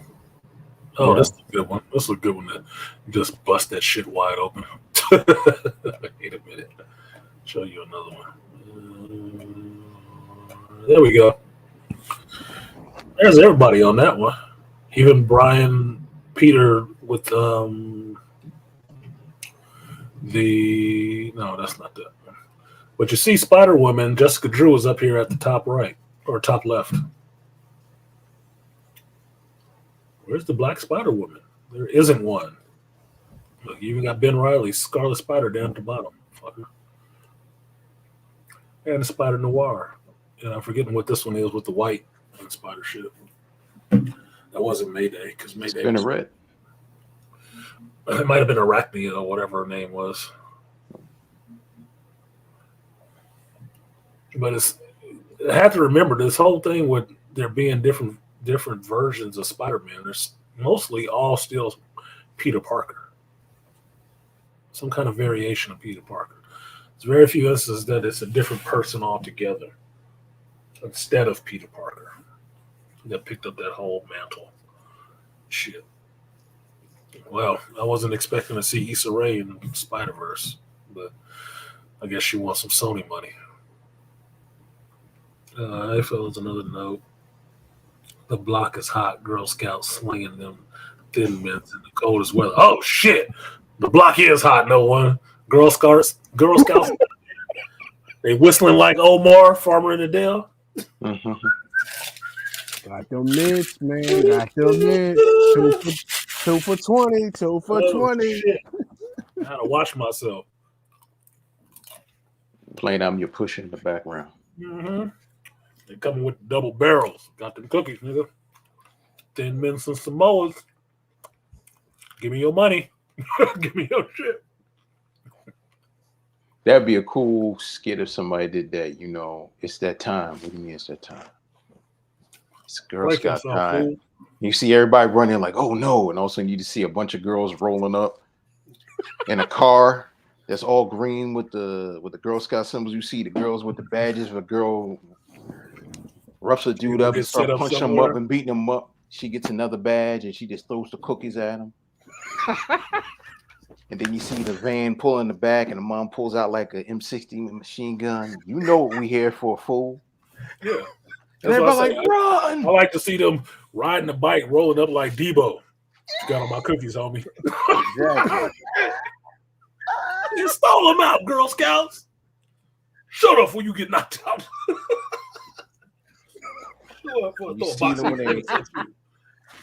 You see them when they take over, when they're at the supermarket or in front of Walmart and everything. Everybody run away.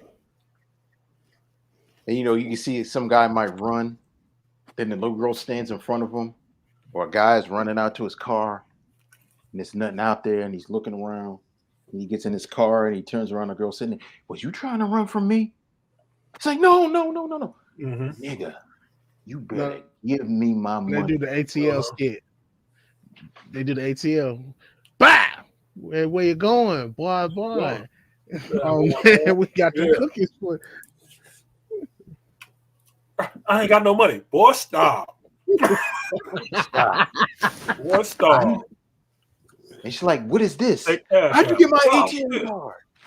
He said, we accept Visa, MasterCharge, blood, your first child. They got QR codes now, Malika. Them Girl Scouts got me last year. I was in somebody's house. Fixing you take crypto too, nigga. Fixing the kitchen sink. They had Girl Scout cookies packed up next to the wall. I said, oh man, I ain't got no cash right now. I'll catch y'all Friday. Said, oh no, we got a QR code. I'm like, oh motherfucker, they got me. Got me. I couldn't back out. I couldn't leave. She saw I had a cell phone. We got Cash App, PayPal, Venmo. Cash App, PayPal, QR code. Yeah, just scan this shit. Come up on your phone. You can buy it online. We'll give you the cookies right now. I'm like, damn, I do feel like I'm in a drug house right now. Had me. Look, he in a Girl Scout trap house. Exactly. Girl Scout trap house. That's exactly what it was, dude. Selling cookies. Mama was cute. Mama had 2 or 3 daughters. They had cookies packed up. You couldn't get out of there without getting no cookies. You was getting some of them goddamn cookies. Where you going? I don't know. It ain't time to go yet. We still got some Girl Scout cookies over here for you. Don't you want some? What, you don't want my daughters to have what they want? Oh shit, lady. And you know she nice, but she give you that look on her face. You don't want my daughters to have break these what little they girls' want. heart. Like, I don't even know these little bitches. And all of a sudden the little girls start to surround you. Yeah. Hey, Like, what's up with y'all? right. You don't want no cookies? You don't want no cookies? Surround your ass like the Gross sisters or some shit. Exactly. Don't you men like some milk and cookies? Yeah, you don't like them milk and cookies. Hold on, but Malika, cookies. To your point, as far as a skit, that would mean these people would actually have to have a damn sense of humor and not always trying to make the shit about a damn agenda. You know what? I would put that in there and they were like, what do you mean? What agenda? We love the Boy Scouts. I mean, the boy people of America. I mean, or the Scout people of America. Shh. You're telling us our stuff. No, this is what we gotta do. We got this. Yeah, because the Girl Scouts don't let in boys. Why can't we get into their places? Because all y'all guys want to get into our places all the time. Oh, stop talking. They don't want your ass there. Yeah, it's not. It's called the Scouts of America. The Scouts. They don't get to call it the Boy Scouts no more? It's called the Scouts. Since they let the girls in, they called it the Scouts now. It's called the Scouts of America. They dropped the boys part. Listen, if I buy two the Girl Scouts, still the Girl Scouts. Yes. So if I buy 2 boxes from you, you're gonna leave me alone, let me go get my car and go to work. Scouts honor. Bullshit. Look, there's a joke. There's a joke from one of the greatest movies ever made, Fort Fairlane. Andrew Dice Clay has these 2 chicks running out of his house early in the morning. And little boy is looking at him and said, "What was that?" He said, "Oh, they're a Girl Scout. I bought 2 boxes." Took me a while to understand that damn joke, but I knew it was sexual. That's pretty funny later on. So the Girl Scouts can be the Girl Scouts, but the Boy Scouts got to drop the boy off of it, just be called the Scouts. When you go back to the Girl Scouts, y'all did the same shit. Y'all actually make more money, as far as I know. Yeah. Everybody know the Girl Scouts come to town. Them boxes. They get it cracking. Boxes either. Right about to look. Thanks for the heads up, no one, because you're right. I'm not down at the shop, so I'm not gonna see the Girl Scouts set up across the street doing that mind control to get a nigga to come buy some cookies. But I will be at work, and them signs will be out on these people's lawns about Girl Scout cookies. It seemed like everybody got 2 girls and 2 or 3 girls in the house. Like, God damn, how y'all even sell in this community? I had one of my old students, man. She was a Girl Scout, and she used to come we knew it was time to come in, and then it was funny because my sensei's wife, she said, she just got me for 5 boxes of Girl Scout cookies, and I said I didn't have no money. I said, "Well, you fell for that shit?" Well, it's funny that we relate to it like trapping. I'm sitting there, look, like I said, I just got finished watching season 1 of The Wire. So I could see somebody doing a skit, and them little motherfuckers are sitting out there on that orange couch in the middle of the low rises in the pit selling cookies. Like, we get 2. You get 2. 3. You know what you could do? They call it The Wire. They hustling. Out their stash box, they going in and getting boxes of cookies. Like, nigga. Hilarious. You know what you need to call it? Instead of calling it The Wire, call it the Scouts. Scouts. Brownies. Yeah. We got the wire, no. We got the line. We got the line on the boxes. And the best one I saw was that story of that Girl Scout who set up next to the cannabis place. That little motherfucker was smart as hell. Genius. I was laughing my ass off when I heard that story. I was like, "You got to be kidding me!" She got him, and didn't she like win? Because she sold so many cookies. She sold boxes. I forgot what the number was that she said she made off the damn cookies. That she set up across the street from the pot shop. Them motherfuckers was killing her shit. Her supply was going out. Yeah, you can't tell me that ain't drug dealing, nigga. Not tell me that ain't drug dealing. She saw a need and she filled it. She said, "Fuck that sitting in front of the grocery store shit. I'm going where people hungry." I got the munchies. That was a good businesswoman. That was Oh shit! Man. Look, like I said that. So I want to see what business this little girl do next, because that shit gonna pop. Apparently, I haven't popped like the 1st and 15th because she was out hustling. To even think of that, and for her parents to let her do it, I'm like, God damn, that was smart. You remember them old school days of having the fundraiser where you had to sell the chocolate or the calendars or whatever bullshit. I hate it. Oh, Cherrydale Farms? Oh, yeah, and parents didn't even want to do that shit. Like, how many you got to sell? 2. I'll just buy them 2 fucking boxes. Y'all got chocolate for a while. Like, I hated standing out there asking people to buy that chocolate and they say no. I hated that shit. Like, it's just fucking chocolate. Just take one. It's $1, nigga. Cheap bastards. You guys sell 10 million fucking boxes of chocolate and you're going to get a little... Yeah, what do you want? Oh, I want this thing. Oh, you got to sell like 20 boxes to get that calculator. Like, God damn it. Ain't no way I'm selling 20 boxes of this shit. Or, since we're kids and they got no damn... I didn't have much impulse control with chocolate because I like that shit. I'd be eating them goddamn candy bars. We had to buy the rest of the box to make up for the shit that I ate. I did that. My mom was pissed. She was like, "Why the hell?" Pissed. I got my ass beat over that shit. I didn't get my ass beat. So I got to pay for paying people back. My mother beat my ass because she had to buy the rest of that box of candy because the money was going to come up short. You got what is it? 20, 25 count of candy bars. You only sold 10 of them because you ate 5 of them between you and your brother. Nigga, gotta put 5 in this shit now. Beat your ass. Now, we sold the chocolate, but the one school that I went to, they got clever. They started selling scented candles. And that made both my aunt and my mom say, I didn't even realize they was doing the whole damn fundraiser without my knowledge. I said, wait a minute, where are all these candles coming from? Yeah, we trying to do this candle thing. I said, how wait a minute, who's y'all gonna tell me this? She said, yeah, so you got to go up there and tell them we need some more candles, because I would have won, but it was one, I got beat by a girl who sold like 100 more candles than they did. I was like, damn. I wasn't winning shit on any of that. That's why I stopped even feeling like I wanted to participate in that shit. My mother didn't want to sell that shit. I didn't want to sell it. And she didn't want to have to go to her friends and say, hey, can you buy some of this shit from us? Because me and my brother had to stand out in front of the Lucky's down there on McDonald and San Pablo, for all you motherfuckers in Richmond who know what I'm talking about. Standing in front of that Safeway and selling chocolate. To folks that was like, why are these little niggas out here? No, I don't want your fucking chocolate. You look like a beggar. Like, it's not fucking with me. But how it's supposed to go, as I've learned growing up, parents are supposed to take that chocolate and take it to work and sell that shit at their job. Because that's where people know you're doing it for your kids. And so one hand washes the other. You're going to do it for them.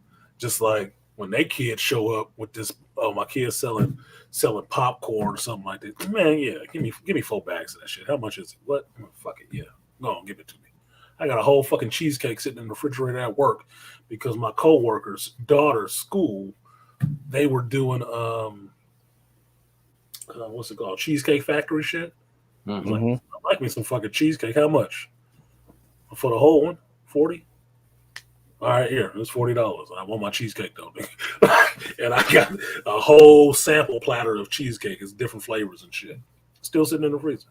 Why? Because I don't give a shit. Because I understand, like, you a parent, you gotta sell that shit. You can't tell your kids fuck off.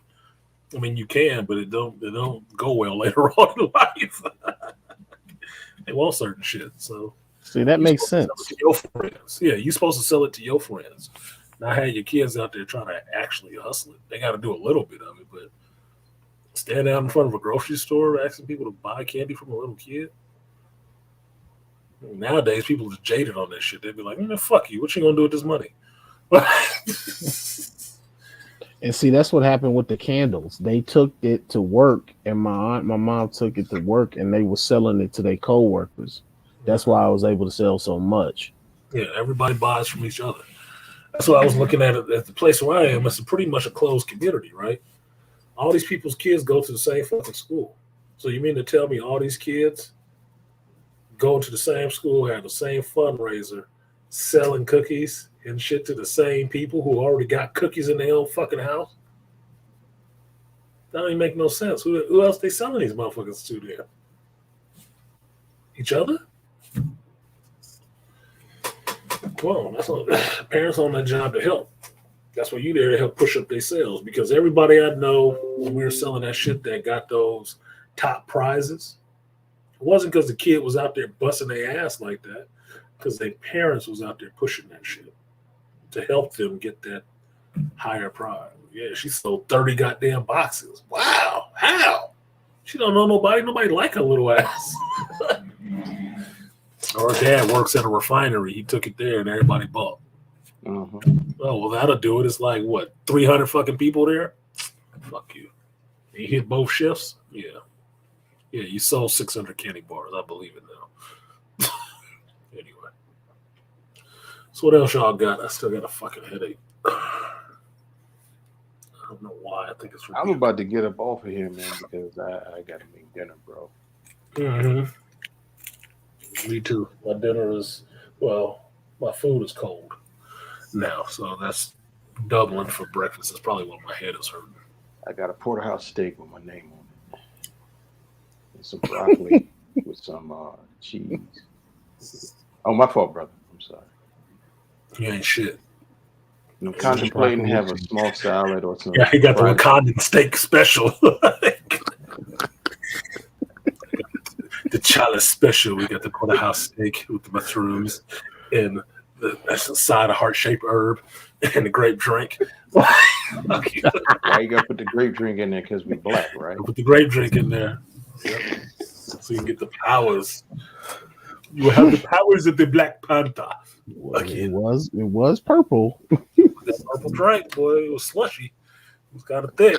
Like, it was on that syrup. Sure wasn't no lean. Might have been. That's why you had to lay down to drink that shit. Look, it took you to the land of the ancestors. Yeah, you got to you drank that shit and saw the ancestors. Look, it might be lean. I don't know. I've never had it. But anything you drink and make you see the ancestors. Oh yeah, strong shit. I mean, I'm from Houston, so I've had it, and that one time, and that shit ain't called lean for nothing. Your ass will be leaning. Yes. Ooh, what was that old term we used to call out here? It like, had me sideways, nigga. Like, No wonder Lil Wayne OD'd on that shit twice. Fuck you up. Cough medicine is for coughs, nigga, not for recreation. It ain't cough medicine. That's straight codeine, brother. Yeah, it's not. Told you I had codeine once in some medicine I had. I took that shit at home and felt like I fell off the world. I really did. I felt like I became one with the rotation of the earth, and it flung me off into space. And after that day, I woke up and went back to that doctor. Told him I didn't want that shit ever again. Don't you ever give me no shit like that. My homeboy's like, it's the good shit, man. Sell it to me. Like, dude, you can have this shit. I don't give a fuck. I'm not drinking that ever again. No way. That was not cool because I really did think that shit was like, what the fuck? I felt like I got spun off the earth. And yeah. I mean, I don't know about other spots. I know here they make it very hard to get. Mm-hmm. You gotta go to like a doctor because start getting high on it. Mm-hmm. As soon as they caught up, it was like, oh, hell no. We need to put that behind some glass. We got to lock that up now. Mm-hmm. Little kids going to get it. You ain't worry about the little kids getting that shit. The grown-ups going to get that shit. Because back when I was a cop, when you notice dudes walking around with a red Solo cup with a bunch of ice, that ain't Kool-Aid. Kool-Aid. I'm trying to keep it damn, that's some thick-ass Kool-Aid you drinking. No what? Shit. You got the nerve to try to operate a car. You can't walk straight. Why do you need a car? Mm-hmm. You got to try to master gravity that way. Shit. So, you guys, got any final thoughts on this shit so I can get out of here? I got some stuff to put together. and some stuff to clean and some stuff to eat There's before this one. Last of Us 3 comes on. Mhm. There is one more trailer that I noticed ain't nobody really talking about. It's a new movie starring Adam Driver. It's called 65. Oh, I haven't seen that. I heard about that. Oh, and I've been hitting you up. I've been asking you, have you seen the latest trailer for Mission Impossible, the latest Mission Impossible movie coming out? Who you hitting up, Malika or me? No, I'm saying that to you about the Mission Impossible flick. Outside of the one where he jumped out of a plane, I haven't seen the actual trailer for. But what do you say? Director of The Quiet Place? From the writers of The Quiet Place. Ain't that just what's his name? Josh Krasinski. Yeah, John Krasinski. I had a brain fart, sorry. All right, let's see what the 65 is about. Let me see. Let me block that so I don't get in trouble. All right, let's see what 65 is about.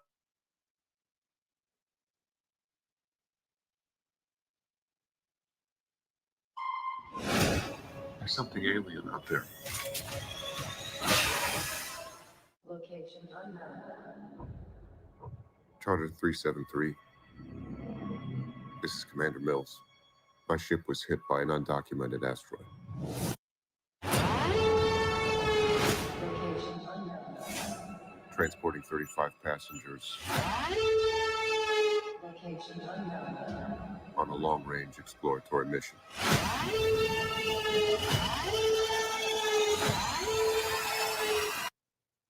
Send help.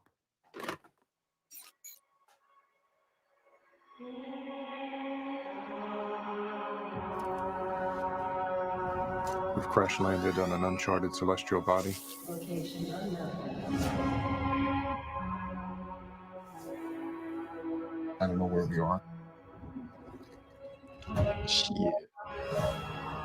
I've located one survivor. A child.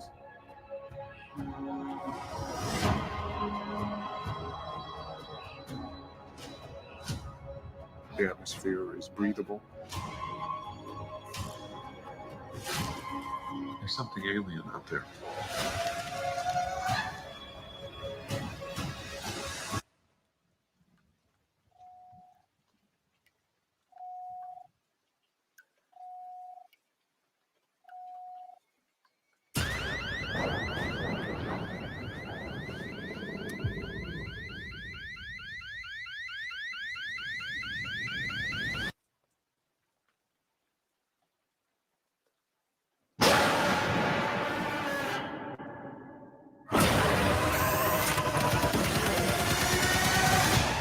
You need to be quiet and move.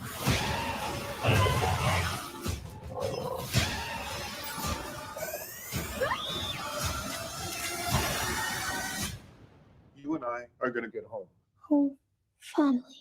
Ready?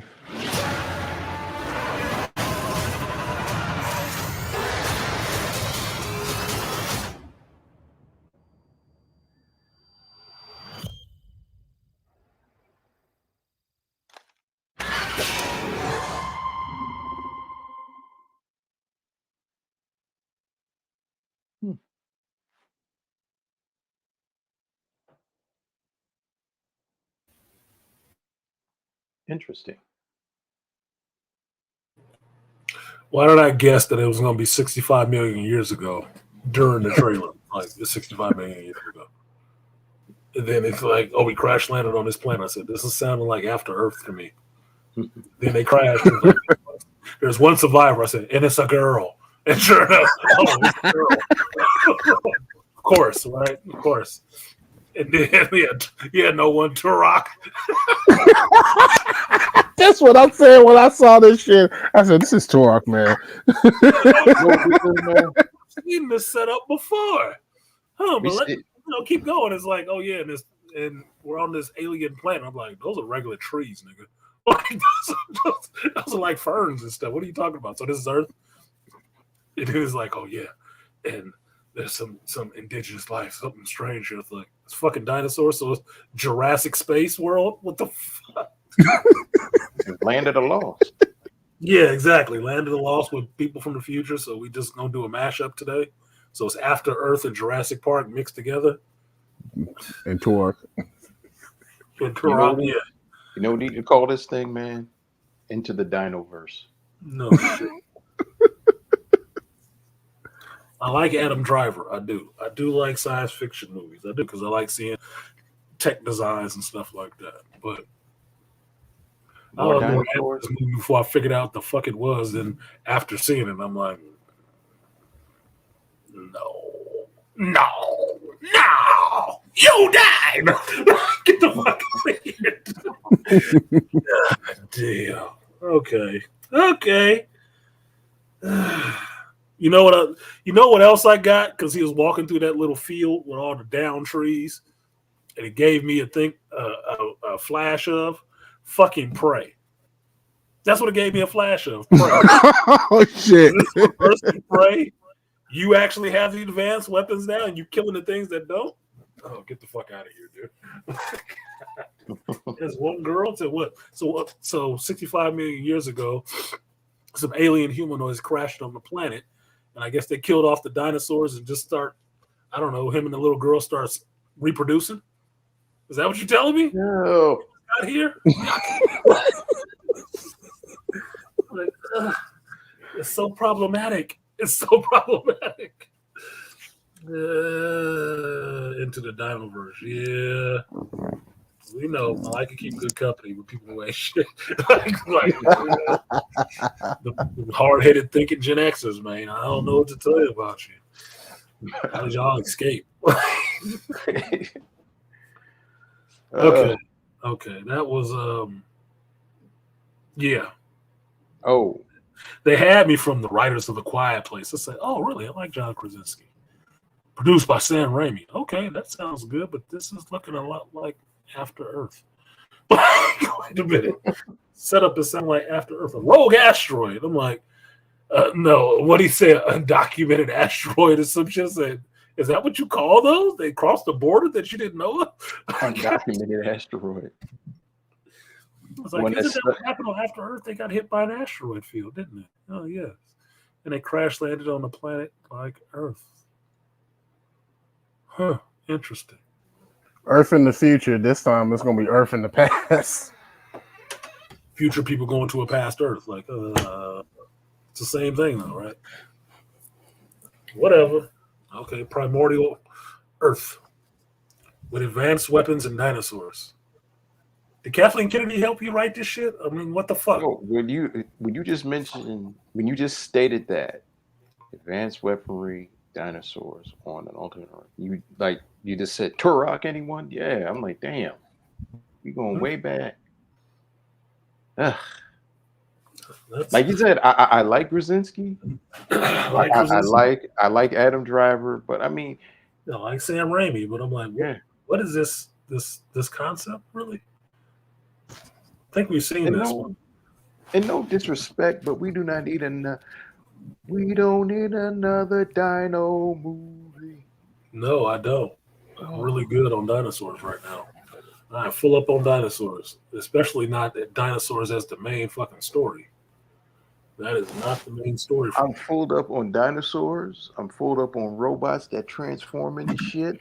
I'm full up on I'm full up on alien beings that have handicaps. You know, the ones that can't hear. They have the one handicap is that they all operate as a hive. Yeah, I'm tired one of that. One safe to defeat them all. Like, get the fuck out of here.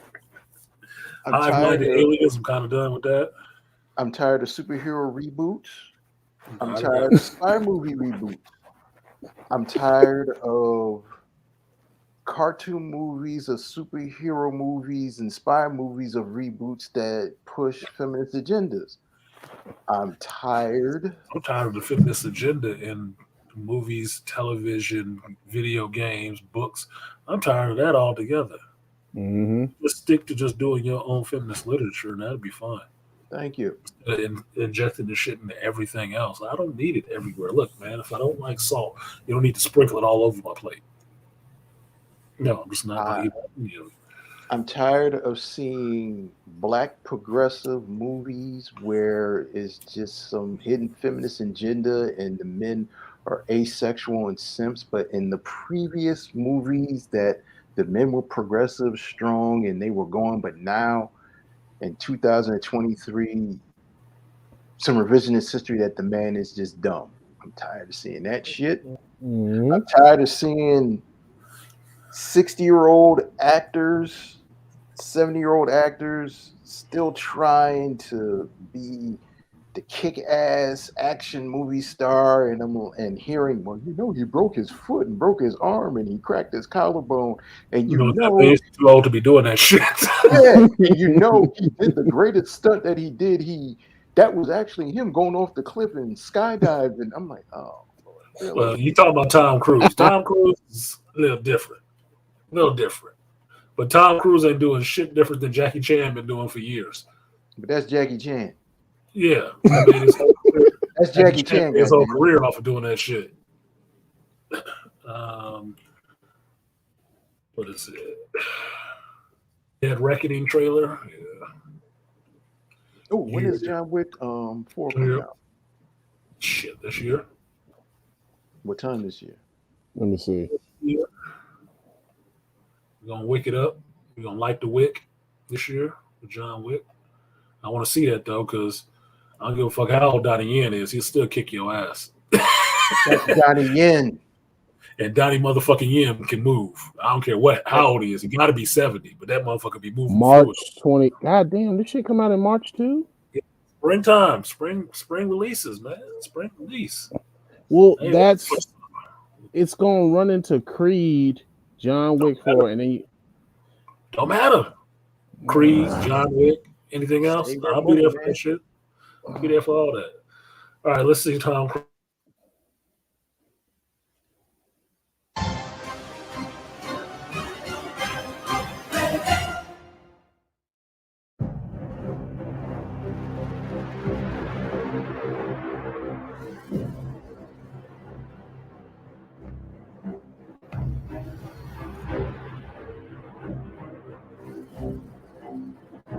Your days of fighting for the so-called greater good are over. This is our chance to control the truth, the concepts of right and wrong for everyone for centuries to come. You're fighting to save an ideal that doesn't exist. Never did. You need to pick a side.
And that is your summer blockbuster. I'm gonna go fucking see it. Yes. Yeah. They got my English muffin in it, Miss Haley. Yeah, that's what I was with Haley Atwell. I was like, oh, I'll watch Haley Atwell in this shit. My English muffin. My little English muffin. English hot. Yeah. Got a lot of They serve you down with a side of tea. And they got Marcellus Wallace in there too. Marcellus Wallace showing up again and got on the franchise, played his role, and kept doing it. This is how it works, Terrence Howard. And they got what's the name? Got on there for one movie. Been on that shit since. They got what's the name from Mission Impossible 1, the one that was trying to take Phelps's groups down from Impossible Missions. Yeah, he was the agent inside the IMF. Yeah, and actually was trying to ferret out Phelps because Phelps went dirty. Yeah, yeah. Ethan been fucking with this dude for a long time. He came back. Like, I was watching that first Mission Impossible movie where he took that franchise for himself, and that first Mission Impossible was good. Well, they killed Emilio Estevez's ass, but you know, it is what it is. And they turned directed it. They turned John Voight into the villain. They turned Mr. Phelps into the villain. Like, really, that's bullshit. That wasn't bad. It was cool. I mean, it was his franchise. It was Tom Cruise's franchise. After that, that was the franchise that he bought and took over. That's why I wasn't mad at Elizabeth Banks for trying to do the same thing with Charlie's Angels, but she got so much feminist dumb shit in her head. She turned out a movie nobody will fucking watch. You wasted your money. She did a movie of Charlie's Angels? Yeah. No, she did. She did something that she thought was a movie. Could have been She wrong. she was Bosley. Elizabeth. She played Bosley. Elizabeth Banks actually tried to do a Charlie's Angels movie? Yes. You're being sarcastic, Beastly. That's usually what we say when we don't want to remember that fucking movie. Like, really? There was a Charlie's Angels movie by Elizabeth Banks? I don't remember that at all. I must have blanked my memory.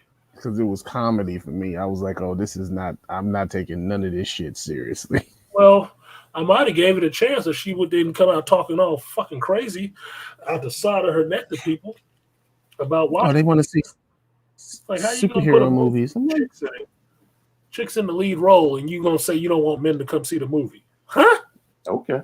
Yeah. Okay, fuck you. And she was pissed, and then men didn't come see the movie, and then she was mad about how much money it made. And I said, all the women that care about that shit is the one who bought them tickets. Exactly. What you mad about? My thing is, you just shot yourself in the foot. Okay. Yeah. Mm-hmm. Got what the fuck you deserved. You got exactly what you asked for.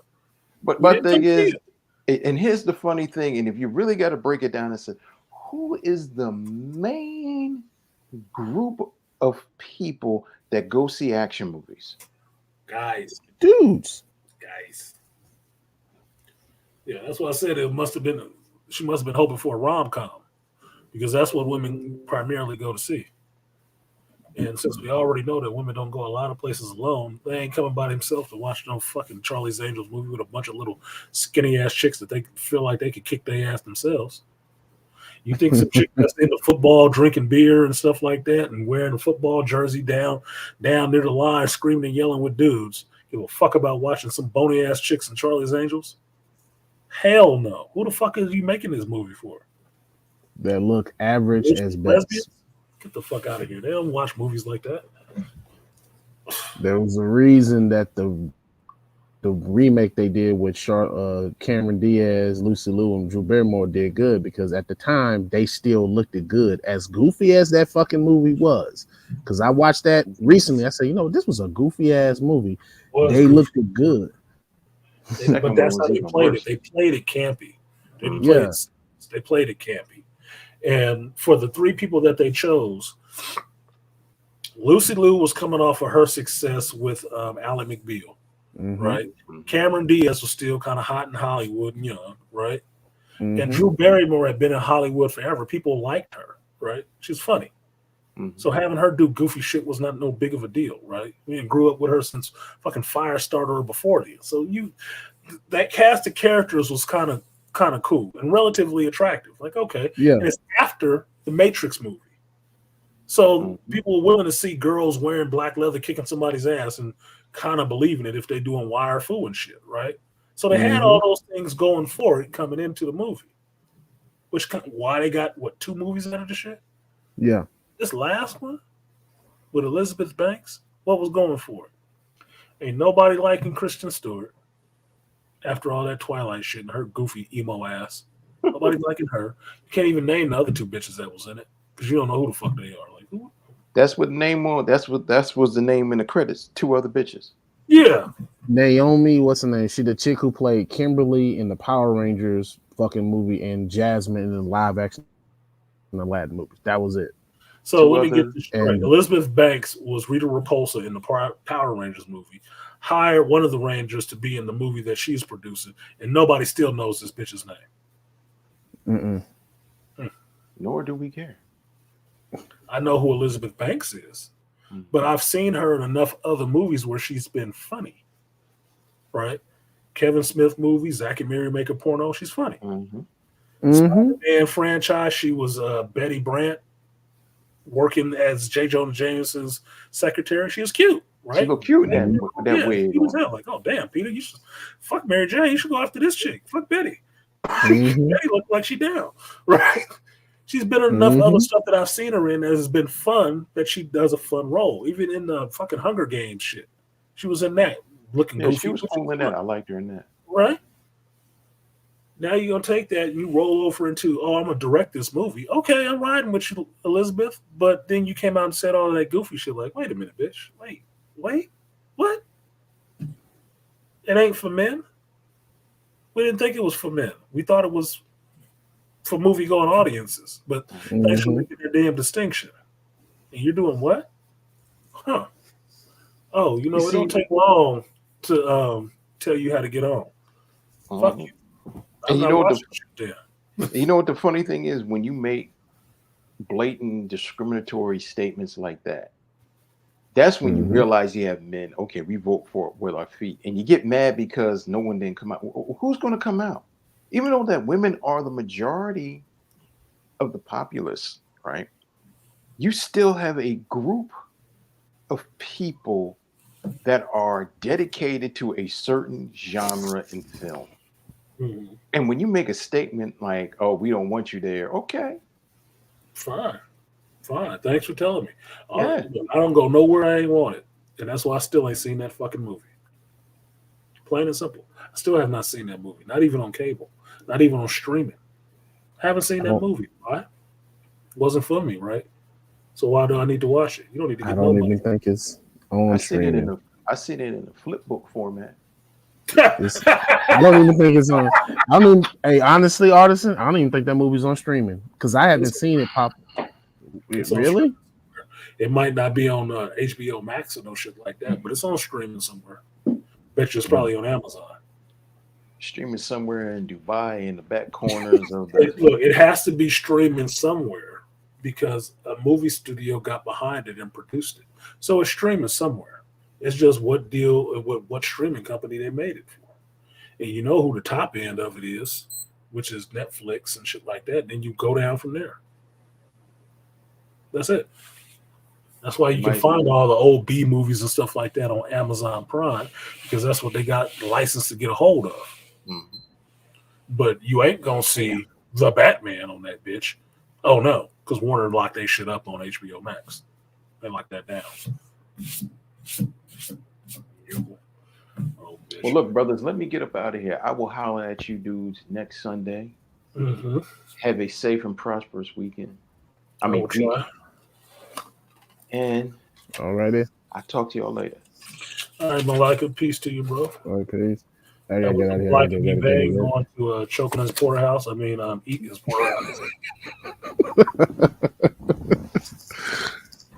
I'm not hateful. I'm just being funny. I like Malika. Malika cool folks to me. I just like teasing people that I like. Like if I don't tease you, I don't like you. Sort of. We ain't on that. We ain't on that level where I can tease you and get away with it. And like no one is saying that Tom Cruise could be the Beyonder in the MCU, or Skillmonger is saying, and then no one. I don't see Tom Cruise being in the MCU. Reason being is that Tom Cruise. What did you just watch when you watched that movie? Tom Cruise makes his movies. He does not do other people's movies anymore. He's not a star on that level no more that he has to be in somebody else's shit. No, he makes his own movies his way with the director he chooses, the producer he chooses, which is him, and the actors he wants. And everything has to conform around to Tom Cruise's vision. I don't see him coming on to be in Kevin Feige's movie and let Kevin or Victoria guide him around on how they want this character to be. I don't see him doing that. I don't. It costs them too much fucking money for them. The only way that's gonna happen if they sell him the character or some shit like that. I don't even think it's that. If Tom Cruise is in the movie, it's gonna be Tom Cruise's movie. It's kind of like The Rock being in the movie. He's not taking a side role in somebody else's shitty movie just so you can say you had The Rock in it. No, it's gonna be The Rock's movie. You're gonna have to be the star. It's the same way with Tom Cruise. He's gonna have to be the star. Who the fuck are you putting Tom Cruise in a movie with? That he's going to be the supporting actor and not the lead draw. Get the fuck out of here. This movie that's coming out is a whole 2-part movie based on him. The last one that just made a bunch of money was Top Gun. That's just him. $1 billion. So you think he about to take a lesser role to jump in a Marvel movie and give somebody else the wet and willy just so he can show up as a character? No, that's not that kind of actor. No, he is not still coming up in his career. Tom Cruise is at the point where he can stop doing movies and just be directing flat out and call it a day. Like eventually Clint Eastwood did. He stopped acting so much, and then he started writing and directing his own fucking movies.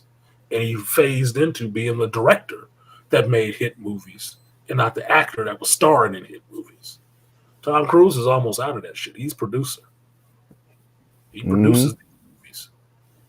A damn sight better than Kathleen Kennedy's productions. So I don't see him in a Marvel movie. If he showed up in a Marvel movie, that was fucking charity. That was something he was crossing off the list so we can get some points in heaven or something. Or Scientology don't believe in heaven, so they got their own world. K-Pax, wherever the fuck they going. But he did that as charity. I don't see him doing that. But if he do, he do. But I don't see him doing it just for that reason. He's not that kind of actor. I got a question. Who would he play? Tony Stark would be the only person I would see him playing. That's the only person I could see him playing. Alternate dimension Tony Stark. That'd be the only person that would be useful for him to play. Other than that, that would be too expensive for him to play because he would only get to play that character once. He's not going to hang around and get another movie. You're not going to pay him for another movie for 2 movies? Are you fucking mind? How much money you think he about to make off of this Mission Impossible shit and he's the lead actor and the producer? Another bill. You think he about to jump into your movie to be a supporting actor? Or star? Nigga, no. Come on, man. You're going to blow the budget on that movie. You're going to blow the budget on that movie.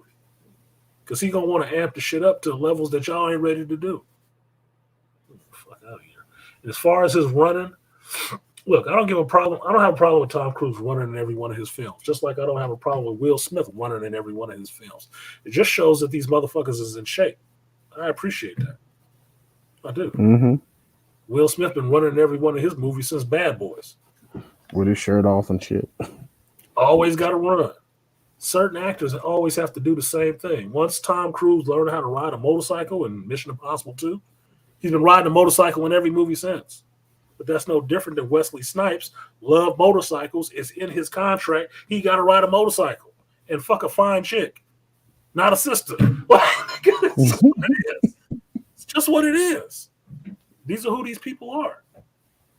I appreciate that shit. Look, hold up. Michael Jai White has a signature move that he does in all of his martial arts movies. If you catch it, it's that little kick that he does where he does like 2 flying kicks at the same time. People don't catch it. That's the shit. Donnie Yen got that shit. That's that step. What is it? It's not a step kick, but Donnie Yen has a kick that he does too. Same thing.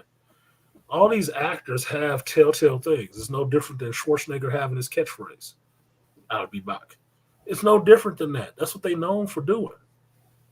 So I don't have a problem with that shit. If they want to do it and they can, it's not taken away from the story at all to see this motherfucker. He got good form running.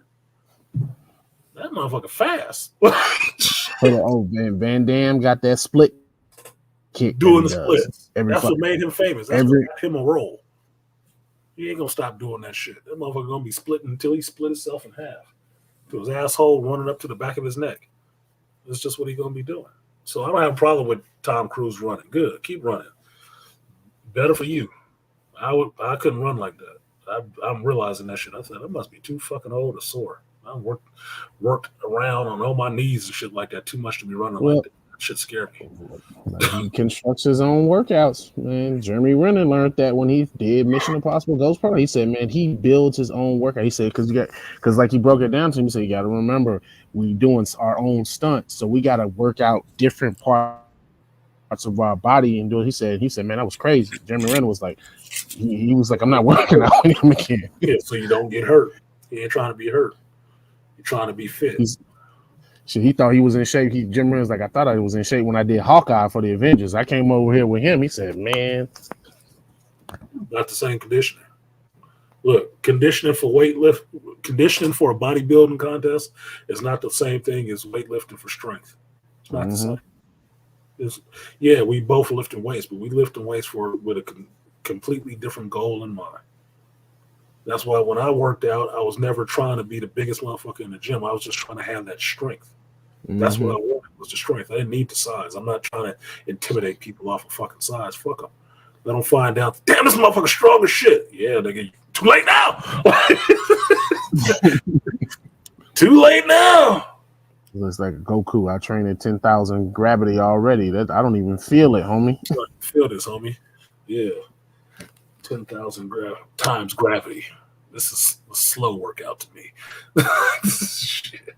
What you got, Beastly? You got any last parting thoughts so I can get out of here and take some medicine? Because this halfway stuffy nose shit is not working for me. No, just gonna wait to catch gonna be at work because I'm about to head out to work in a little bit and catch The Last of Us episode 3 and turn in this assignment, and that's about it. But other than that, watch the good stuff, and if you have to, watch some of the old stuff. Bullshit. Yeah, watch the good stuff and bypass the bullshit because it's not going away. It's here for a while. I told y'all a while ago that this gyno wave and geekdom is just here. It's just here now. Like, you just gonna have to wait for this shit to pass. Or start creating your own stuff. Yeah, start creating your own stuff. Be the change you're looking for. Yeah, because it's not going away anytime soon. They really are trying to burn down this this happy kingdom. And they're not going to stop because they're in position to be able to control the shit that you like. If you're not in position to control it, then you're leaving it to them. I don't know what else to tell people. I'm about to be 50, so it's not my job to be jumping into these companies and trying to change it from the bottom up. It's your fucking job. It's by me. So if it goes away, at least I remember what Velma looked like beforehand. At least I remember what it was before somebody else got their hands on it and fucked it up. Just like She-Hulk. Just like a lot of this other stuff. At least I remember it when it was good. With what it is now. I'll take that with me. So appreciate you, Beastly. I'm going to go ahead and drop you down. No peace. Get that work done. And that's going to be the show for today, folks. I'm going to go ahead and get out of here. Thank you all for coming through. We did make the goal today, which I do appreciate. I will double check The Last of Us. I will watch Last of Us episode 3 tonight. It will be a closed stream that I will put up on Patreon. I will drop the link in my community tab, so if you want to come on and watch it with me, you can. You'll see me watching it, reacting to it. So just subscribe to the channel and click the bell for all so you get those alerts. And when I drop it in the community tab, you'll see it. You'll see the link, and then you can join and watch the stream with me watching episode 3 of Last of Us. It will only be on Patreon. I will not put that on YouTube because it'll be on the screen. And I feel like dealing with them and they bullshit. So it'll be on Patreon. So those people who actually subscribe on Patreon have content for them. Took a while, but apologies. And maybe my reaction will be on YouTube. But other than that, like, share, subscribe, support the stream if you feel so inclined. Does not mean a thing if the Cash App don't ring. I do this is Shop Talk Live. I do it every Sunday, 11 a.m. to whenever it shuts down. 11 a.m. Pacific, 2 p.m. Eastern Standard Time. We will do this stream, rain or shine, at work or not. I will do this stream. I'm sorry, I was looking for something that wasn't there. There we go. There we go. This was up before, but I took it down because I showed the damn Mission Impossible thing. So, thank you guys for coming through today. I don't give a shit about the Eagles winning, but if you're Eagles fans, congratulations. If you're not an Eagles fans, don't matter to you. It's still Sunday. So, hopefully, is the Super Bowl next week? It's next week. I know I ain't gonna have nobody in this stream.